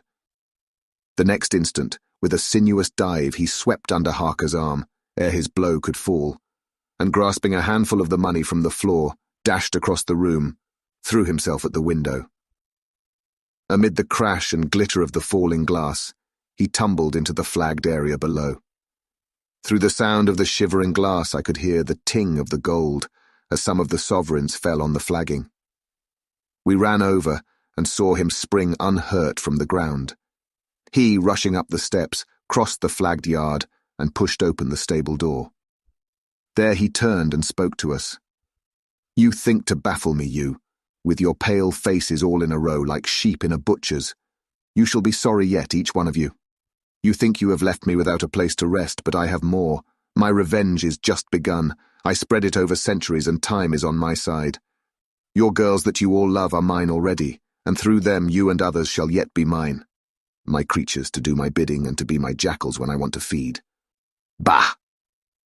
With a contemptuous sneer, he passed quickly through the door, and we heard the rusty bolt creak as he fastened it behind him. A door beyond opened and shut. The first of us to speak was the professor, as realizing the difficulty of following him through the stable, we moved toward the hall.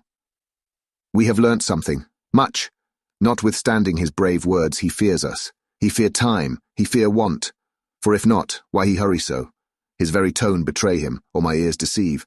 Why take that money? You follow quick. You are hunters of wild beast and understand it so. For me, I make sure that nothing here may be of use to him, if so that he return.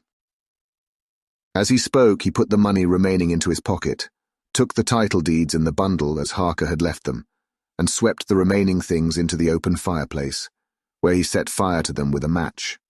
Godalming and Morris had rushed out into the yard, and Harker had lowered himself from the window to follow the Count. He had, however, bolted the stable door, and by the time they had forced it open, there was no sign of him. Van Helsing and I tried to make inquiry at the back of the house, but the mews was deserted, and no one had seen him depart. It was now late in the afternoon, and sunset was not far off. We had to recognize that our game was up. With heavy hearts, we agreed with the professor when he said, "Let us go back to Madam Mina. Poor, poor dear Madam Mina. All we can do just now is done, and we can there at least protect her. But we need not despair. There is but one more earth box, and we must try to find it. When that is done, all may yet be well." I could see that he spoke as bravely as he could to comfort Harker. The poor fellow was quite broken down. Now and again he gave a low groan which he could not suppress. He was thinking of his wife. With sad hearts we came back to my house, where we found Mrs. Harker waiting us, with an appearance of cheerfulness which did honour to her bravery and unselfishness. When she saw our faces, her own became as pale as death. For a second or two her eyes were closed as if she were in secret prayer. And then she said cheerfully, "I can never thank you all enough. Oh, my poor darling." As she spoke, she took her husband's grey head in her hands and kissed it. "Lay your poor head here and rest it. All will yet be well, dear. God will protect us if he so will it in his good intent." The poor fellow groaned. There was no place for words in his sublime misery. We had a sort of perfunctory supper together, and I think it cheered us all up somewhat. It was, perhaps, the mere animal heat of food to hungry people, for none of us had eaten anything since breakfast, or the sense of companionship may have helped us.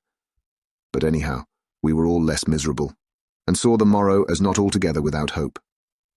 True to our promise, we told Mrs. Harker everything which had passed, and although she grew snowy white at times when danger had seemed to threaten her husband, and red at others when his devotion to her was manifested, she listened bravely and with calmness.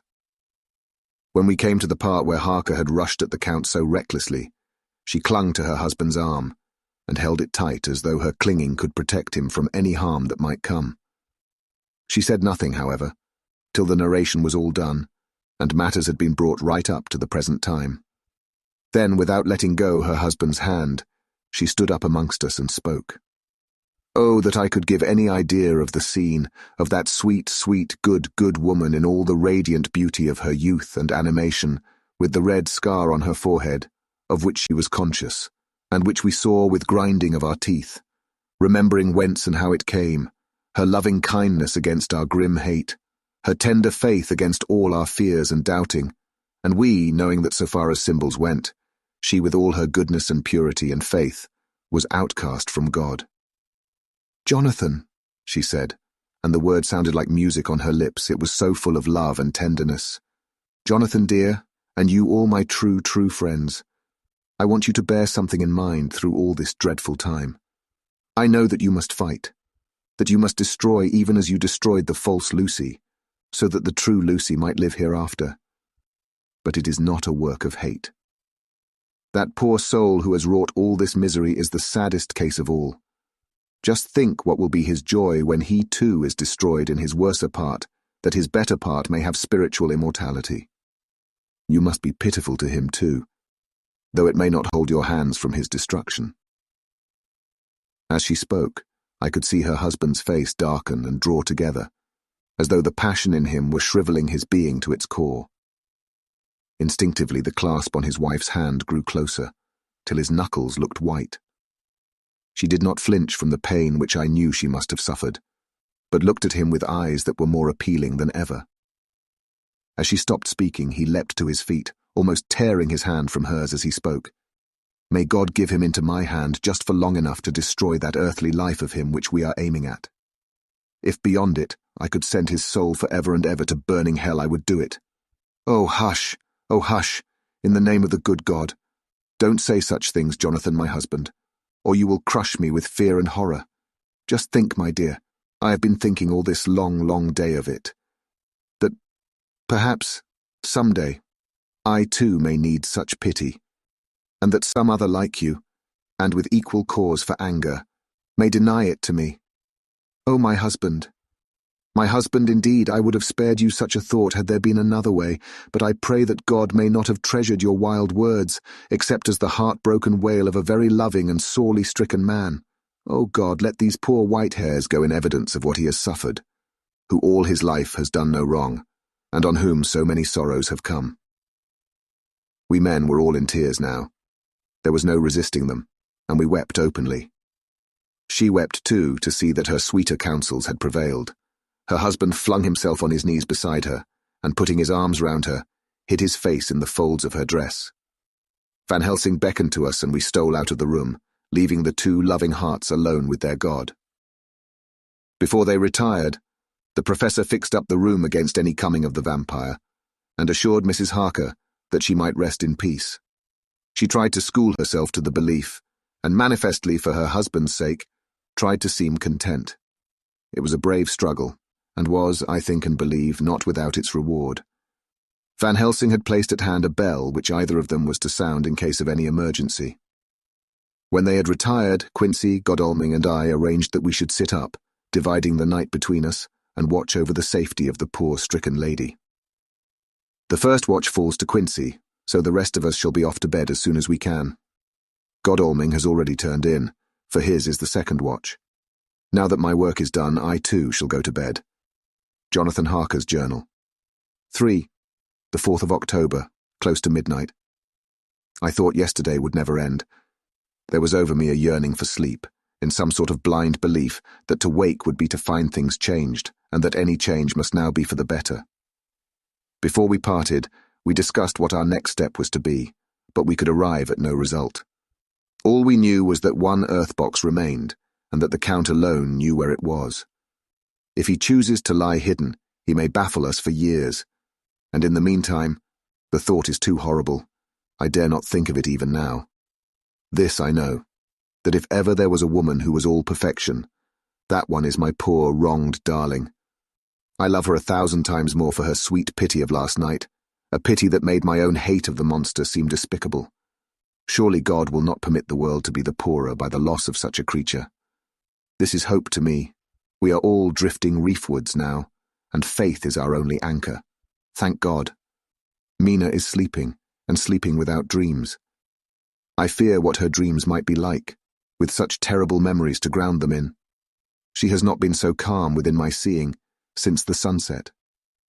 Then, for a while, there came over her face a repose which was like spring after the blasts of March. I thought at the time that it was the softness of the red sunset on her face, but somehow now I think it has a deeper meaning. I'm not sleepy myself, though I am weary to death. However, I must try to sleep, for there is tomorrow to think of, and there is no rest for me until later. I must have fallen asleep, for I was awaked by Mina, who was sitting up in bed with a startled look on her face. I could see easily, for we did not leave the room in darkness. She had placed a warning hand over my mouth, and now she whispered in my ear, "Hush, there is someone in the corridor." I got up softly, and crossing the room, gently opened the door. Just outside, stretched on a mattress, lay Mr. Morris, wide awake. He raised a warning hand for silence as he whispered to me, "Hush. Go back to bed. It is all right. One of us will be here all night. We don't mean to take any chances." His look and gesture forbade discussion, so I came back and told Mina. She sighed, and positively a shadow of a smile stole over her poor, pale face as she put her arms round me and said softly, "Oh, thank God for good, brave men." With a sigh, she sank back again to sleep. I write this now as I am not sleepy, though I must try again. The 4th of October, morning. Once again during the night I was wakened by Mina. This time we had all had a good sleep, for the grey of the coming dawn was making the windows into sharp oblongs, and the gas flame was like a speck rather than a disk of light. She said to me hurriedly, "Go, call the professor. I want to see him at once." "Why?" I asked. "I have an idea. I suppose it must have come in the night and matured without my knowing it. He must hypnotize me before the dawn, and then I shall be able to speak. Go quick, dearest. The time is getting close." I went to the door. Dr. Seward was resting on the mattress, and seeing me, he sprang to his feet.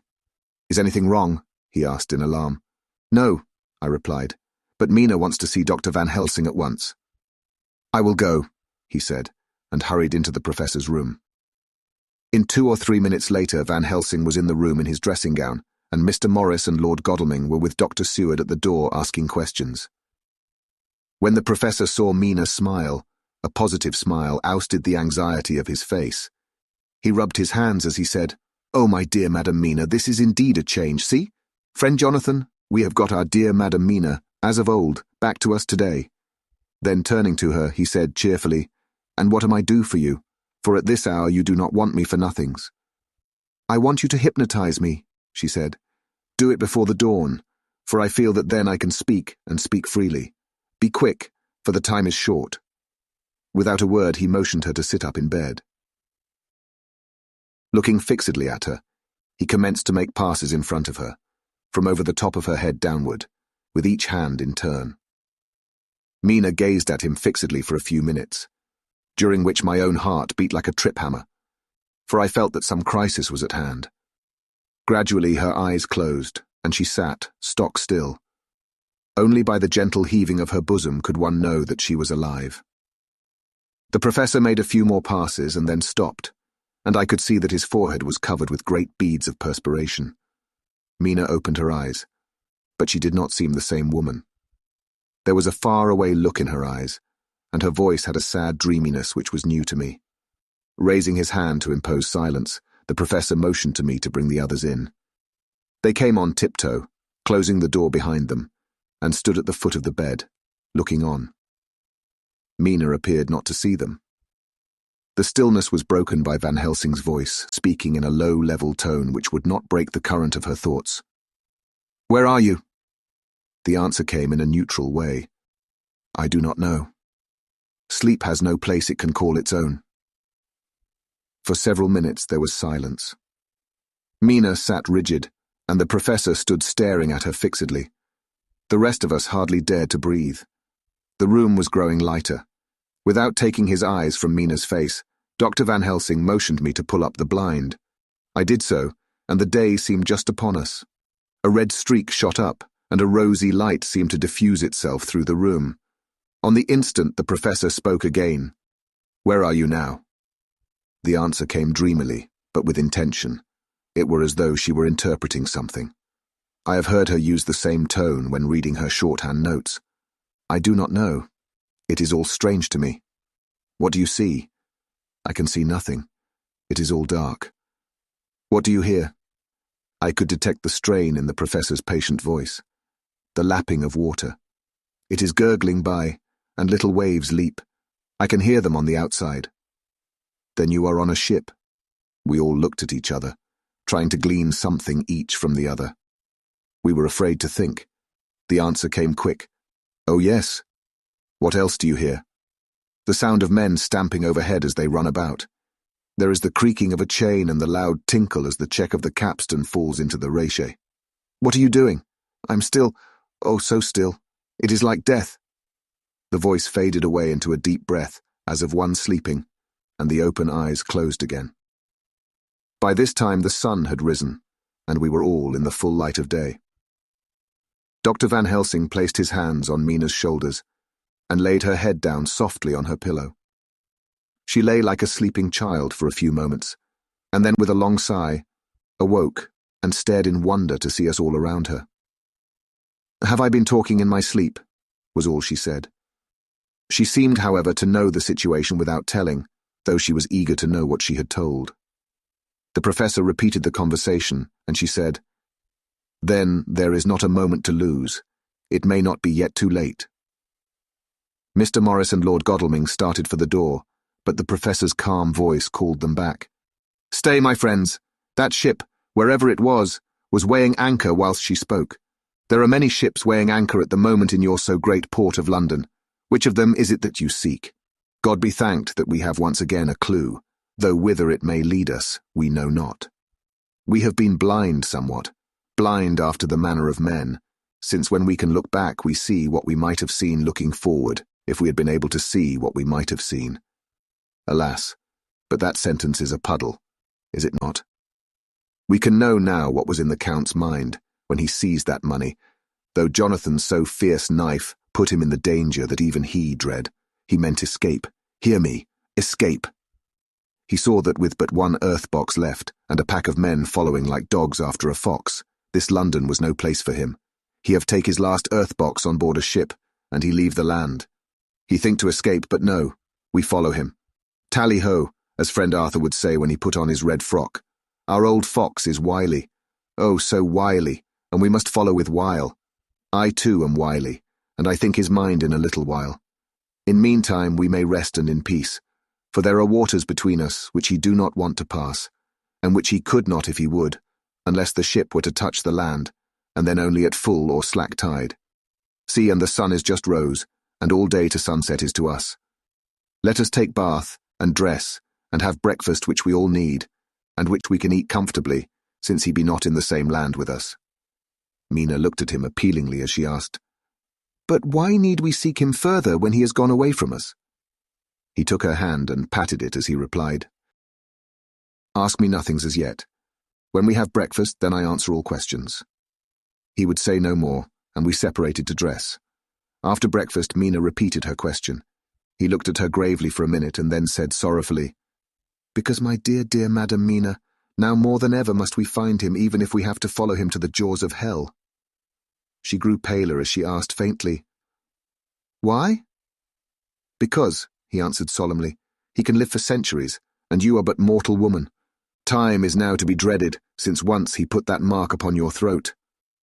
I was just in time to catch her as she fell forward in a faint. Chapter 25. Dr. Seward's Phonograph Diary, spoken by Van Helsing. This to Jonathan Harker.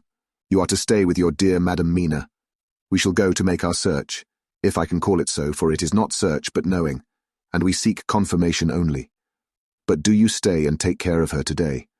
This is your best and most holiest office. This day nothing can find him here. Let me tell you that so you will know what we four know already, for I have tell them. He, our enemy, have gone away. He have gone back to his castle in Transylvania. I know it so well, as if a great hand of fire wrote it on the wall. He have prepared for this in some way, and that last earth box was ready to ship somewheres.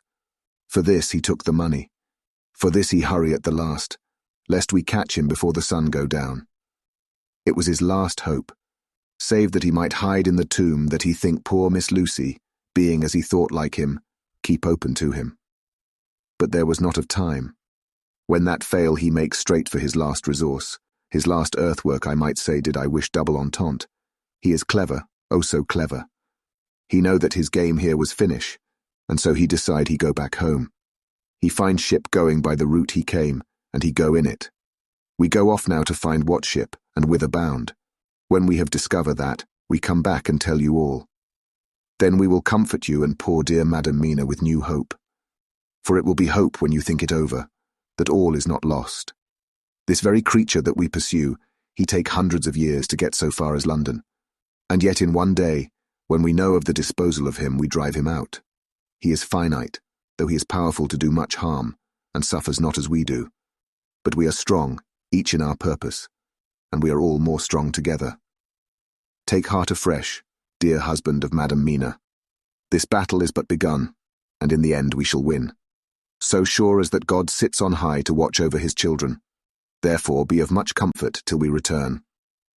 Van Helsing, Jonathan Harker's journal, 4 October. When I read to Mina Van Helsing's message in the phonograph, the poor girl brightened up considerably. Already the certainty that the Count is out of the country has given her comfort, and comfort is strength to her.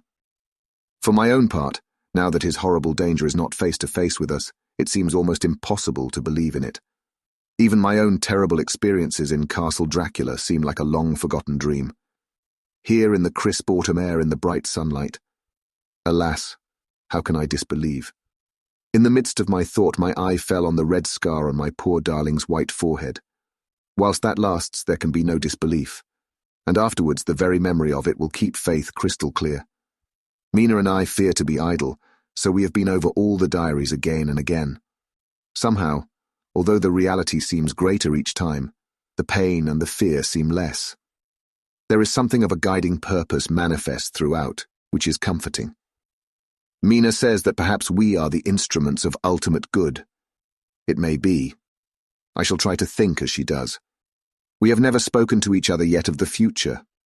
It is better to wait till we see the professor and the others after their investigations. The day is running by more quickly than I ever thought a day could run for me again. It is now 3 o'clock. Mina Harker's journal, the 5th of October, 5 p.m. Our meeting for report. Present, Professor Van Helsing, Lord Godalming, Dr. Seward, Mr. Quincy Morris, Jonathan Harker, Mina Harker. Dr. Van Helsing described what steps were taken during the day to discover on what boat and whither-bound Count Dracula made his escape.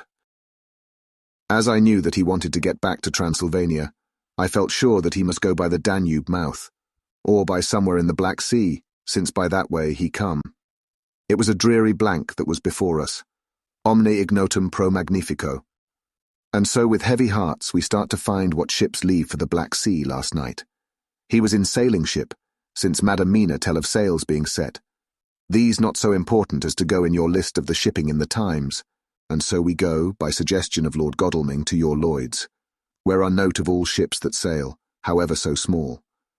There we find that only one Black Sea-bound ship go out with the tide.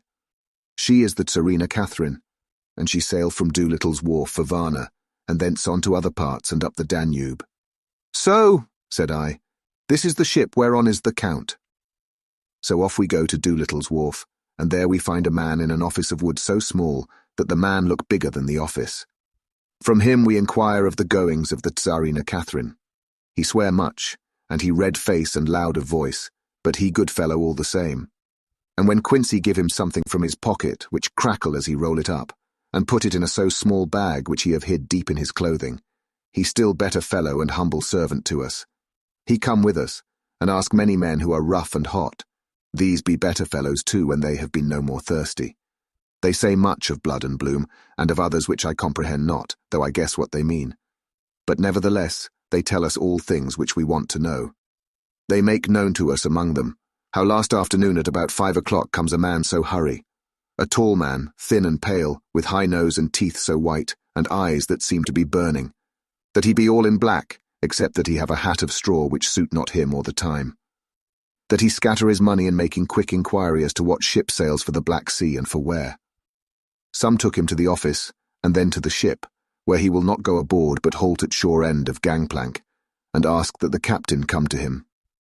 The captain come, when told that he will be pay well, and though he swear much at the first, he agree to term. Then the thin man go, and someone tell him where horse and cart can be hired. He go there, and soon he come again, himself driving cart on which a great box. This he himself lift down, though it takes several to put it on truck for the ship. He give much talk to captain as to how and where his box is to be placed, but the captain like it not, and swear at him in many tongues, and tell him that if he like he can come and see where it shall be. But he say no, that he come not yet, for that he have much to do. Whereupon the captain tell him that he had better be quick, with blood, for that his ship will leave the place of blood, before the turn of the tide, with blood. Then the thin man smile and say that of course he must go when he think fit, but he will be surprised if he go quite so soon. The captain swear again polyglot, and the thin man make him bow, and thank him, and say that he will so far intrude on his kindness as to come aboard before the sailing. Final, the captain, more red than ever, and in more tongues tell him that he doesn't want no Frenchmen, with bloom upon them, and also with blood, in his ship, with blood on her also. And so, after asking where there might be close at hand a ship where he might purchase ship forms, he departed. No one knew where he went, or bloomin' well cared, as they said, for they had something else to think of, well with blood again. For it soon became apparent to all that the Serena Catherine would not sail as was expected. A thin mist began to creep up from the river, and it grew and grew, till soon a dense fog enveloped the ship and all around her. The captain swore polyglot, very polyglot, polyglot with bloom and blood, but he could do nothing. The water rose and rose, and he began to fear that he would lose the tide altogether. He was in no friendly mood, when just at full tide, the thin man came up the gangplank again and asked to see where his box had been stowed. Then the captain replied that he wished that he and his box, old and with much bloom and blood, were in hell. But the thin man did not be offend, and went down with the mate, and saw where it was placed, and came up and stood a while on deck in fog. He must have come off by himself, for none notice him. Indeed, they thought not of him, for soon the fog began to melt away, and all was clear again. My friends of the thirst and the language that was of bloom and blood laughed, as they told how the captain's swears exceeded even his usual polyglot, and was more than ever full of picturesque, when on questioning other mariners who were on movement up and down on the river that hour, he found that few of them had seen any of fog at all, except where it lay round the wharf. However, the ship went out on the ebb tide, and was doubtless by morning far down the river mouth.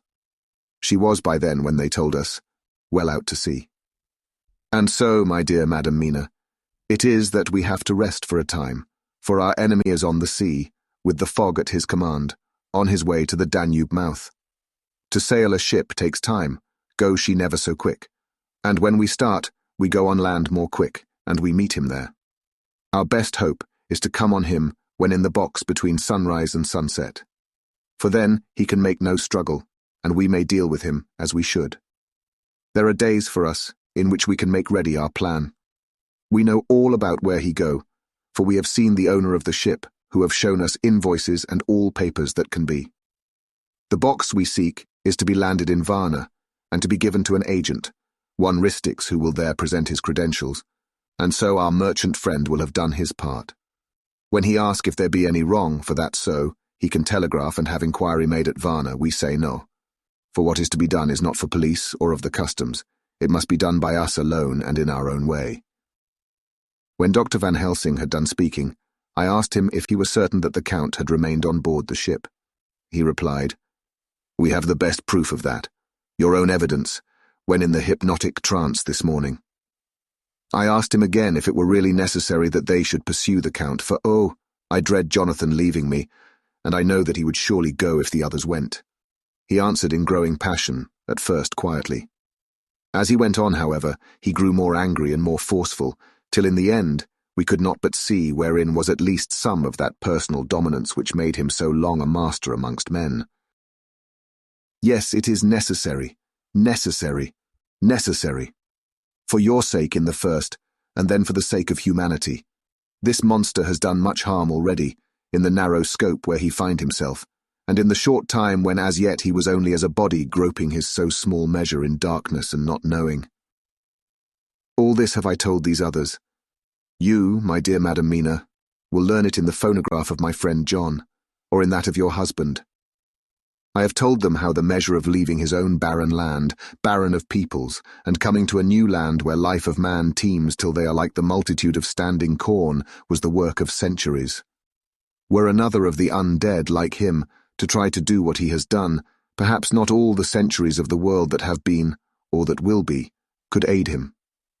With this one, all the forces of nature that are occult and deep and strong must have worked together in some wondrous way.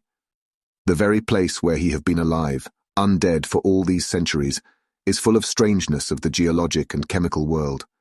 There are deep caverns and fissures that reach none know whither. There have been volcanoes, some of whose openings still send out waters of strange properties, and gases that kill or make to vivify. Doubtless there is something magnetic or electric in some of these combinations of occult forces, which work for physical life in strange way. and in himself were from the first some great qualities.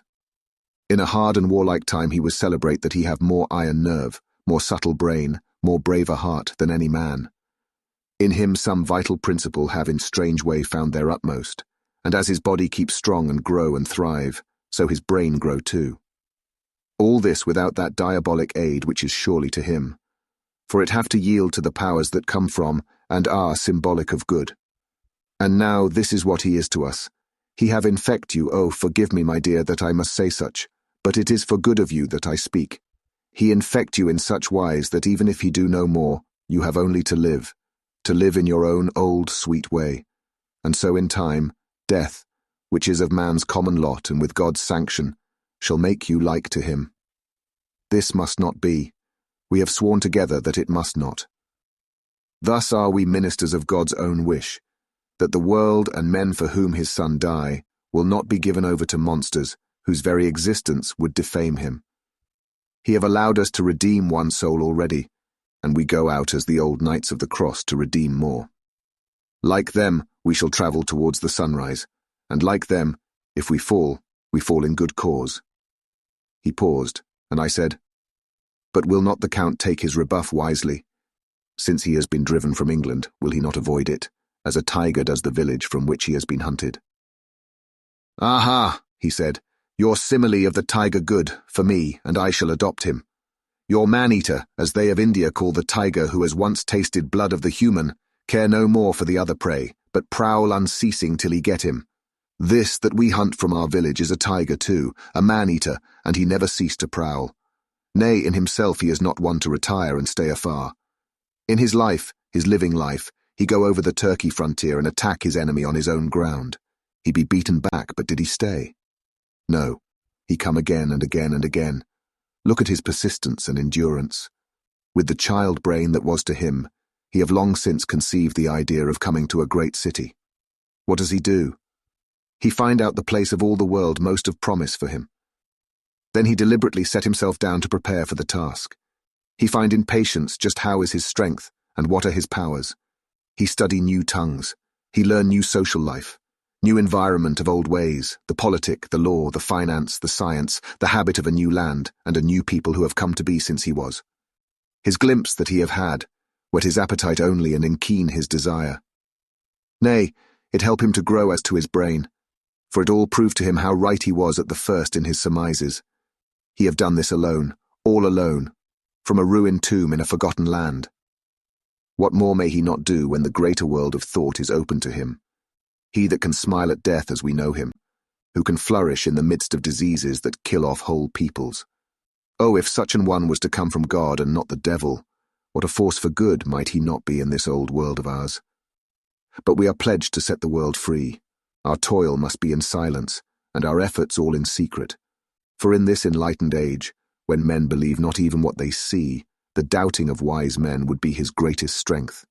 It would be at once his sheath and his armor, and his weapons to destroy us, his enemies, who are willing to peril even our own souls for the safety of one we love, for the good of mankind, and for the honor and glory of God. After a general discussion, it was determined that for tonight nothing be definitely settled, that we should all sleep on the facts, and try to think out the proper conclusions. Tomorrow at breakfast we are to meet again, and after making our conclusions known to one another, we shall decide on some definite course of action. I feel a wonderful peace and rest tonight. It is as if some haunting presence were removed from me. Perhaps my surmise was not finished, could not be, for I caught sight in the mirror of the red mark upon my forehead, and I knew that I was still unclean. Dr. Seward's Diary, 5 October. We all rose early, and I think that sleep did much for each and all of us. When we met at early breakfast, there was more general cheerfulness than any of us had ever expected to experience again. It is really wonderful how much resilience there is in human nature. Let any obstructing cause, no matter what, be removed in any way, even by death, and we fly back to first principles of hope and enjoyment. More than once, as we sat around the table, my eyes opened in wonder whether the whole of the past days had not been a dream. It was only when I caught sight of the red blotch on Mrs. Harker's forehead that I was brought back to reality. Even now, when I am gravely revolving the matter, It is almost impossible to realize that the cause of all our trouble is still existent. Even Mrs. Harker seems to lose sight of her trouble for whole spells. It is only now and again, when something recalls it to her mind, that she thinks of her terrible scar. We are to meet here in my study in half an hour and decide on our course of action. I see only one immediate difficulty. I know it by instinct rather than reason. We shall all have to speak frankly, and yet I fear that in some mysterious way poor Mrs. Harker's tongue is tied. I know that she forms conclusions of her own, and from all that has been I can guess how brilliant and how true they must be. But she will not, or cannot, give them utterance. I have mentioned this to Van Helsing, and he and I are to talk it over when we are alone. I suppose it is some of that horrid poison which has got into her veins beginning to work. The Count had his own purposes when he gave her what Van Helsing called the vampire's baptism of blood.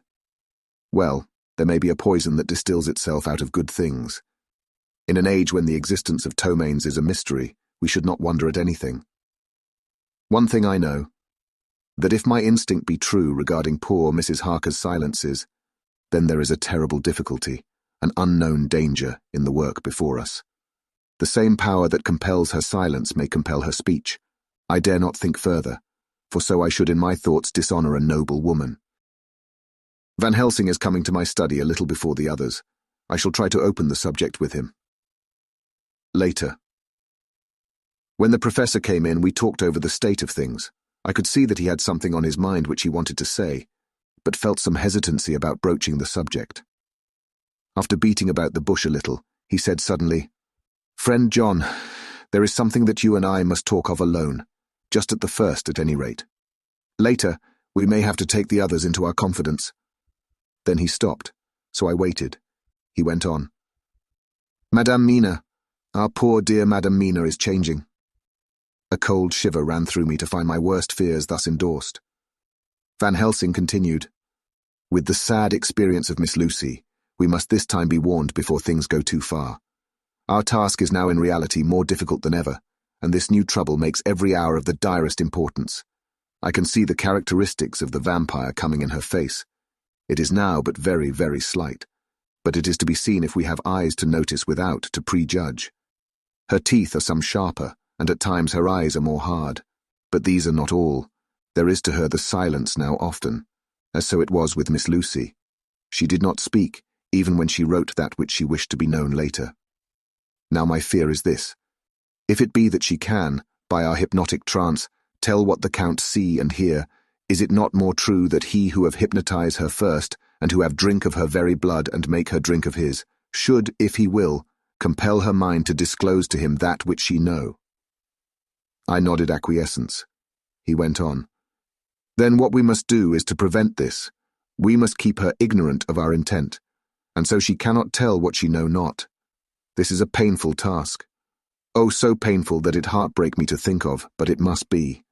When today we meet, I must tell her that for reason which we will not to speak, she must not more be of our counsel, but be simply guarded by us." He wiped his forehead, which had broken out in profuse perspiration at the thought of the pain which he might have to inflict upon the poor soul already so tortured.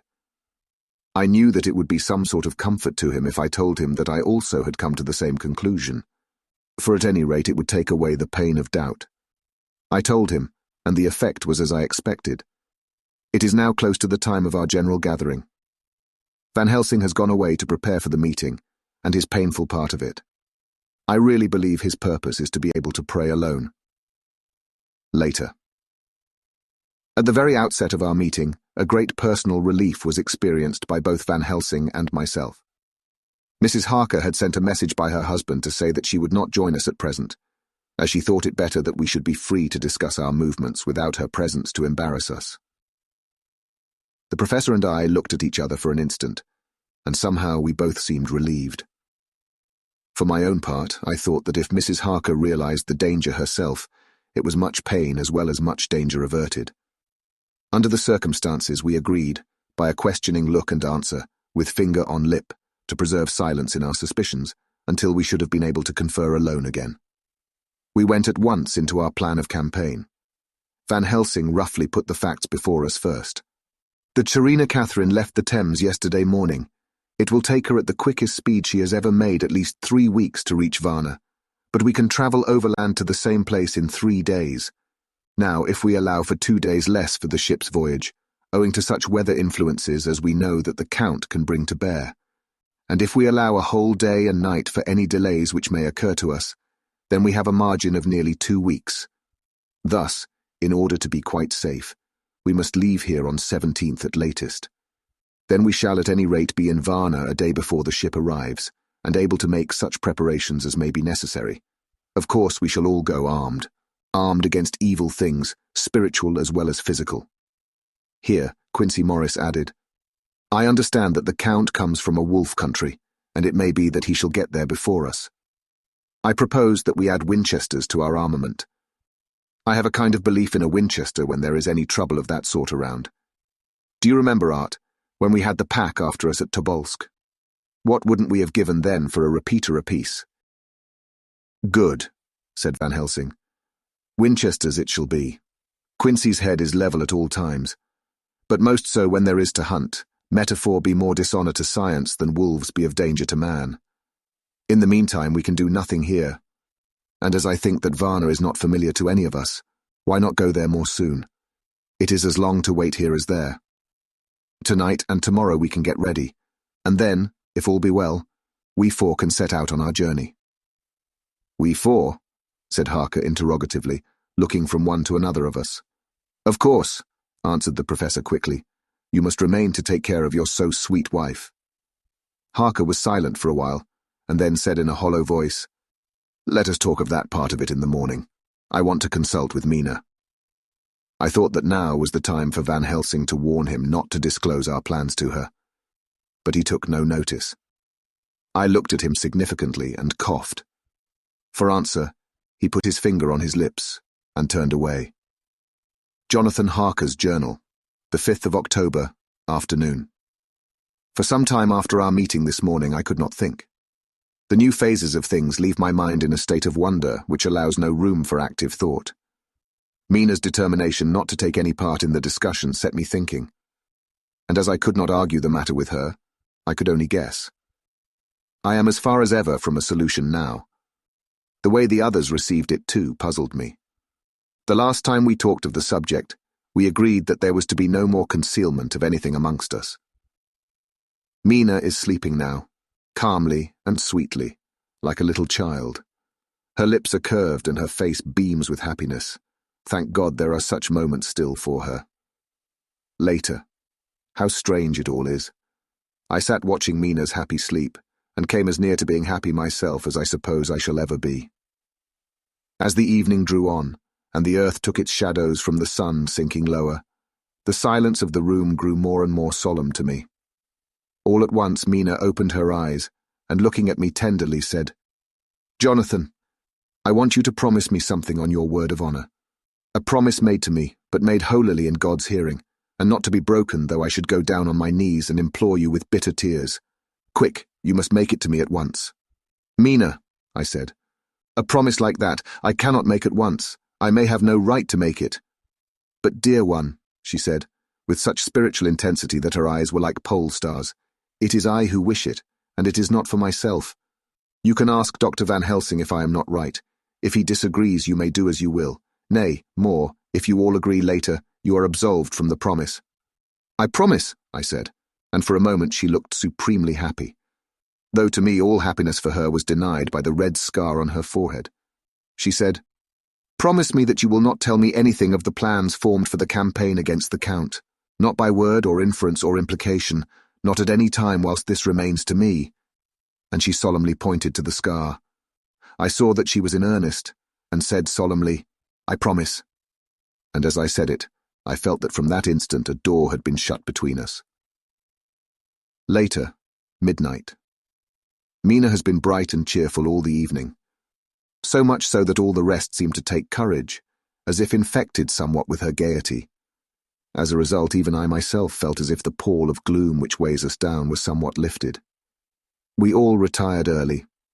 Mina is now sleeping like a little child.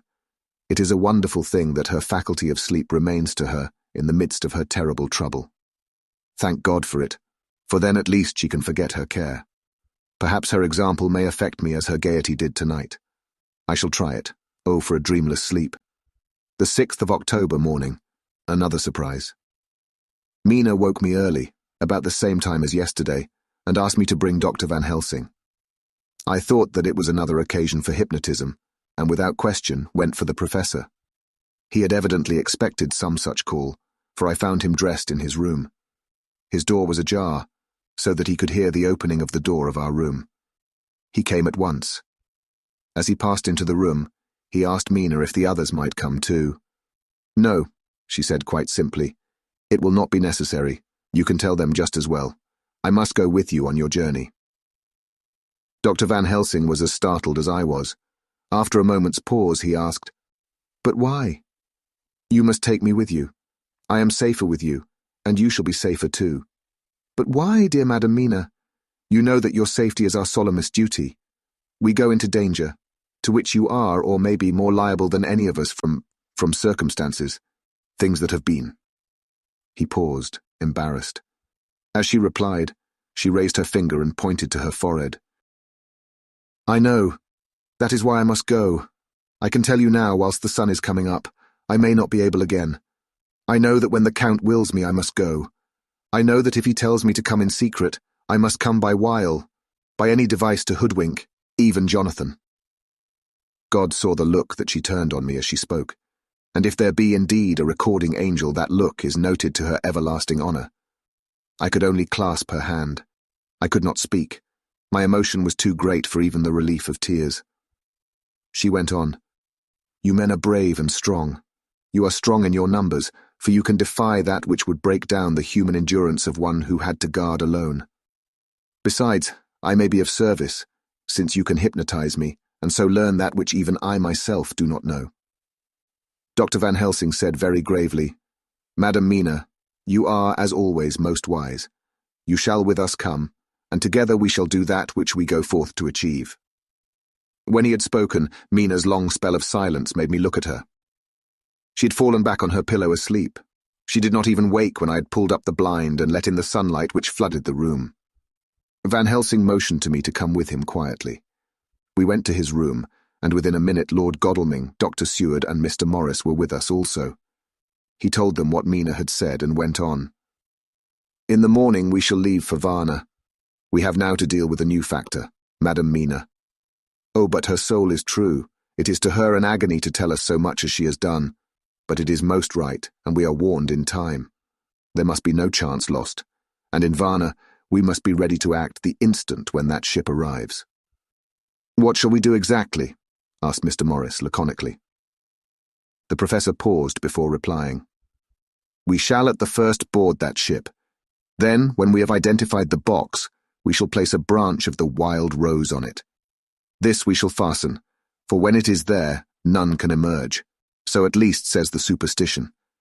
And to superstition must we trust at the first. It was man's faith in the early, and it have its root in faith still. Then, when we get the opportunity that we seek, when none are near to see, we shall open the box, and all will be well." "I shall not wait for any opportunity," said Morris. "When I see the box, I shall open it and destroy the monster, though there were 1,000 men looking on, and if I am to be wiped out for it the next moment." I grasped his hand instinctively and found it as firm as a piece of steel. I think he understood my look. I hope he did. "Good boy," said Dr. Van Helsing. "Brave boy.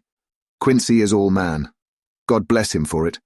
My child, believe me, none of us shall lag behind or pause from any fear. I do but say what we may do, what we must do, but indeed we cannot say what we shall do. There are so many things which may happen, and their ways and their ends are so various that until the moment we may not say. We shall all be armed in all ways, and when the time for the end has come, our effort shall not be lack. Now let us today put all our affairs in order. Let all things which touch on others dear to us, and who on us depend, be complete, for none of us can tell what, or when, or how the end may be. As for me, my own affairs are regulate, and as I have nothing else to do, I shall go make arrangements for the travel. I shall have all tickets and so forth for our journey." There was nothing further to be said, and we parted. I shall now settle up all my affairs of earth, and be ready for whatever may come. Later, It is all done. My will is made, and all complete. Mina, if she survive, is my sole heir. If it should not be so, then the others who have been so good to us shall have remainder. It is now drawing towards the sunset. Mina's uneasiness calls my attention to it. I am sure that there is something on her mind which the time of exact sunset will reveal. These occasions are becoming harrowing times for us all. For each sunrise and sunset opens up some new danger, some new pain, which, however, may in God's will be means to a good end. I write all these things in the diary since my darling must not hear them now, but if it may be that she can see them again, they shall be ready. She is calling to me.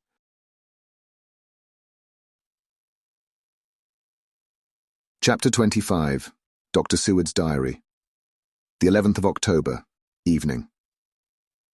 Jonathan Harker has asked me to note this, as he says he is hardly equal to the task, and he wants an exact record kept. I think that none of us were surprised when we were asked to see Mrs. Harker a little before the time of sunset. We have of late come to understand that sunrise and sunset are to her times of peculiar freedom, when her old self can be manifest without any controlling force subduing or restraining her, or inciting her to action. This mood or condition begins some half hour or more before actual sunrise or sunset, and lasts till either the sun is high, or whilst the clouds are still aglow with the rays streaming above the horizon. At first there is a sort of negative condition, as if some tie were loosened, and then the absolute freedom quickly follows. When, however, the freedom ceases, the change back or relapse comes quickly, preceded only by a spell of warning silence. Tonight, when we met, she was somewhat constrained, and bore all the signs of an internal struggle. I put it down myself to her making a violent effort at the earliest instant she could do so. A very few minutes, however, gave her complete control of herself. Then, motioning her husband to sit beside her on the sofa where she was half reclining, she made the rest of us bring chairs up close. Taking her husband's hand in hers, began, "We are all here together in freedom, for perhaps the last time. I know, dear, I know that you will always be with me to the end." This was to her husband, whose hand had, as we could see, tightened upon hers. "In the morning we go out upon our task, and God alone knows what may be in store for any of us. You are going to be so good to me as to take me with you. I know that all that brave, earnest men can do for a poor, weak woman, whose soul perhaps is lost. No, not yet, but is at any rate at stake. You will do. But you must remember that I am not as you are. There is a poison in my blood, in my soul, which may destroy me, which must destroy me unless some relief comes to us. Oh, my friends, you know as well as I do that my soul is at stake, and though I know there is one way out for me, you must not, and I must not take it." She looked appealingly to us all in turn, beginning and ending with her husband. "What is that way?" asked Van Helsing in a hoarse voice. "What is that way which we must not, may not, take?" "That I may die now, either by my own hand or that of another, before the greater evil is entirely wrought. I know, and you know, that were I once dead you could and would set free my immortal spirit, even as you did my poor Lucy's. Were death, or the fear of death, the only thing that stood in the way, I would not shrink to die here now, amidst the friends who love me. But death is not all. I cannot believe that to die in such a case, when there is hope before us and a bitter task to be done, is God's will. Therefore, I, on my part, give up here the certainty of eternal rest, and go out into the dark where may be the blackest things that the world or the nether world holds." We were all silent, for we knew instinctively that this was only a prelude. The faces of the others were set, and Harker's grew ashen grey. Perhaps he guessed better than any of us what was coming. She continued, "This is what I can give into the hotchpot." I could not but note the quaint legal phrase which she used in such a place, and with all seriousness. "What will each of you give? Your lives, I know," she went on quickly. "That is easy for brave men. Your lives are God's, and you can give them back to him. But what will you give to me?" She looked again questioningly, but this time avoided her husband's face. Quincy seemed to understand.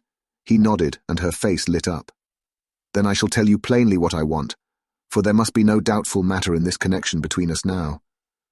You must promise me, one and all, even you, my beloved husband, that should the time come you will kill me." "What is that time?" The voice was Quincy's, but it was low and strained. "When you shall be convinced that I am so changed that it is better that I die than I may live.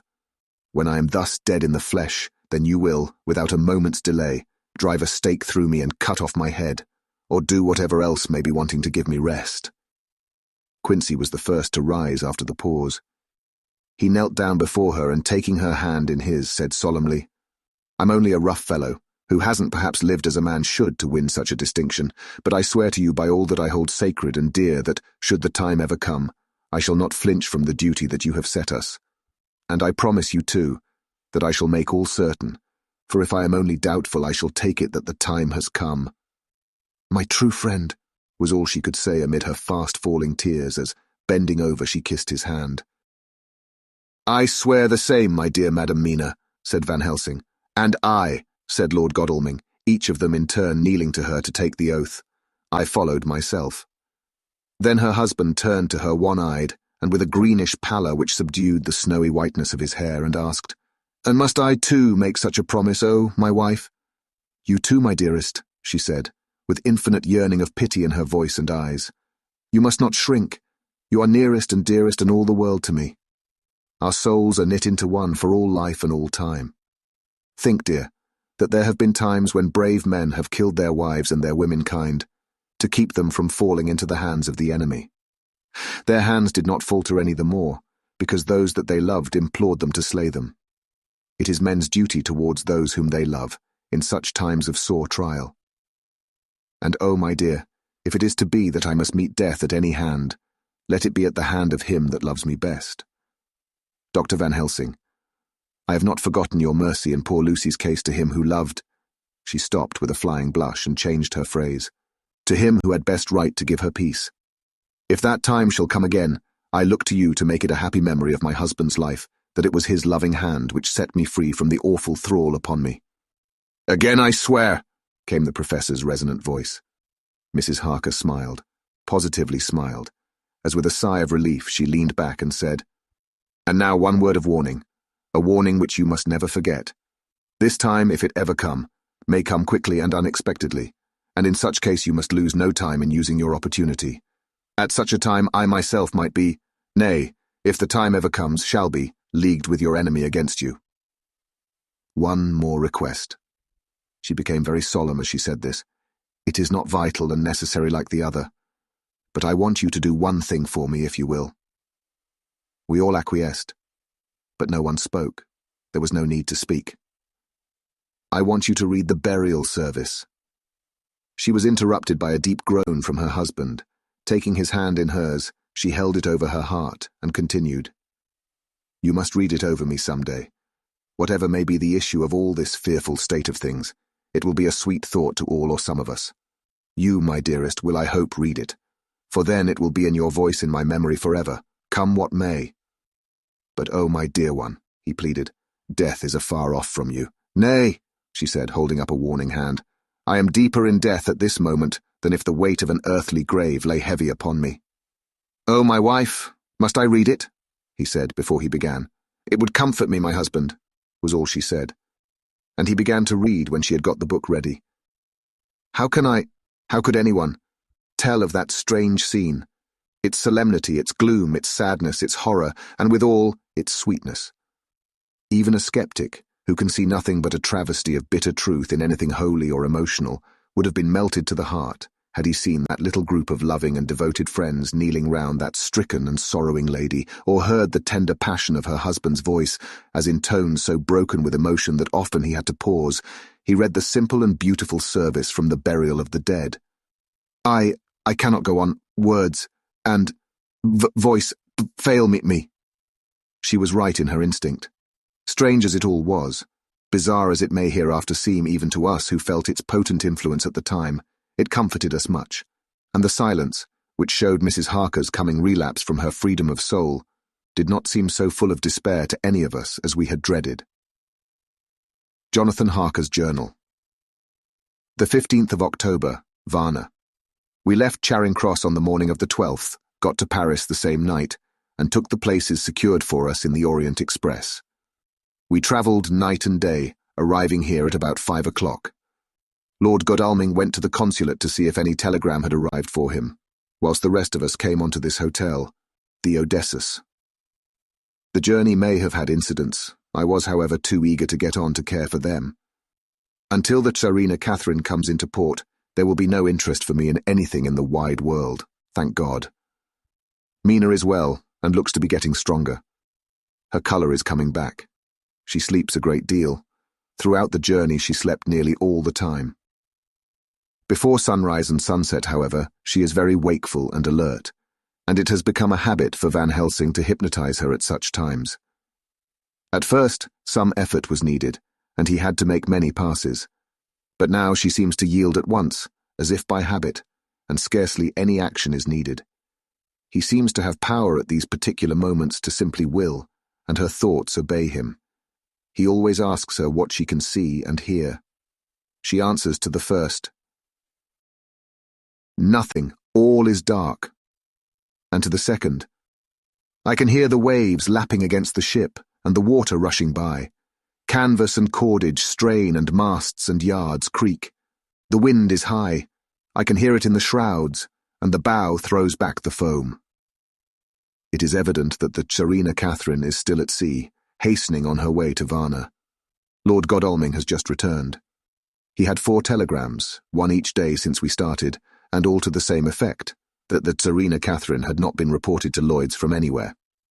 He had arranged before leaving London that his agent should send him every day a telegram saying if the ship had been reported.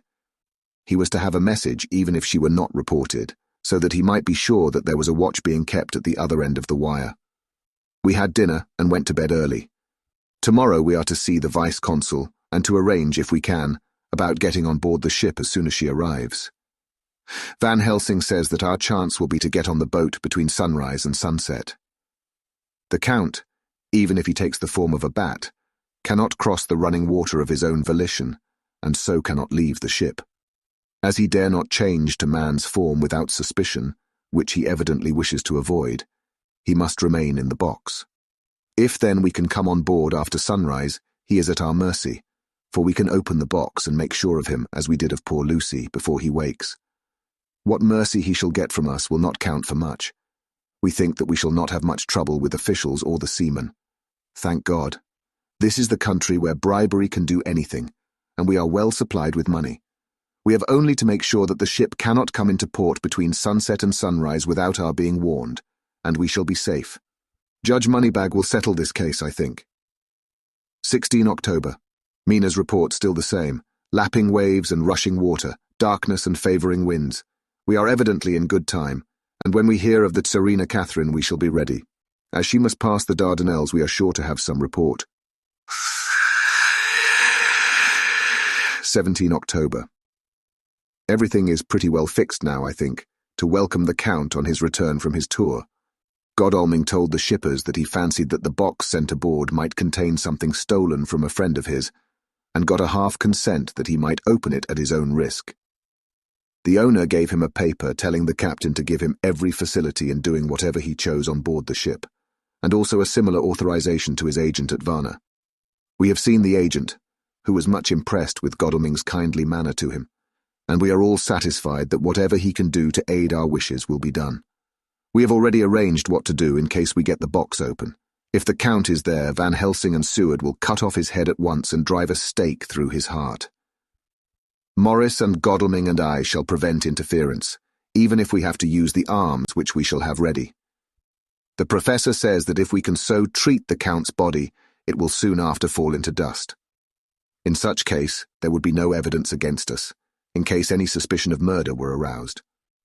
But even if it were not, we should stand or fall by our act, and perhaps some day this very script may be evidence to come between some of us and a rope.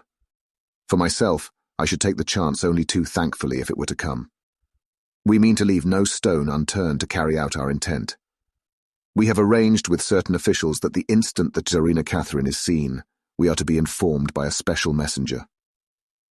24 October.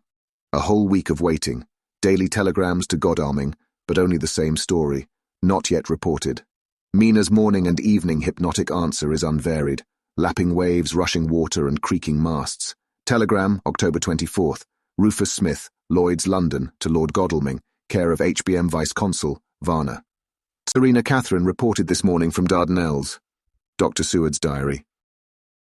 25 October. How I miss my phonograph. To write diary with a pen is irksome to me, but Van Helsing says I must. We were all wild with excitement yesterday when Godalming got his telegram from Lloyd's.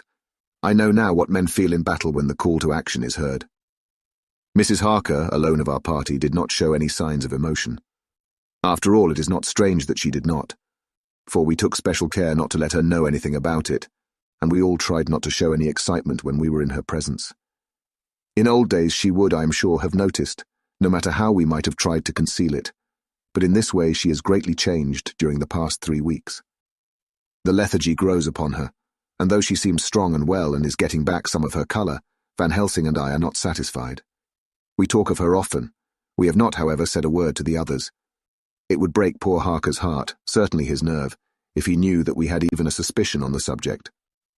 Van Helsing examines, he tells me, her teeth very carefully, whilst she is in the hypnotic condition, for he says that so long as they do not begin to sharpen, there is no active danger of a change in her. If this change should come, it would be necessary to take steps.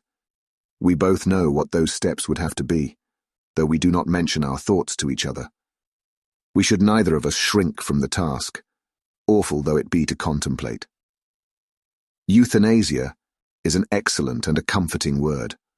I am grateful to whoever invented it. It is only about 24 hours' sail from the Dardanelles to here, at the rate that Serena Catherine has come from London. She should therefore arrive sometime in the morning, but as she cannot possibly get in before then, we are all about to retire early. We shall get up at 1 o'clock so as to be ready, the 25th of October, noon. No news yet of the ship's arrival. Mrs. Harker's hypnotic report this morning was the same as usual, so it is possible that we may get news at any moment. We men are all in a fever of excitement, except Harker, who is calm. His hands are cold as ice, and an hour ago I found him wetting the edge of the great Gurkha knife, which he now always carries with him. It will be a bad lookout for the Count if the edge of that kukri ever touches his throat, driven by that stern, ice-cold hand. Van Helsing and I were a little alarmed about Mrs. Harker today. About noon she got into a sort of lethargy which we did not like. Although we kept silence to the others, we were neither of us happy about it. She had been restless all the morning, so that we were at first glad to know that she was sleeping. When, however, her husband mentioned casually that she was sleeping so soundly that he could not wake her, we went to her room to see for ourselves. She was breathing naturally and looked so well and peaceful that we agreed that the sleep was better for her than anything else. Poor girl, she has so much to forget that it is no wonder that sleep, if it brings oblivion to her, does her good. Later. Our opinion was justified, for when after a refreshing sleep of some hours she woke up, she seemed brighter and better than she had been for days. At sunset she made the usual hypnotic report. Wherever he may be in the Black Sea, the Count is hurrying to his destination. To his doom, I trust. 26 October. Another day and no tidings of the Serena Catherine. She ought to be here by now. That she is still journeying somewhere is apparent, for Mrs. Harker's hypnotic report at sunrise was still the same. It is possible that the vessel may be lying by at times for fog. Some of the steamers which came in last evening reported patches of fog both to north and south of the port. We must continue our watching, as the ship may now be signalled any moment. The 27th of October, noon. Most strange. No news yet of the ship we wait for. Mrs. Harker reported last night and this morning as usual, lapping waves and rushing water, though she added that the waves were very faint. The telegrams from London have been the same, no further report. Van Helsing is terribly anxious, and told me just now that he fears the Count is escaping us. He added significantly, "I did not like that lethargy of Madame Mina's. Souls and memories can do strange things during trance." I was about to ask him more, but Harker just then came in, and he held up a warning hand. We must try tonight at sunset to make her speak more fully when in her hypnotic state. 28 October. Telegram. Rufus Smith, London, to Lord Godalming. Care HBM Vice-Consul, Varna. Serena Catherine reported entering Galatz at 1 o'clock today. Dr. Seward's diary. 28 October. When the telegram came announcing the arrival in Galatz, I do not think it was such a shock to any of us as might have been expected. True, we did not know whence or how or when the bolt would come, but I think we all expected that something strange would happen. The delay of arrival at Varna made us individually satisfied that things would not be just as we had expected. We only waited to learn where the change would occur. Nonetheless, however, was it a surprise? I suppose that nature works on such a hopeful basis that we believe against ourselves that things will be as they ought to be, not as we should know that they will be. Transcendentalism is a beacon to the angels, even if it be a will-o'-the-wisp to man. It was an odd experience, and we all took it differently. Van Helsing raised his hand over his head for a moment, as though in remonstrance with the Almighty.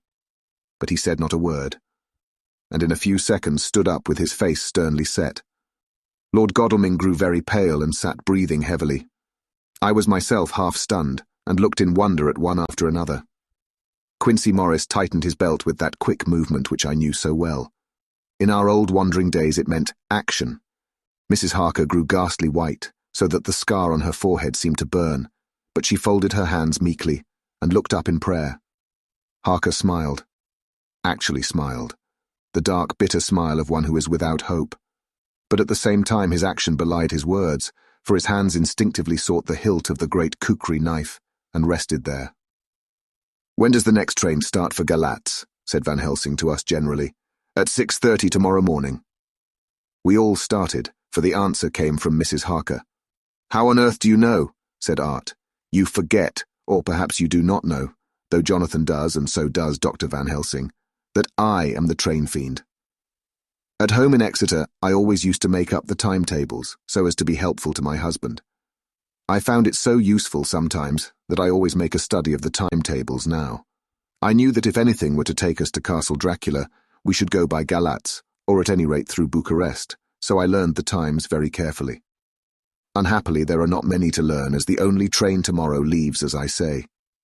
"Wonderful woman," murmured the professor. "Can't we get a special?" asked Lord Godalming. Van Helsing shook his head. "I fear not. This land is very different from yours or mine. Even if we did have a special, it would probably not arrive as soon as our regular train. Moreover, we have something to prepare. We must think. Now, let us organize. You, friend Arthur, go to the train and get the tickets, and arrange that all be ready for us to go in the morning.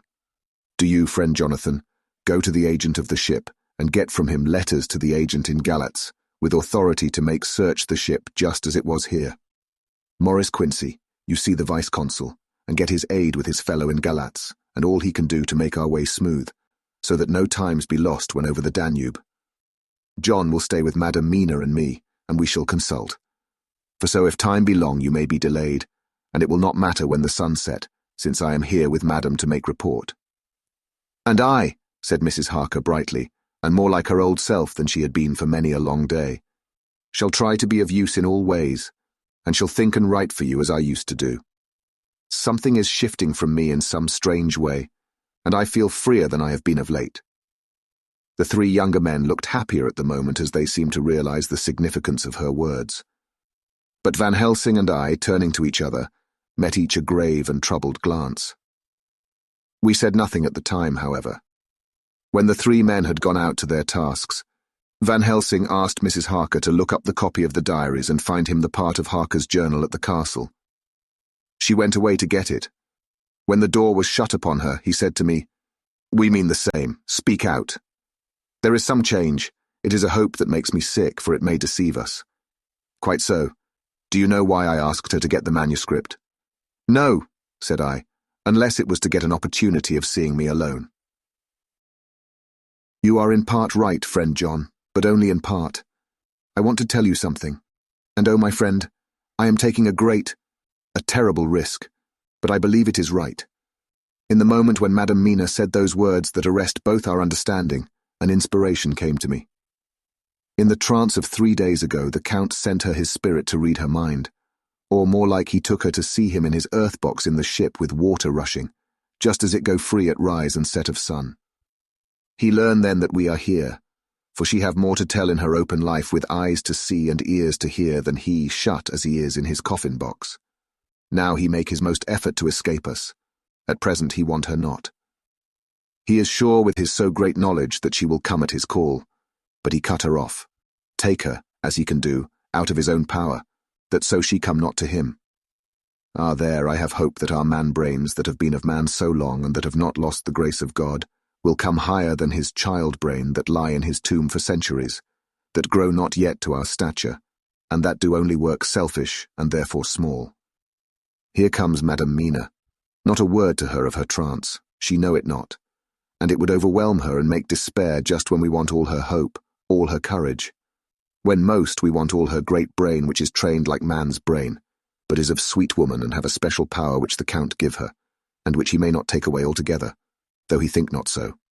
Hush, let me speak, and you shall learn. Oh, John, my friend, we are in awful straits. I fear as I never feared before. We can only trust the good God. Silence, here she comes. I thought that the professor was going to break down and have hysterics, just as he had when Lucy died.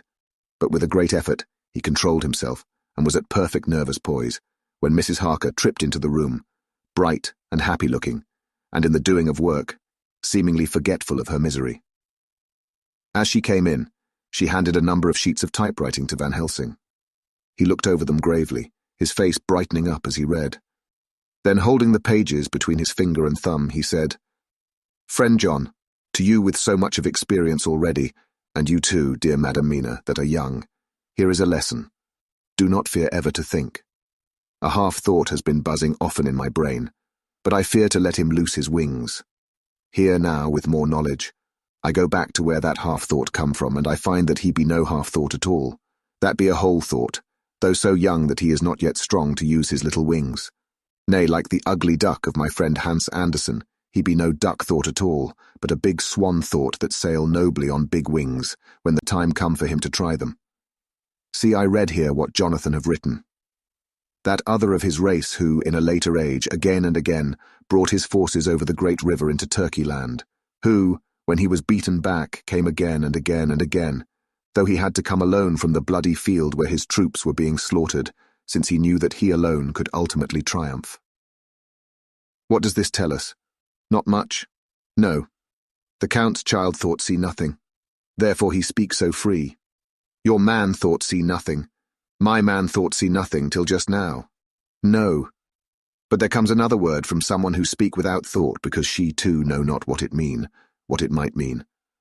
Just as there are elements which rest, yet when in nature's course they move on their way and they touch, then poof, and there comes a flash of light, heaven-wide, that blind and kill and destroy some, but that show up all earth below for leagues and leagues.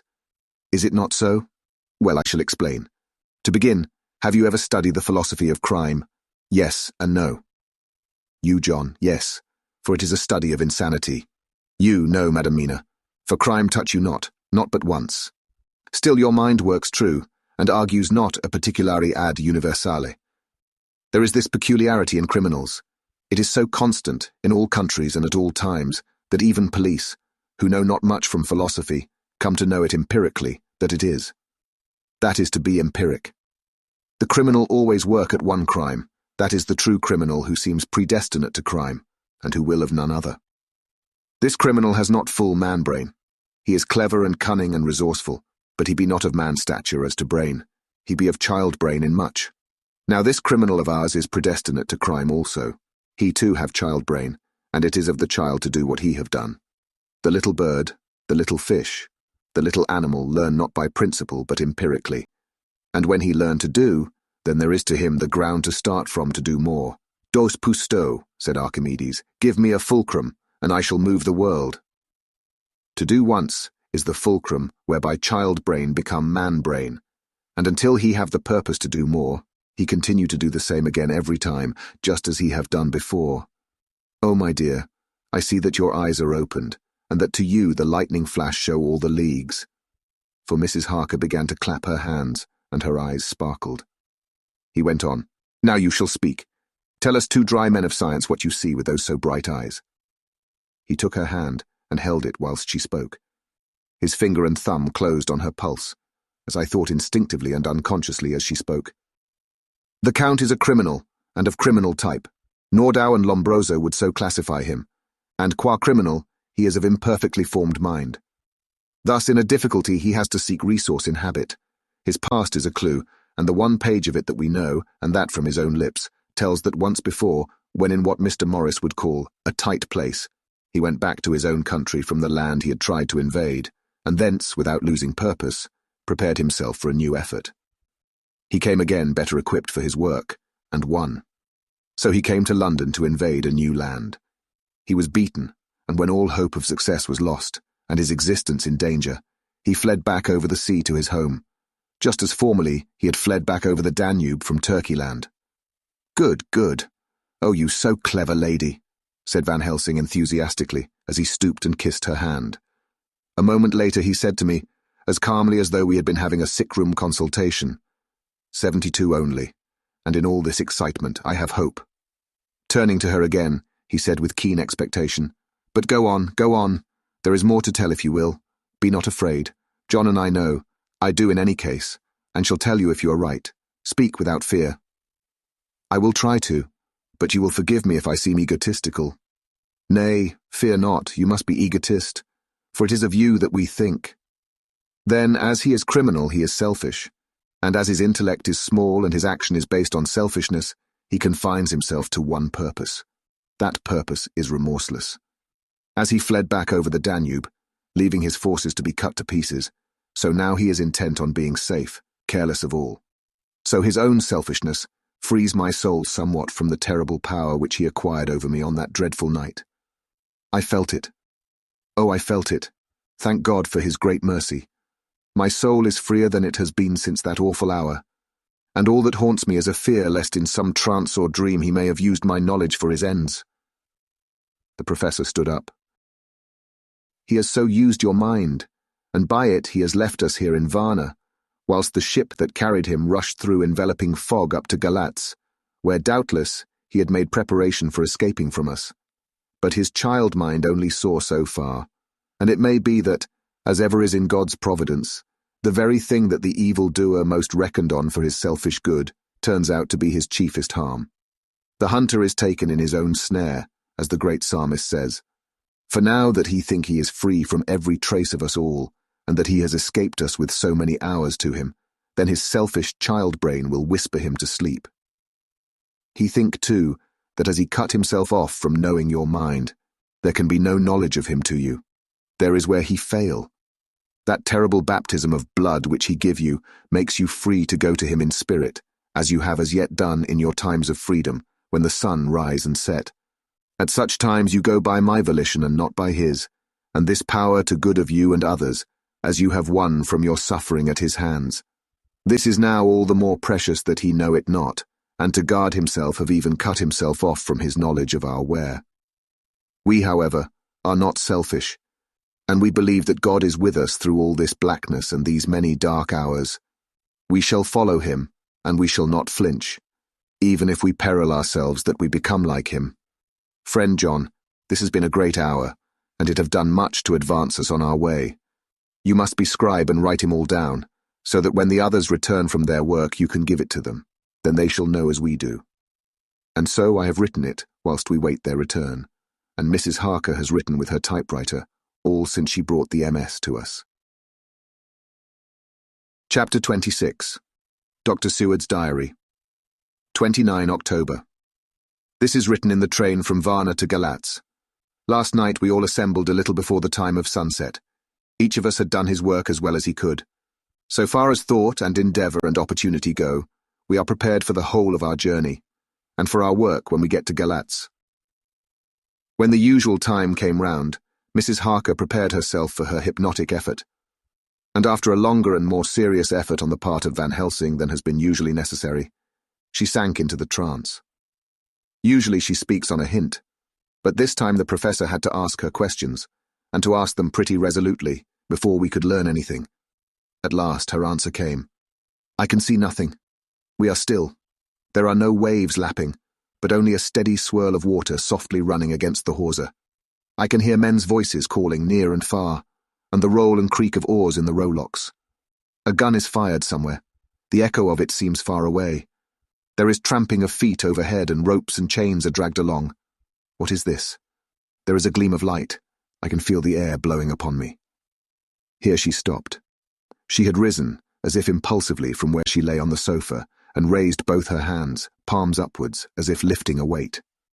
Van Helsing and I looked at each other with understanding. Quincy raised his eyebrows slightly and looked at her intently, whilst Harker's hand instinctively closed round the hilt of his kukri. There was a long pause. We all knew that the time when she could speak was passing, but we felt that it was useless to say anything. Suddenly she sat up, and as she opened her eyes, said sweetly, "Would none of you like a cup of tea? You must all be so tired." We could only make her happy, and so acquiesced.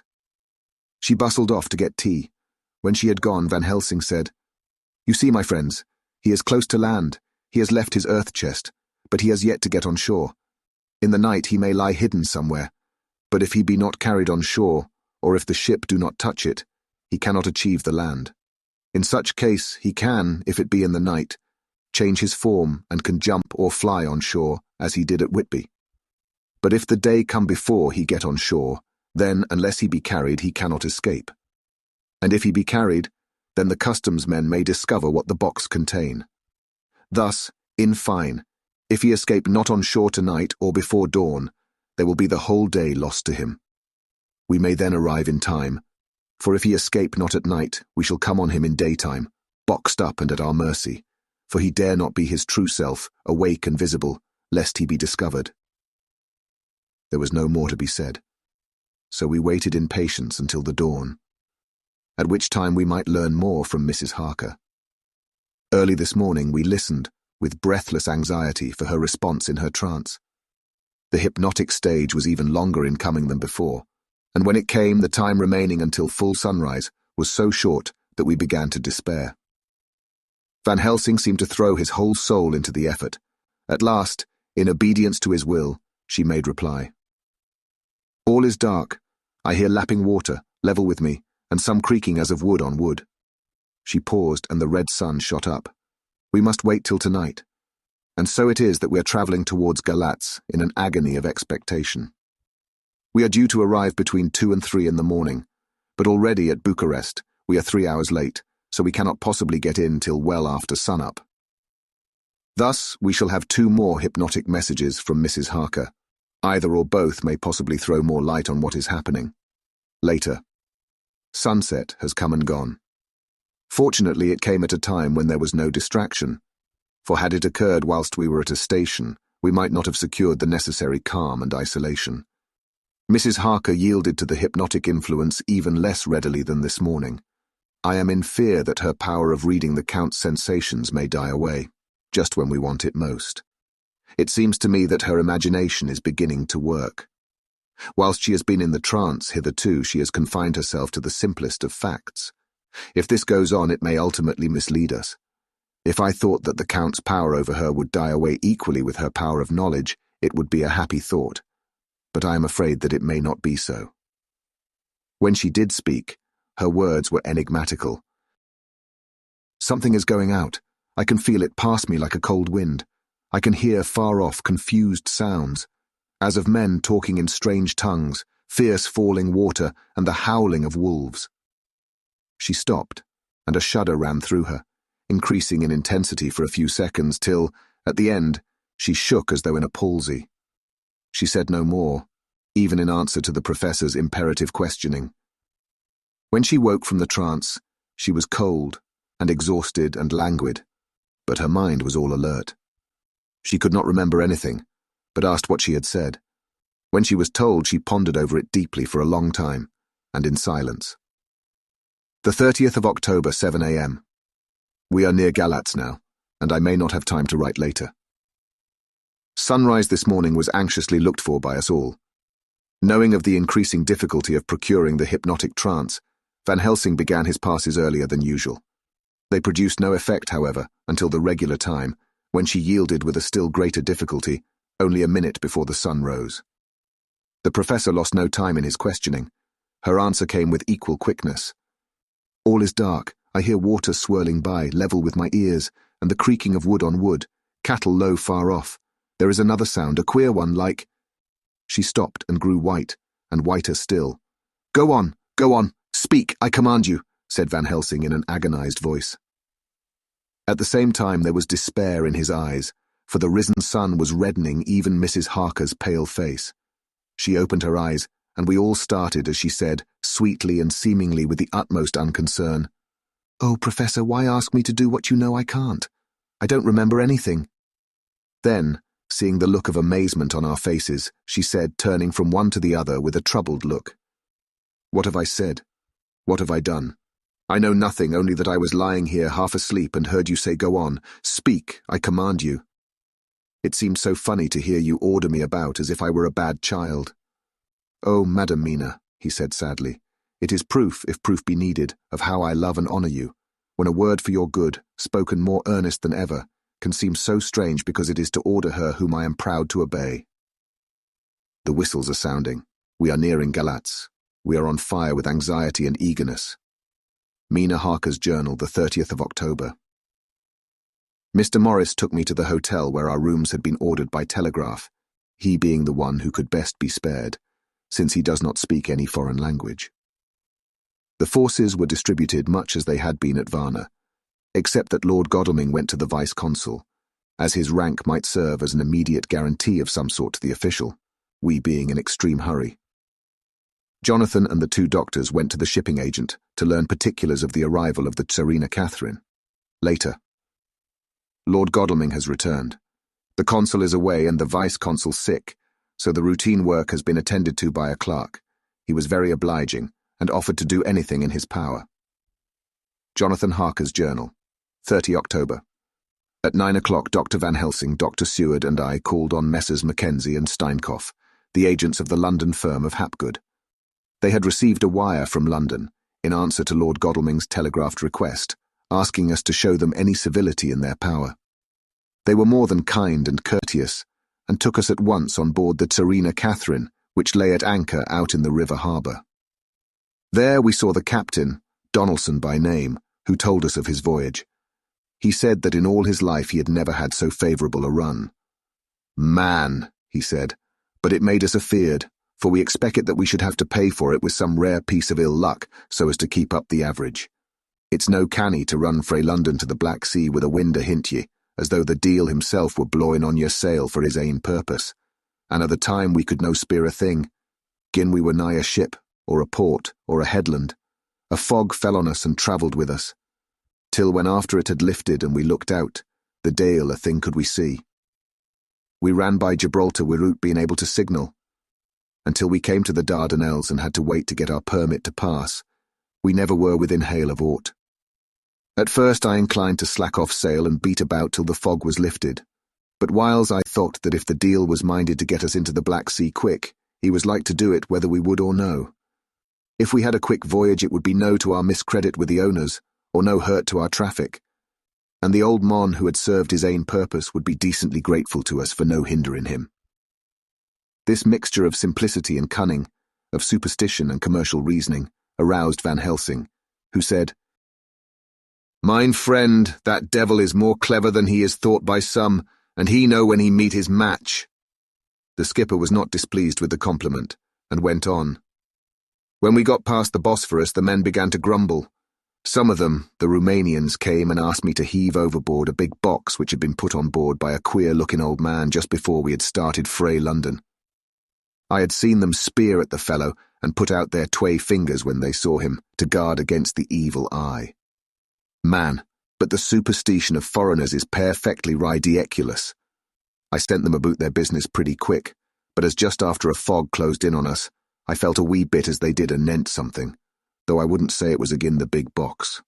Well, on we went, and as the fog didn't let up for 5 days, I juiced let the wind carry us. For if the deal wanted to get somewheres, well, he would fetch it up a reet, and if he didn't, well, we'd keep a sharp lookout anyhow. Sure enough, we had a fair way and deep water all the time.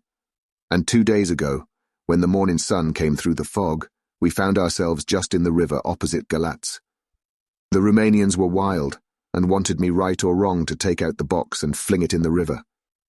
I had to argue with them about it with a handspike, and when the last of them rose off the deck with his head in his hand, I had convinced them that, evil eye or no evil eye, The property and the trust of my owners were better in my hands than in the river Danube. They had, mind ye, taken the box on the deck ready to fling in, and as it was marked Galatz via Varna, I thought I'd let it lie till we discharged in the port and get rid of it altogether. We didn't do much clearing that day and had to remain the nicht at anchor, but in the morning, braw and early, an hour before sunup, a man came aboard with an order, written to him from England, to receive a box marked for one Count Dracula. Sure enough, the matter was one ready to his hand. He had his papers a-reet, and glad I was to be rid of the damn thing, for I was beginning miserly to feel uneasy at it. If the deal did have any luggage aboard the ship, I'm thinking it was nay nither than that same. "What was the name of the man who took it?" asked Dr. Van Helsing with restrained eagerness. "I'll be telling you quick," he answered, and stepping down to his cabin, produced a receipt signed Emanuel Hildesheim. Bergenstrasse 16 was the address. We found out that this was all the captain knew, so with thanks we came away. We found Hildesheim in his office, a Hebrew of rather the Adelphi theatre type, with a nose like a sheep, and a fez. His arguments were pointed with specie, we doing the punctuation, and with a little bargaining he told us what he knew. This turned out to be simple but important. He had received a letter from Mr. de Ville of London, telling him to receive, if possible before sunrise so as to avoid customs, a box which would arrive at Galatz in the Tsarina Catherine. This he was to give in charge to a certain Petrov Skinsky, who dealt with the Slovaks who traded down the river to the port. He had been paid for his work by an English banknote, which had been duly cashed for gold at the Danube International Bank. When Skinsky had come to him, he had taken him to the ship and handed over the box, so as to save porterage. That was all he knew. We then sought for Skinsky, but were unable to find him. One of his neighbours, who did not seem to bear him any affection, said that he had gone away 2 days before, no one knew whither. This was corroborated by his landlord, who had received by messenger the key of the house together with the rent due in English money. This had been between 10 and 11 o'clock last night. We were at a standstill again. Whilst we were talking, one came running and breathlessly gasped out that the body of Skinsky had been found inside the wall of the churchyard of St. Peter, and that the throat had been torn open as if by some wild animal. Those we had been speaking with ran off to see the horror, the women crying out, "This is the work of a Slovak!" We hurried away lest we should have been in some way drawn into the affair, and so detained. As we came home we could arrive at no definite conclusion. We were all convinced that the box was on its way, by water, to somewhere, but where that might be we would have to discover. With heavy hearts we came home to the hotel to Mina.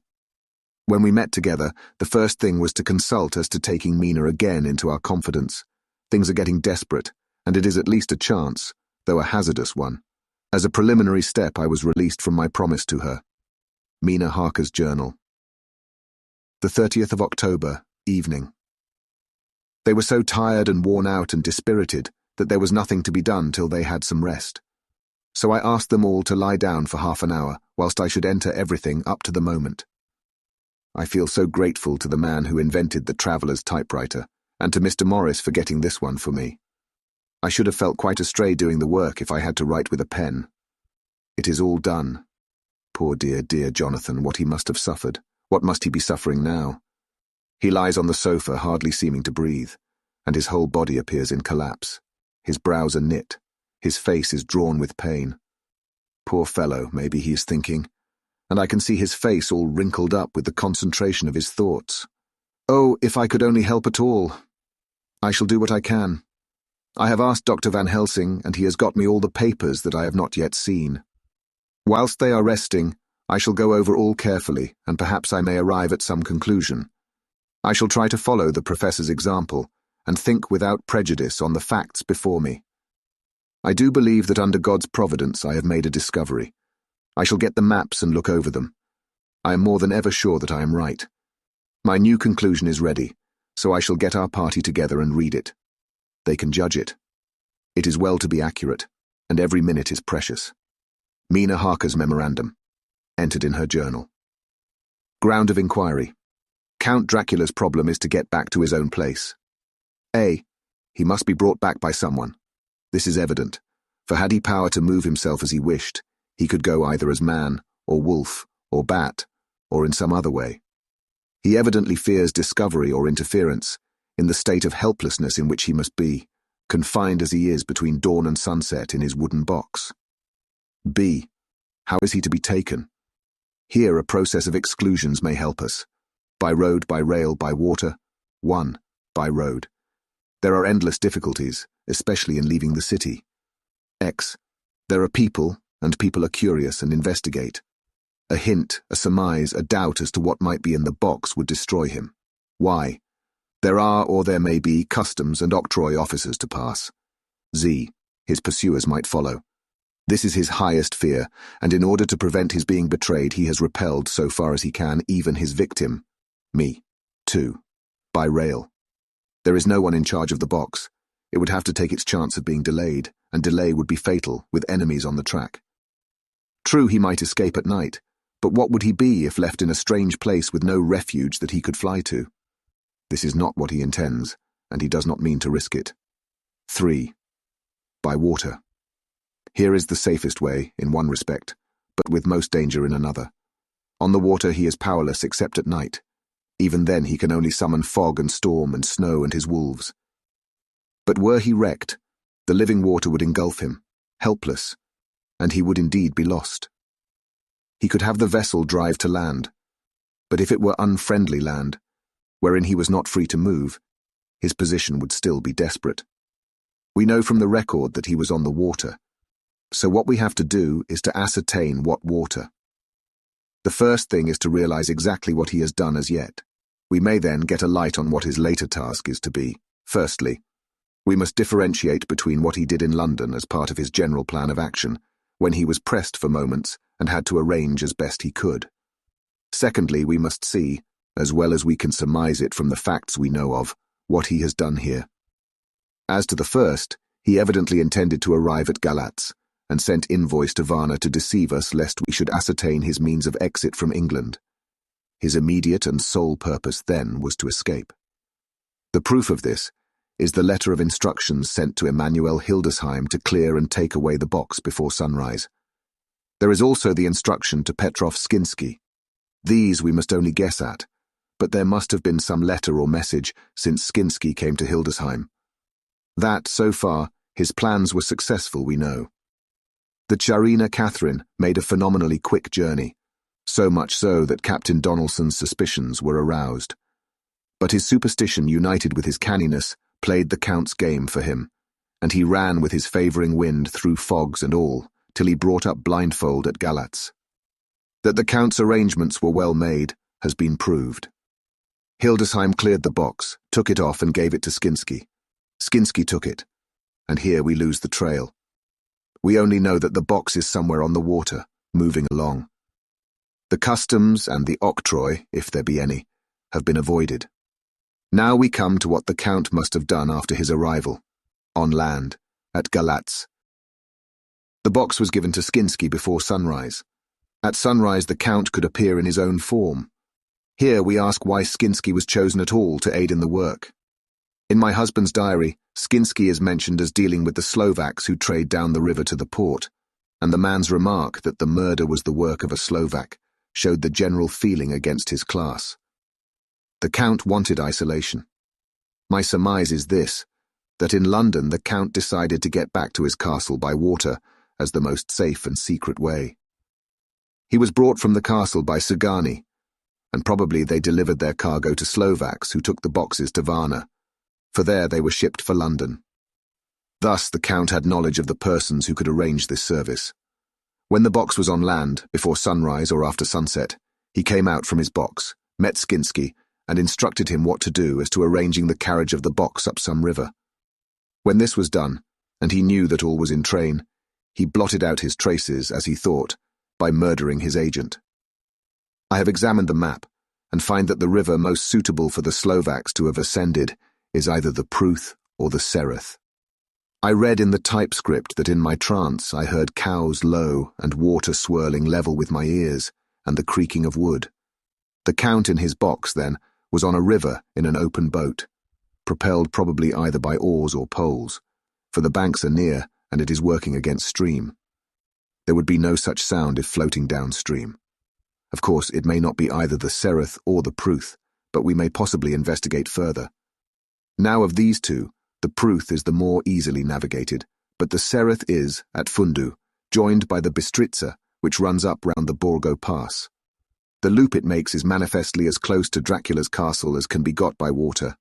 Mina Harker's journal continued. When I had done reading, Jonathan took me in his arms and kissed me. The others kept shaking me by both hands, and Dr. Van Helsing said, "Our dear Madam Mina is once more our teacher. Her eyes have been where we were blinded. Now we are on the track once again, and this time we may succeed. Our enemy is at his most helpless, and if we can come on him by day, on the water, our task will be over. He has a start, but he is powerless to hasten, as he may not leave his box lest those who carry him may suspect. For them to suspect would be to prompt them to throw him in the stream where he perish. This he knows, and will not. Now men to our council of war, for here and now we must plan what each and all shall do." "I shall get a steam launch and follow him," said Lord Godalming. "And I, horses to follow on the bank, lest by chance he land," said Mr. Morris. "Good," said the Professor. "Both good. But neither must go alone.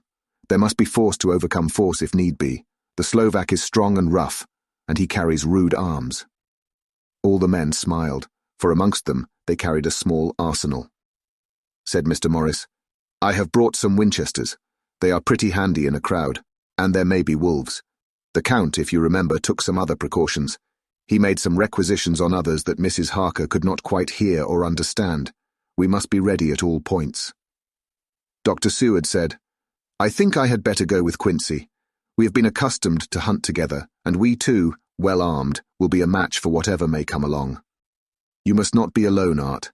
It may be necessary to fight the Slovaks, and a chance thrust, for I don't suppose these fellows carry guns, would undo all our plans. There must be no chances this time. We shall not rest until the Count's head and body have been separated, and we are sure that he cannot reincarnate." He looked at Jonathan as he spoke, and Jonathan looked at me. I could see that the poor dear was torn about in his mind. Of course he wanted to be with me, but then the boat service would most likely be the one which would destroy the vampire. Why did I hesitate to write the word? He was silent a while, and during his silence Dr. Van Helsing spoke. "Friend Jonathan, this is to you for twice reasons. First, because you are young and brave and can fight, and all energies may be needed at the last, and again, that it is your right to destroy him, that which has wrought such woe to you and yours. Be not afraid for Madam Mina. She will be my care if I may. I am old. My legs are not so quick to run as once, and I am not used to ride so long or to pursue as need be, or to fight with lethal weapons. But I can be of other service. I can fight in other way, and I can die, if need be, as well as younger men. Now let me say that what I would is this. While you, my Lord Godalming and friend Jonathan, go in your so swift little steamboat up the river, and whilst John and Quincy guard the bank where perchance he might be landed, I will take Madam Mina right into the heart of the enemy's country. Whilst the old fox is tied in his box, floating on the running stream whence he cannot escape to land, where he dares not raise the lid of his coffin box lest his Slovak carriers should in fear leave him to perish, we shall go in the track where Jonathan went, from Bistritz over the Borgo, and find our way to the castle of Dracula. Here, Madam Mina's hypnotic power will surely help, and we shall find our way, all dark and unknown otherwise, after the first sunrise when we are near that fateful place. There is much to be done, and other places to be made sanctify, so that that nest of vipers be obliterated. Here Jonathan interrupted him hotly. Do you mean to say, Professor Van Helsing, that you would bring Mina, in her sad case and tainted as she is with that devil's illness, right into the jaws of his death trap? Not for the world, not for heaven or hell. He became almost speechless for a minute, and then went on. Do you know what the place is? Have you seen that awful den of hellish infamy, with the very moonlight alive with grisly shapes, and every speck of dust that whirls in the wind a devouring monster in embryo? Have you felt the vampire's lips upon your throat? Here he turned to me, and as his eyes lit on my forehead, he threw up his arms with a cry, Oh my God, what have we done to have this terror upon us? And he sank down on the sofa in a collapse of misery. The professor's voice, as he spoke in clear, sweet tones, which seemed to vibrate in the air, calmed us all, Oh, my friend, it is because I would save Madam Mina from that awful place that I would go.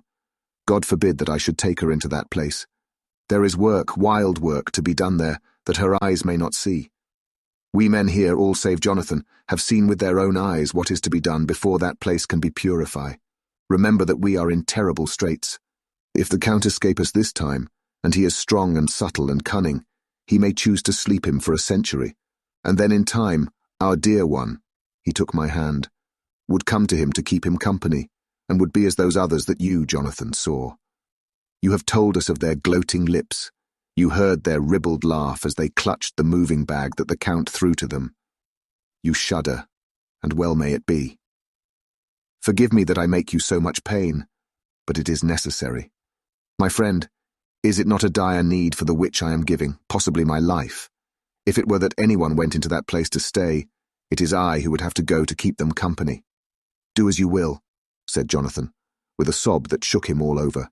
We are in the hands of God. Later. Oh, it did me good to see the way that these brave men worked. How can women help loving men when they are so earnest and so true and so brave? And too, it made me think of the wonderful power of money. What can it not do when it is properly applied? And what might it do when basely used? I felt so thankful that Lord Godalming is rich, and that both he and Mr. Morris, who also has plenty of money, are willing to spend it so freely. For if they did not, our little expedition could not start, either so promptly or so well equipped, as it will within another hour. It is not 3 hours since it was arranged what part each of us was to do. And now Lord Godalming and Jonathan have a lovely steam launch with steam up ready to start at a moment's notice. Dr. Seward and Mr. Morris have 6 good horses, well appointed. We have all the maps and appliances of various kinds that can be had. Professor Van Helsing and I are to leave by the 11:40 train tonight for Veresti, where we are to get a carriage to drive to the Borgo Pass.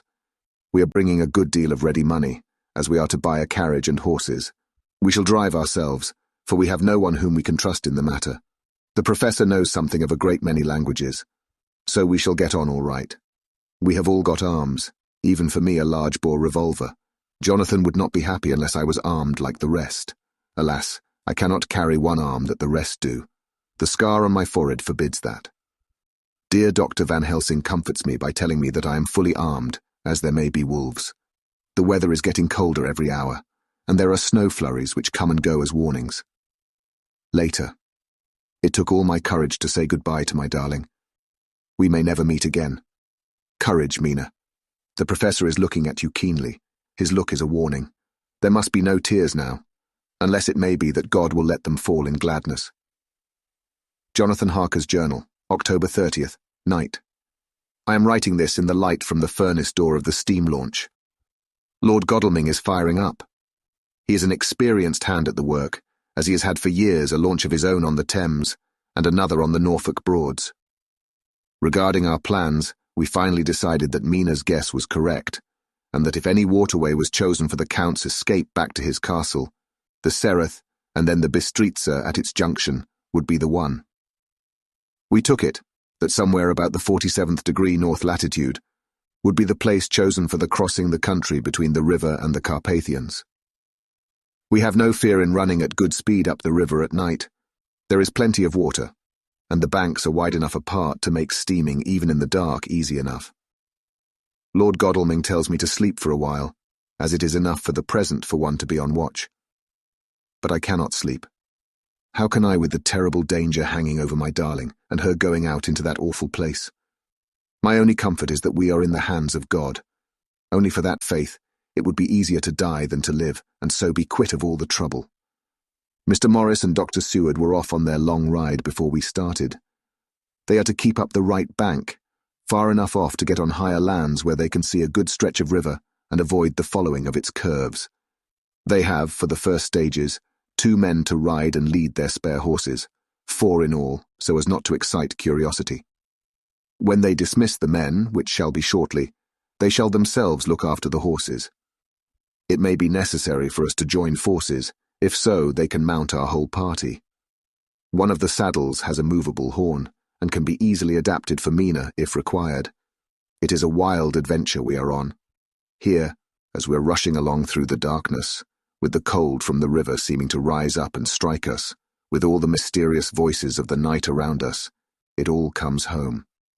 We seem to be drifting into unknown places and unknown ways, into a whole world of dark and dreadful things. Godalming is shutting the furnace door. 31 October. Still hurrying along. The day has come, and Godalming is sleeping. I am on watch. The morning is bitterly cold. The furnace heat is grateful, though we have heavy fur coats. As yet we have passed only a few open boats, but none of them had on board any box or package of anything like the size of the one we seek. The men were scared every time we turned our electric lamp on them, and fell on their knees and prayed. The 1st of November evening. No news all day. We have found nothing of the kind we seek. We have now passed into the Bistritza, and if we are wrong in our surmise, our chance is gone. We have overhauled every boat, big and little. Early this morning, one crew took us for a government boat and treated us accordingly. We saw in this a way of smoothing matters, so at Fundu, where the Bistritza runs into the Sereth, we got a Romanian flag which we now fly conspicuously. With every boat which we have overhauled since then, this trick has succeeded. We have had every deference shown to us, and not once any objection to whatever we chose to ask or do. Some of the Slovaks tell us that a big boat passed them, going at more than usual speed as she had a double crew on board. This was before they came to Fundu, so they could not tell us whether the boat turned into the Bistritza or continued on up the Sereth. At Fundu we could not hear of any such boat, so she must have passed there in the night. I'm feeling very sleepy. The cold is perhaps beginning to tell upon me, and nature must have rest some time. Godalming insists that he shall keep the first watch. God bless him for all his goodness to poor dear Mina and me. The 2nd of November, morning. It is broad daylight. That good fellow would not wake me. He says it would have been a sin to, for I slept peacefully and was forgetting my trouble. It seems brutally selfish to me to have slept so long, and let him watch all night. But he was quite right. I am a new man this morning, and as I sit here and watch him sleeping, I can do all that is necessary both as to minding the engine, steering, and keeping watch. I can feel that my strength and energy are coming back to me. I wonder where Mina is now, and Van Helsing. They should have got to Veresti about noon on Wednesday. It would take them some time to get the carriage and horses, so if they had started and travelled hard, they would be about now at the Borgo Pass. God guide and help them. I am afraid to think what may happen. If we could only go faster. But we cannot, the engines are throbbing and doing their utmost. I wonder how Dr. Seward and Mr. Morris are getting on. There seem to be endless streams running down the mountains into this river, but as none of them are very large, at present at all events, though they are terrible doubtless in winter and when the snow melts, the horsemen may not have met much obstruction. I hope that before we get to Strasbourg we may see them, for if by that time we have not overtaken the Count, it may be necessary to take counsel together what to do next. Dr. Seward's diary. 2 November. 3 days on the road. No news, and no time to write it if there had been, for every moment is precious. We have had only the rest needful for the horses, but we are both bearing it wonderfully. Those adventurous days of ours are turning up useful. We must push on. We shall never feel happy till we get the launch in sight again. 3 November. We heard at Fundu that the launch had gone up the Bistritza. I wish it wasn't so cold. There are signs of snow coming, and if it falls heavy it will stop us. In such case we must get a sledge and go on, Russian fashion. 4 November. Today we heard of the launch having been detained by an accident when trying to force a way up the rapids. The Slovak boats get up all right by aid of a rope and steering with knowledge. Some went up only a few hours before. Godalming is an amateur fitter himself, and evidently it was he who put the launch in trim again. Finally they got up the rapids all right, with local help, and are off on the chase afresh. I fear that the boat is not any better for the accident.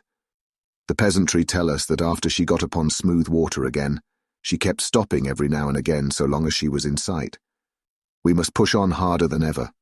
Our help may be wanted soon. Mina Harker's Journal. 31 October. Arrived at Veresti at noon. The professor tells me that this morning at dawn he could hardly hypnotize me at all, and that all I could say was, dark and quiet. He is off now buying a carriage and horses. He says that he will later on try to buy additional horses, so that we may be able to change them on the way. We have something more than 70 miles before us. The country is lovely and most interesting. If only we were under different conditions, how delightful it would be to see it all. If Jonathan and I were driving through it alone, what a pleasure it would be. To stop and see people and learn something of their life, and to fill our minds and memories with all the colour and picturesqueness of the whole wild, beautiful country and the quaint people. But alas, later. Dr. Van Helsing has returned. He has got the carriage and horses. We are to have some dinner and to start in an hour. The landlady is putting us up a huge basket of provisions. It seems enough for a company of soldiers. The professor encourages her and whispers to me that it may be a week before we can get any good food again. He has been shopping too, and has sent home such a wonderful lot of fur coats and wraps and all sorts of warm things. There will not be any chance of our being cold. We shall soon be off. I am afraid to think what may happen to us. We are truly in the hands of God. He alone knows what may be, and I pray him, with all the strength of my sad and humble soul, that he will watch over my beloved husband, that whatever may happen, Jonathan may know that I loved him and honoured him more than I can say, and that my latest and truest thought will be always for him. Chapter 27. Mina Harker's Journal, 1 November. All day long we have travelled, and at a good speed. The horses seem to know that they are being kindly treated, for they go willingly their full stage at best speed. We have now had so many changes, and find the same thing so constantly, that we are encouraged to think that the journey will be an easy one. Dr. Van Helsing is laconic. He tells the farmers that he is hurrying to Bistritz, and pays them well to make the exchange of horses. We get hot soup, or coffee, or tea, and off we go. It is a lovely country, full of beauties of all imaginable kinds, and the people are brave and strong and simple, and seem full of nice qualities. They are very, very superstitious. In the first house where we stopped, when the woman who served us saw the scar on my forehead, she crossed herself and put out 2 fingers towards me to keep off the evil eye. I believe they went to the trouble of putting an extra amount of garlic into our food, and I can't abide garlic. Ever since then I have taken care not to take off my hat or veil, and so have escaped their suspicions. We are travelling fast, and as we have no driver with us to carry tales, we go ahead of scandal. But I dare say that fear of the evil eye will follow hard behind us all the way. The professor seems tireless. All day he would not take any rest, though he made me sleep for a long spell. At sunset time he hypnotized me, and he says that I answered as usual, darkness, lapping water and creaking wood, so our enemy is still on the river. I'm afraid to think of Jonathan, but somehow I have now no fear for him, or for myself. I write this whilst we wait in a farmhouse for the horses to be got ready. Dr. Van Helsing is sleeping, poor dear. He looks very tired and old and grey, but his mouth is set as firmly as a conqueror's. Even in his sleep he is instinct with resolution. When we have well started, I must make him rest whilst I drive. I shall tell him that we have days before us, and we must not break down when most of all his strength will be needed. All is ready. We are off shortly. The 2nd of November, morning. I was successful, and we took turns driving all night. Now the day is on us, bright though cold. There is a strange heaviness in the air. I say heaviness for want of a better word. I mean that it oppresses us both. It is very cold, and only our warm furs keep us comfortable. At dawn, Van Helsing hypnotized me. He says I answered, darkness, creaking wood and roaring water, so the river is changing as they ascend. I do hope that my darling will not run any chance of danger, more than need be, but we are in God's hands. The 2nd of November night. All day long driving. The country gets wilder as we go, and the great spurs of the Carpathians, which at Veresti seemed so far from us and so low on the horizon, now seem to gather round us and tower in front. We both seem in good spirits. I think we make an effort each to cheer the other. In the doing so, we cheer ourselves.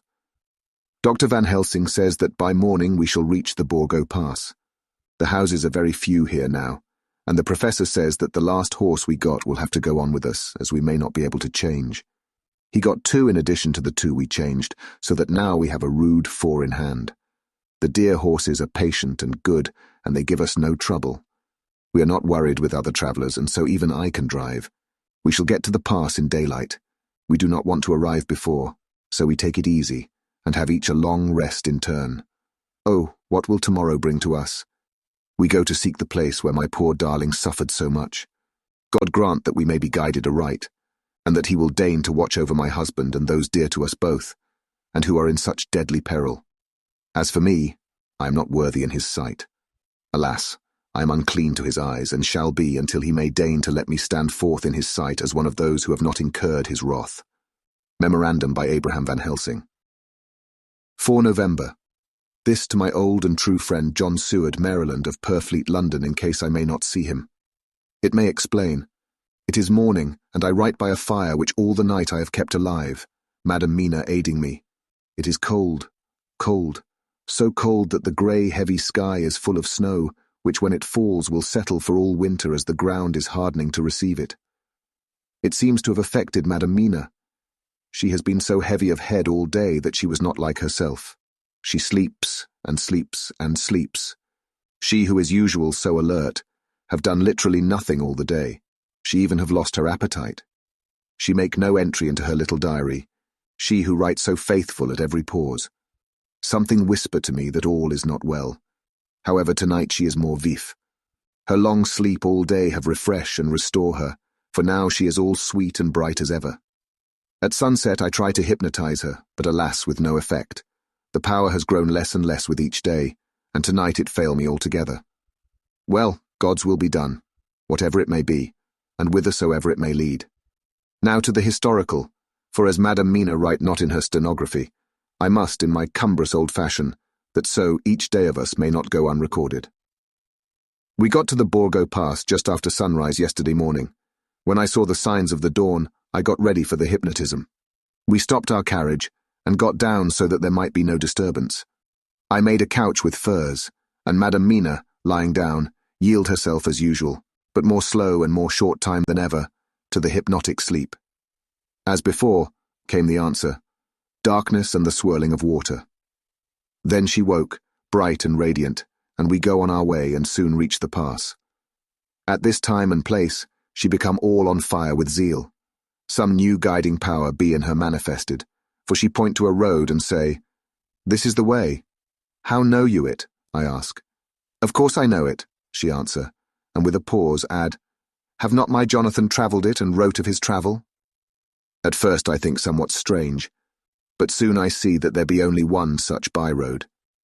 It is used but little, and very different from the coach road from the Bukovina to Bistritz, which is more wide and hard, and more of use.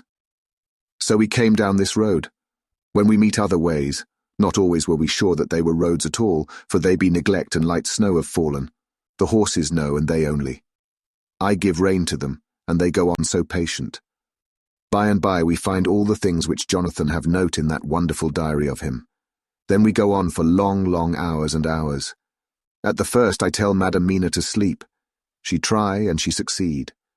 She sleep all the time, till at the last I feel myself to suspicious grow, and attempt to wake her. But she sleep on, and I may not wake her though I try. I do not wish to try too hard, lest I harm her, for I know that she have suffer much, and sleep at times be all in all to her.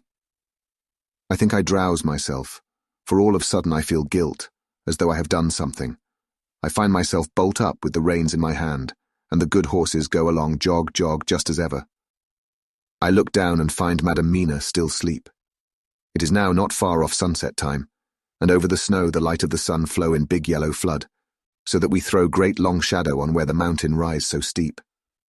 For we are going up, and all is oh so wild and rocky as though it were the end of the world.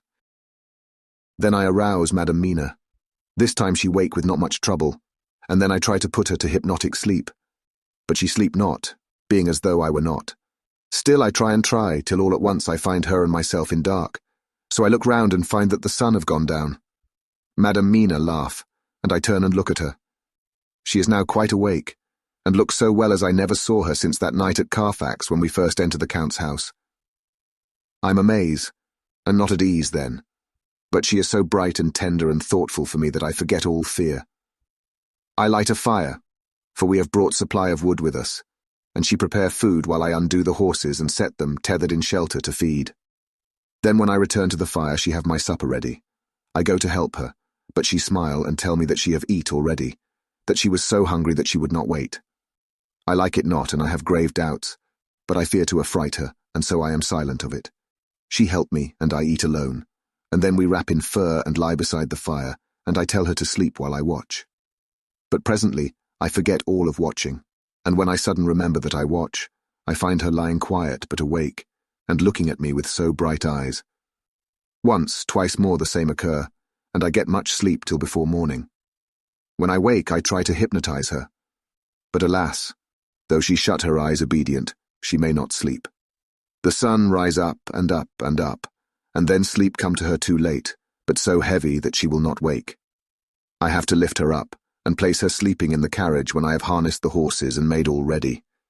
Madam still sleep, and she look in her sleep more healthy and more redder than before. And I like it not. And I'm afraid. I am afraid of all things, even to think, but I must go on my way. The stake we play for is life and death, or more than these, and we must not flinch. The 5th of November morning. Let me be accurate in everything, for though you and I have seen some strange things together, you may at the first think that I, Van Helsing, am mad. That the many horrors and the so long strain on nerves has at the last turned my brain. All yesterday we travel, ever getting closer to the mountains and moving into a more and more wild and desert land. There are great frowning precipices and much falling water, and nature seemed to have held sometime her carnival. Madam Mina still sleep, and though I did have hunger and appeased it, I could not waken her, even for food. I began to fear that the fatal spell of the place was upon her, tainted as she is with that vampire baptism. Well, said I to myself, if it be that she sleep all the day, it shall also be that I do not sleep at night. As we travel on the rough road, for a road of an ancient and imperfect kind there was, I held down my head and slept. Again I waked with a sense of guilt and of time past, and found Madam Mina still sleeping, and the sun low down. But all was indeed changed. The frowning mountains seemed further away, and we were near the top of a steep-rising hill, on summit of which was such a castle as Jonathan tell of in his diary. At once I exulted and feared, for now, for good or ill, the end was near. I woke Madam Mina, and again tried to hypnotize her, but alas, unavailing till too late. Then, ere the great dark came upon us, for even after down sun the heavens reflected the gone sun on the snow, and all was for a time in a great twilight. I took out the horses and fed them in what shelter I could. Then I make a fire, and near it I make Madam Mina, now awake and more charming than ever, sit comfortable amid her rugs.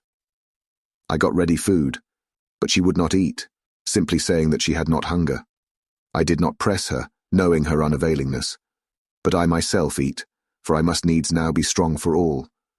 Then, with the fear on me of what might be, I drew a ring so big for her comfort, round where Madam Mina sat, and over the ring I passed some of the wafer, and I broke it fine so that all was well guarded. She sat still all the time, so still as one dead, and she grew whiter and ever whiter till the snow was not more pale, and no word she said. But when I drew near, she clung to me, and I could know that the poor soul shook her from head to feet with a tremor that was pain to feel. I said to her presently, when she had grown more quiet, "Will you not come over to the fire?" For I wished to make a test of what she could. She rose obedient, but when she had made a step, she stopped, and stood as one stricken. "Why not go on?" I asked. She shook her head, and coming back sat down in her place. Then, looking at me with open eyes, as of one waked from sleep, she said simply, "I cannot," and remained silent. I rejoiced, for I knew that what she could not, none of those that we dreaded could. Though there might be danger to her body, yet her soul was safe. Presently the horses began to scream, and tore at their tethers till I came to them and quieted them. When they did feel my hands on them, they whinnied low as in joy, and licked at my hands and were quiet for a time. Many times through the night did I come to them, till it arrived to the cold hour when all nature is at lowest, and every time my coming was with quiet of them. In the cold hour the fire began to die, and I was about stepping forth to replenish it, for now the snow came in flying sweeps, and with it a chill mist. Even in the dark, there was a light of some kind, as there ever is over snow, and it seemed as though the snow flurries and the wreaths of mist took shape as of women with trailing garments. All was in dead, grim silence, only that the horses whinnied and cowered, as if in terror of the worst. I began to fear, horrible fears. But then came to me the sense of safety in that ring wherein I stood. I began too to think that my imaginings were of the night, and the gloom, and the unrest that I have gone through, and all the terrible anxiety. It was as though my memories of all Jonathan's horrid experience were befooling me, for the snowflakes and the mist began to wheel and circle round, till I could get as though a shadowy glimpse of those women that would have kissed him. And then the horses cowered lower and lower, and moaned in terror as men do in pain. Even the madness of fright was not to them, so that they could break away. I feared for my dear Madamina when these weird figures drew near and circled round. I looked at her, but she sat calm and smiled at me. When I would have stepped to the fire to replenish it, she caught me and held me back, and whispered, like a voice that one hears in a dream, so low it was, "No, no, do not go without. Here you are safe." I turned to her, and looking in her eyes said, "But you! It is for you that I fear." Whereat she laughed, a laugh low and unreal, and said, "Fear for me? Why fear for me? None safer in all the world from them than I am." And as I wondered at the meaning of her words, a puff of wind made the flame leap up, and I see the red scar on her forehead. Then, alas, I knew. Did I not, I would soon have learned, for the wheeling figures of mist and snow came closer, but keeping ever without the holy circle. Then they began to materialize till, if God have not taken away my reason, for I saw it through my eyes, there were before me in actual flesh the same 3 women that Jonathan saw in the room, when they would have kissed his throat. I knew the swaying round forms, the bright hard eyes, the white teeth, the ruddy colour, the voluptuous lips. They smiled ever at poor dear Madam Mina, and as their laugh came through the silence of the night, they twined their arms and pointed to her, and said in those so sweet, tingling tones that Jonathan said were of the intolerable sweetness of the water glasses, "Come, sister, come to us, come, come." In fear I turned to my poor Madam Mina, and my heart with gladness leapt like flame, for oh, the terror in her sweet eyes, the repulsion, the horror, told a story to my heart that was all of hope. God be thanked she was not yet of them. I seized some of the firewood which was by me, and holding out some of the wafer, advanced on them towards the fire. They drew back before me and laughed their low, horrid laugh. I fed the fire and feared them not, for I knew that we were safe within our protections. They could not approach me whilst so armed, nor Madam Mina whilst she remained within the ring, which she could not leave no more than they could enter. The horses had ceased to moan, and lay still on the ground. The snow fell on them softly, and they grew whiter. I knew that there was for the poor beasts no more of terror, and so we remained till the red of the dawn to fall through the snow gloom. I was desolate and afraid, and full of woe and terror. But when that beautiful sun began to climb the horizon, life was to me again. At the first coming of the dawn, the horrid figures melted in the whirling mist and snow.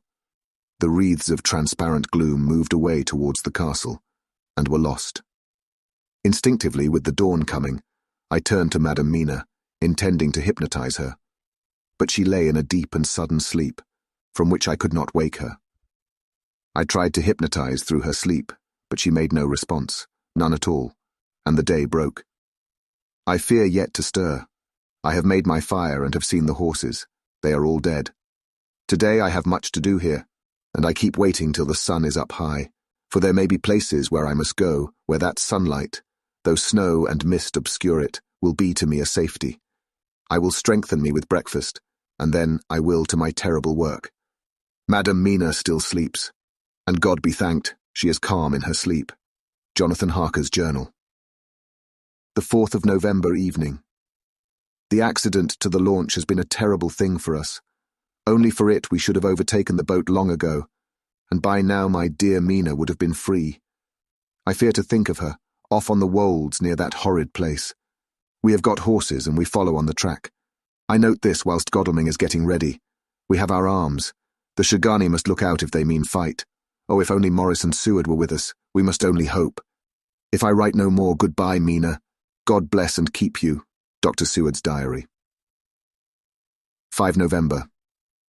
With the dawn, we saw the body of Scarni before us, dashing away from the river with their later wagon. They surrounded it in a cluster and hurried along as though beset. The snow is falling lightly, and there is a strange excitement in the air. It may be our own feelings, but the depression is strange. Far off, I hear the howling of wolves. The snow brings them down from the mountains, and there are dangers to all of us, and from all sides.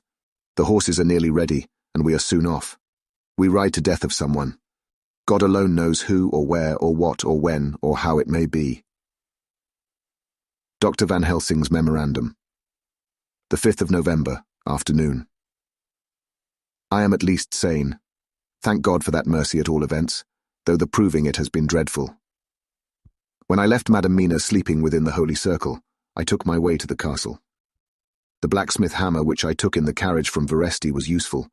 Though the doors were all open, I broke them off the rusty hinges, lest some ill intent or ill chance should close them, so that being entered I might not get out.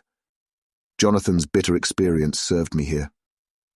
By memory of his diary, I found my way to the old chapel, for I knew that here my work lay.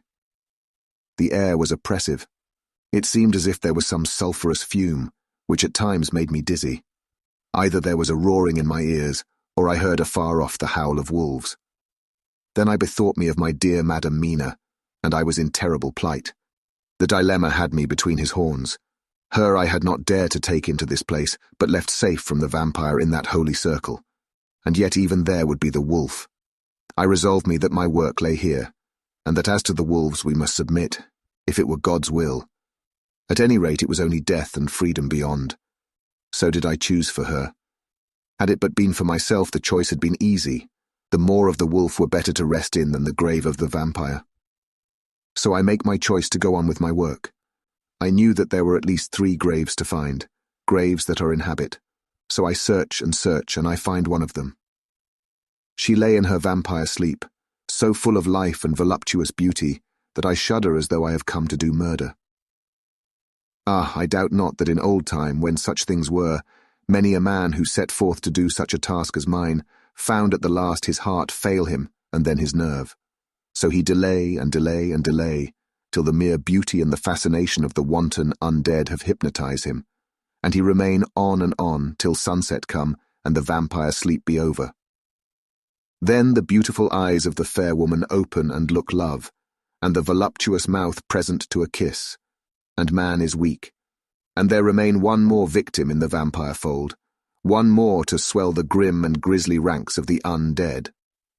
There is some fascination, surely, when I am moved by the mere presence of such an one, even lying as she lay in a tomb fretted with age and heavy with the dust of centuries, though there be that horrid odour such as the lairs of the Count have had. Yes, I was moved. I, Van Helsing, with all my purpose and with my motive for hate. I was moved to a yearning for delay which seemed to paralyse my faculties and to clog my very soul. It may have been that the need of natural sleep and the strange oppression of the air were beginning to overcome me. Certain it was that I was lapsing into sleep, the open-eyed sleep of one who yields to a sweet fascination, when there came through the snow-stilled air a long, low wail, so full of woe and pity that it woke me like the sound of a clarion. For it was the voice of my dear Madam Mina that I heard. Then I braced myself again to my horrid task, and found by wrenching away tomb-tops one other of the sisters, the other dark one. I dared not pause to look on her as I had on her sister, lest once more I should begin to be in thrall. But I go on searching until presently I find in a high great tomb, as if made to one much beloved, that other fair sister which, like Jonathan, I had seen to gather herself out of the atoms of the mist. She was so fair to look on, so radiantly beautiful, so exquisitely voluptuous, that the very instinct of man in me, which calls some of my sex to love and to protect one of hers, made my head whirl with new emotion. But God be thanked, that soul wail of my dear Madam Mina had not died out of my ears. And before the spell could be wrought further upon me, I had nerved myself to my wild work. By this time I had searched all the tombs in the chapel so far as I could tell, and as there had been only 3 of these undead phantoms around us in the night, I took it that there were no more of active undead existent. There was one great tomb, more lordly than all the rest. Huge it was, and nobly proportioned. On it was but one word, Dracula. This, then, was the undead home of the king vampire, to whom so many more were due. Its emptiness spoke eloquent to make certain what I knew. Before I began to restore these women to their dead selves through my awful work, I laid in Dracula's tomb some of the wafer, and so banished him from it, undead, forever. Then began my terrible task, and I dreaded it. Had it been but one, it had been easy, comparative. But three. To begin twice more after I had been through a deed of horror. For if it was terrible with the sweet Miss Lucy, what would it not be with these strange ones who had survived through centuries, and who had been strengthened by the passing of the years? Who would, if they could, have fought for their foul lives? Oh, my friend John, but it was butcher work. Had I not been nerved by thoughts of other dead, and of the living over whom hung such a pall of fear, I could not have gone on. I tremble and tremble even yet, though till all was over, God be thanked, my nerve did stand. Had I not seen the repose in the first place, and the gladness that stole over it just ere the final dissolution came, as realization that the soul had been won, I could not have gone further with my butchery. I could not have endured the horrid screeching as the stake drove home, the plunging of writhing form and lips of bloody foam. I should have fled in terror and left my work undone. But it is over, and the poor souls, I can pity them now and weep, as I think of them placid each in her full sleep of death for a short moment ere fading. For friend John, hardly had my knife severed the head of each, before the whole body began to melt away and crumble into its native dust, as though the death that should have come centuries agone had at last assert himself and say at once and loud, "I am here!" Before I left the castle, I so fixed its entrances that never more can the Count enter there undead. When I stepped into the circle where Madame Mina slept, she woke from her sleep, and seeing me, cried out in pain that I had endured too much. "Come," she said, "come away from this awful place. Let us go to meet my husband, who is, I know, coming towards us." She was looking thin and pale and weak, but her eyes were pure and glowed with fervour. I was glad to see her paleness and her illness, for my mind was full of the fresh horror of that ruddy vampire sleep. And so with trust and hope, and yet full of fear, we go eastward to meet our friends, and him, who Madame Mina tell me that she know are coming to meet us. Mina Harker's journal. 6 November. It was late in the afternoon when the professor and I took our way towards the east, whence I knew Jonathan was coming. We did not go fast, though the way was steeply downhill, for we had to take heavy rugs and wraps with us. We dared not face the possibility of being left without warmth in the cold and the snow. We had to take some of our provisions too, for we were in a perfect desolation, and so far as we could see through the snowfall, there was not even the sign of habitation. When we had gone about a mile, I was tired with the heavy walking and sat down to rest. Then we looked back and saw where the clear line of Dracula's castle cut the sky. For we were so deep under the hill whereon it was set that the angle of perspective of the Carpathian Mountains was far below it. We saw it in all its grandeur, perched 1,000 feet on the summit of a sheer precipice, and with seemingly a great gap between it and the steep of the adjacent mountain on any side. There was something wild and uncanny about the place. We could hear the distant howling of wolves. They were far off, but the sound, even though coming muffled through the deadening snowfall, was full of terror. I knew from the way Dr. Van Helsing was searching about that he was trying to seek some strategic point where we would be less exposed in case of attack. The rough roadway still led downwards. We could trace it through the drifted snow. In a little while the professor signalled to me, so I got up and joined him. He had found a wonderful spot, a sort of natural hollow in a rock, with an entrance like a doorway between two boulders. He took me by the hand and drew me in. "See," he said, "here you will be in shelter, and if the wolves do come I can meet them one by one." He brought in our furs and made a snug nest for me, and got out some provisions and forced them upon me. But I could not eat. To even try to do so was repulsive to me, and much as I would have liked to please him, I could not bring myself to the attempt. He looked very sad, but did not reproach me. Taking his field glasses from the case, he stood on the top of the rock, and began to search the horizon. Suddenly he called out, "Look, Madam Mina, look, look!" I sprang up and stood beside him on the rock. He handed me his glasses and pointed. The snow was now falling more heavily and swirled about fiercely, for a high wind was beginning to blow. However, there were times when there were pauses between the snow flurries, and I could see a long way round. From the height where we were, it was possible to see a great distance, and far off, beyond the white waste of snow, I could see the river lying like a black ribbon in kinks and curls as it wound its way. Straight in front of us and not far off, in fact so near that I wondered we had not noticed before, came a group of mounted men hurrying along. In the midst of them was a cart, a long lighter wagon, which swept from side to side, like a dog's tail wagging with each stern inequality of the road. Outlined against the snow as they were, I could see from the men's clothes that they were peasants or gypsies of some kind. On the cart was a great square chest. My heart leaped as I saw it, for I felt that the end was coming. The evening was now drawing close, and well I knew that at sunset the thing, which was till then imprisoned there, would take new freedom, and could in any of many forms elude all pursuit. In fear I turned to the professor. To my consternation, however, he was not there. An instant later I saw him below me. Round the rock he had drawn a circle, such as we had found shelter in last night.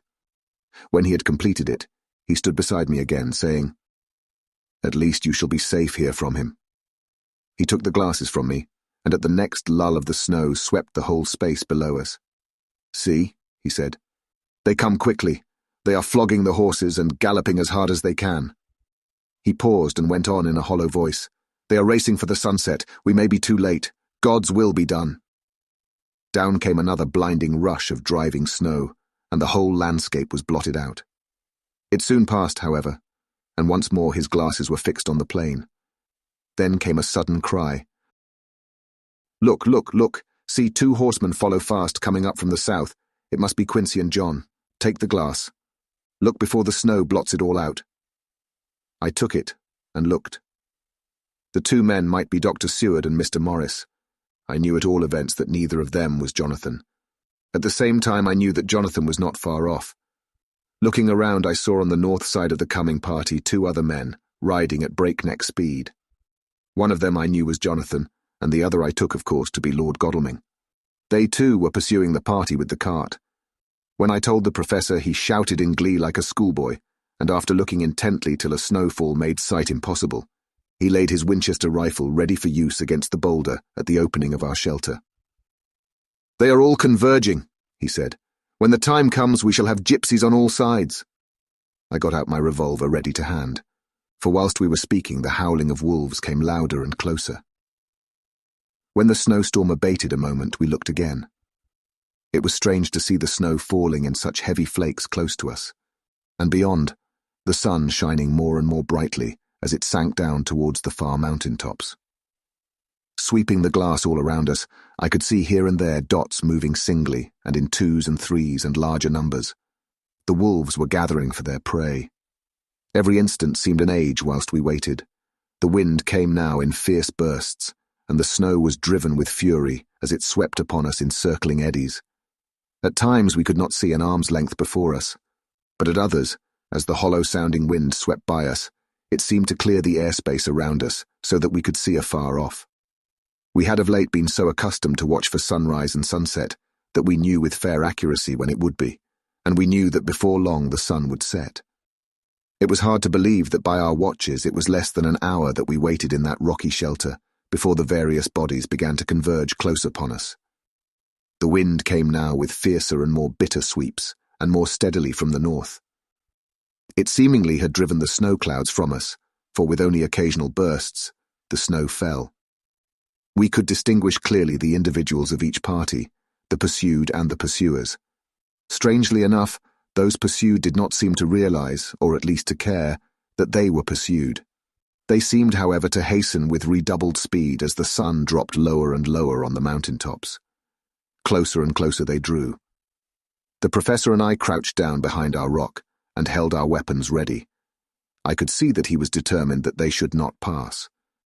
One and all were quite unaware of our presence.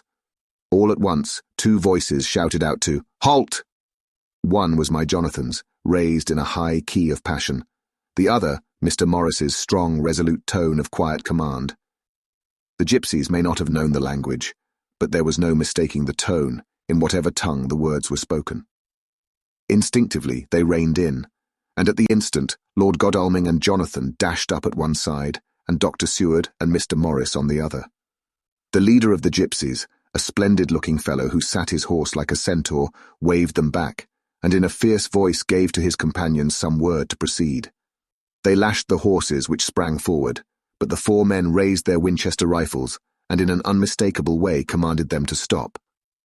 At the same moment Dr. Van Helsing and I rose behind the rock and pointed our weapons at them. Seeing that they were surrounded, the men tightened their reins and drew up. The leader turned to them and gave a word at which every man of the gypsy party drew what weapon he carried, knife or pistol, and held himself in readiness to attack. Issue was joined in an instant. The leader, with a quick movement of his rein, threw his horse out in front, and pointing first to the sun, now close down on the hilltops, and then to the castle, said something which I did not understand. For answer, all four men of our party threw themselves from their horses and dashed towards the cart. I should have felt terrible fear at seeing Jonathan in such danger, but that the ardour of battle must have been upon me as well as the rest of them. I felt no fear, but only a wild, surging desire to do something. Seeing the quick movement of our parties, the leader of the gypsies gave a command. His men instantly formed round the cart in a sort of undisciplined endeavour, each one shouldering and pushing the other in his eagerness to carry out the order. In the midst of this, I could see that Jonathan on one side of the ring of men and Quincy on the other were forcing a way to the cart. It was evident that they were bent on finishing their task before the sun should set. Nothing seemed to stop, or even to hinder them. Neither the levelled weapons, nor the flashing knives of the gypsies in front, nor the howling of the wolves behind, appeared to even attract their attention.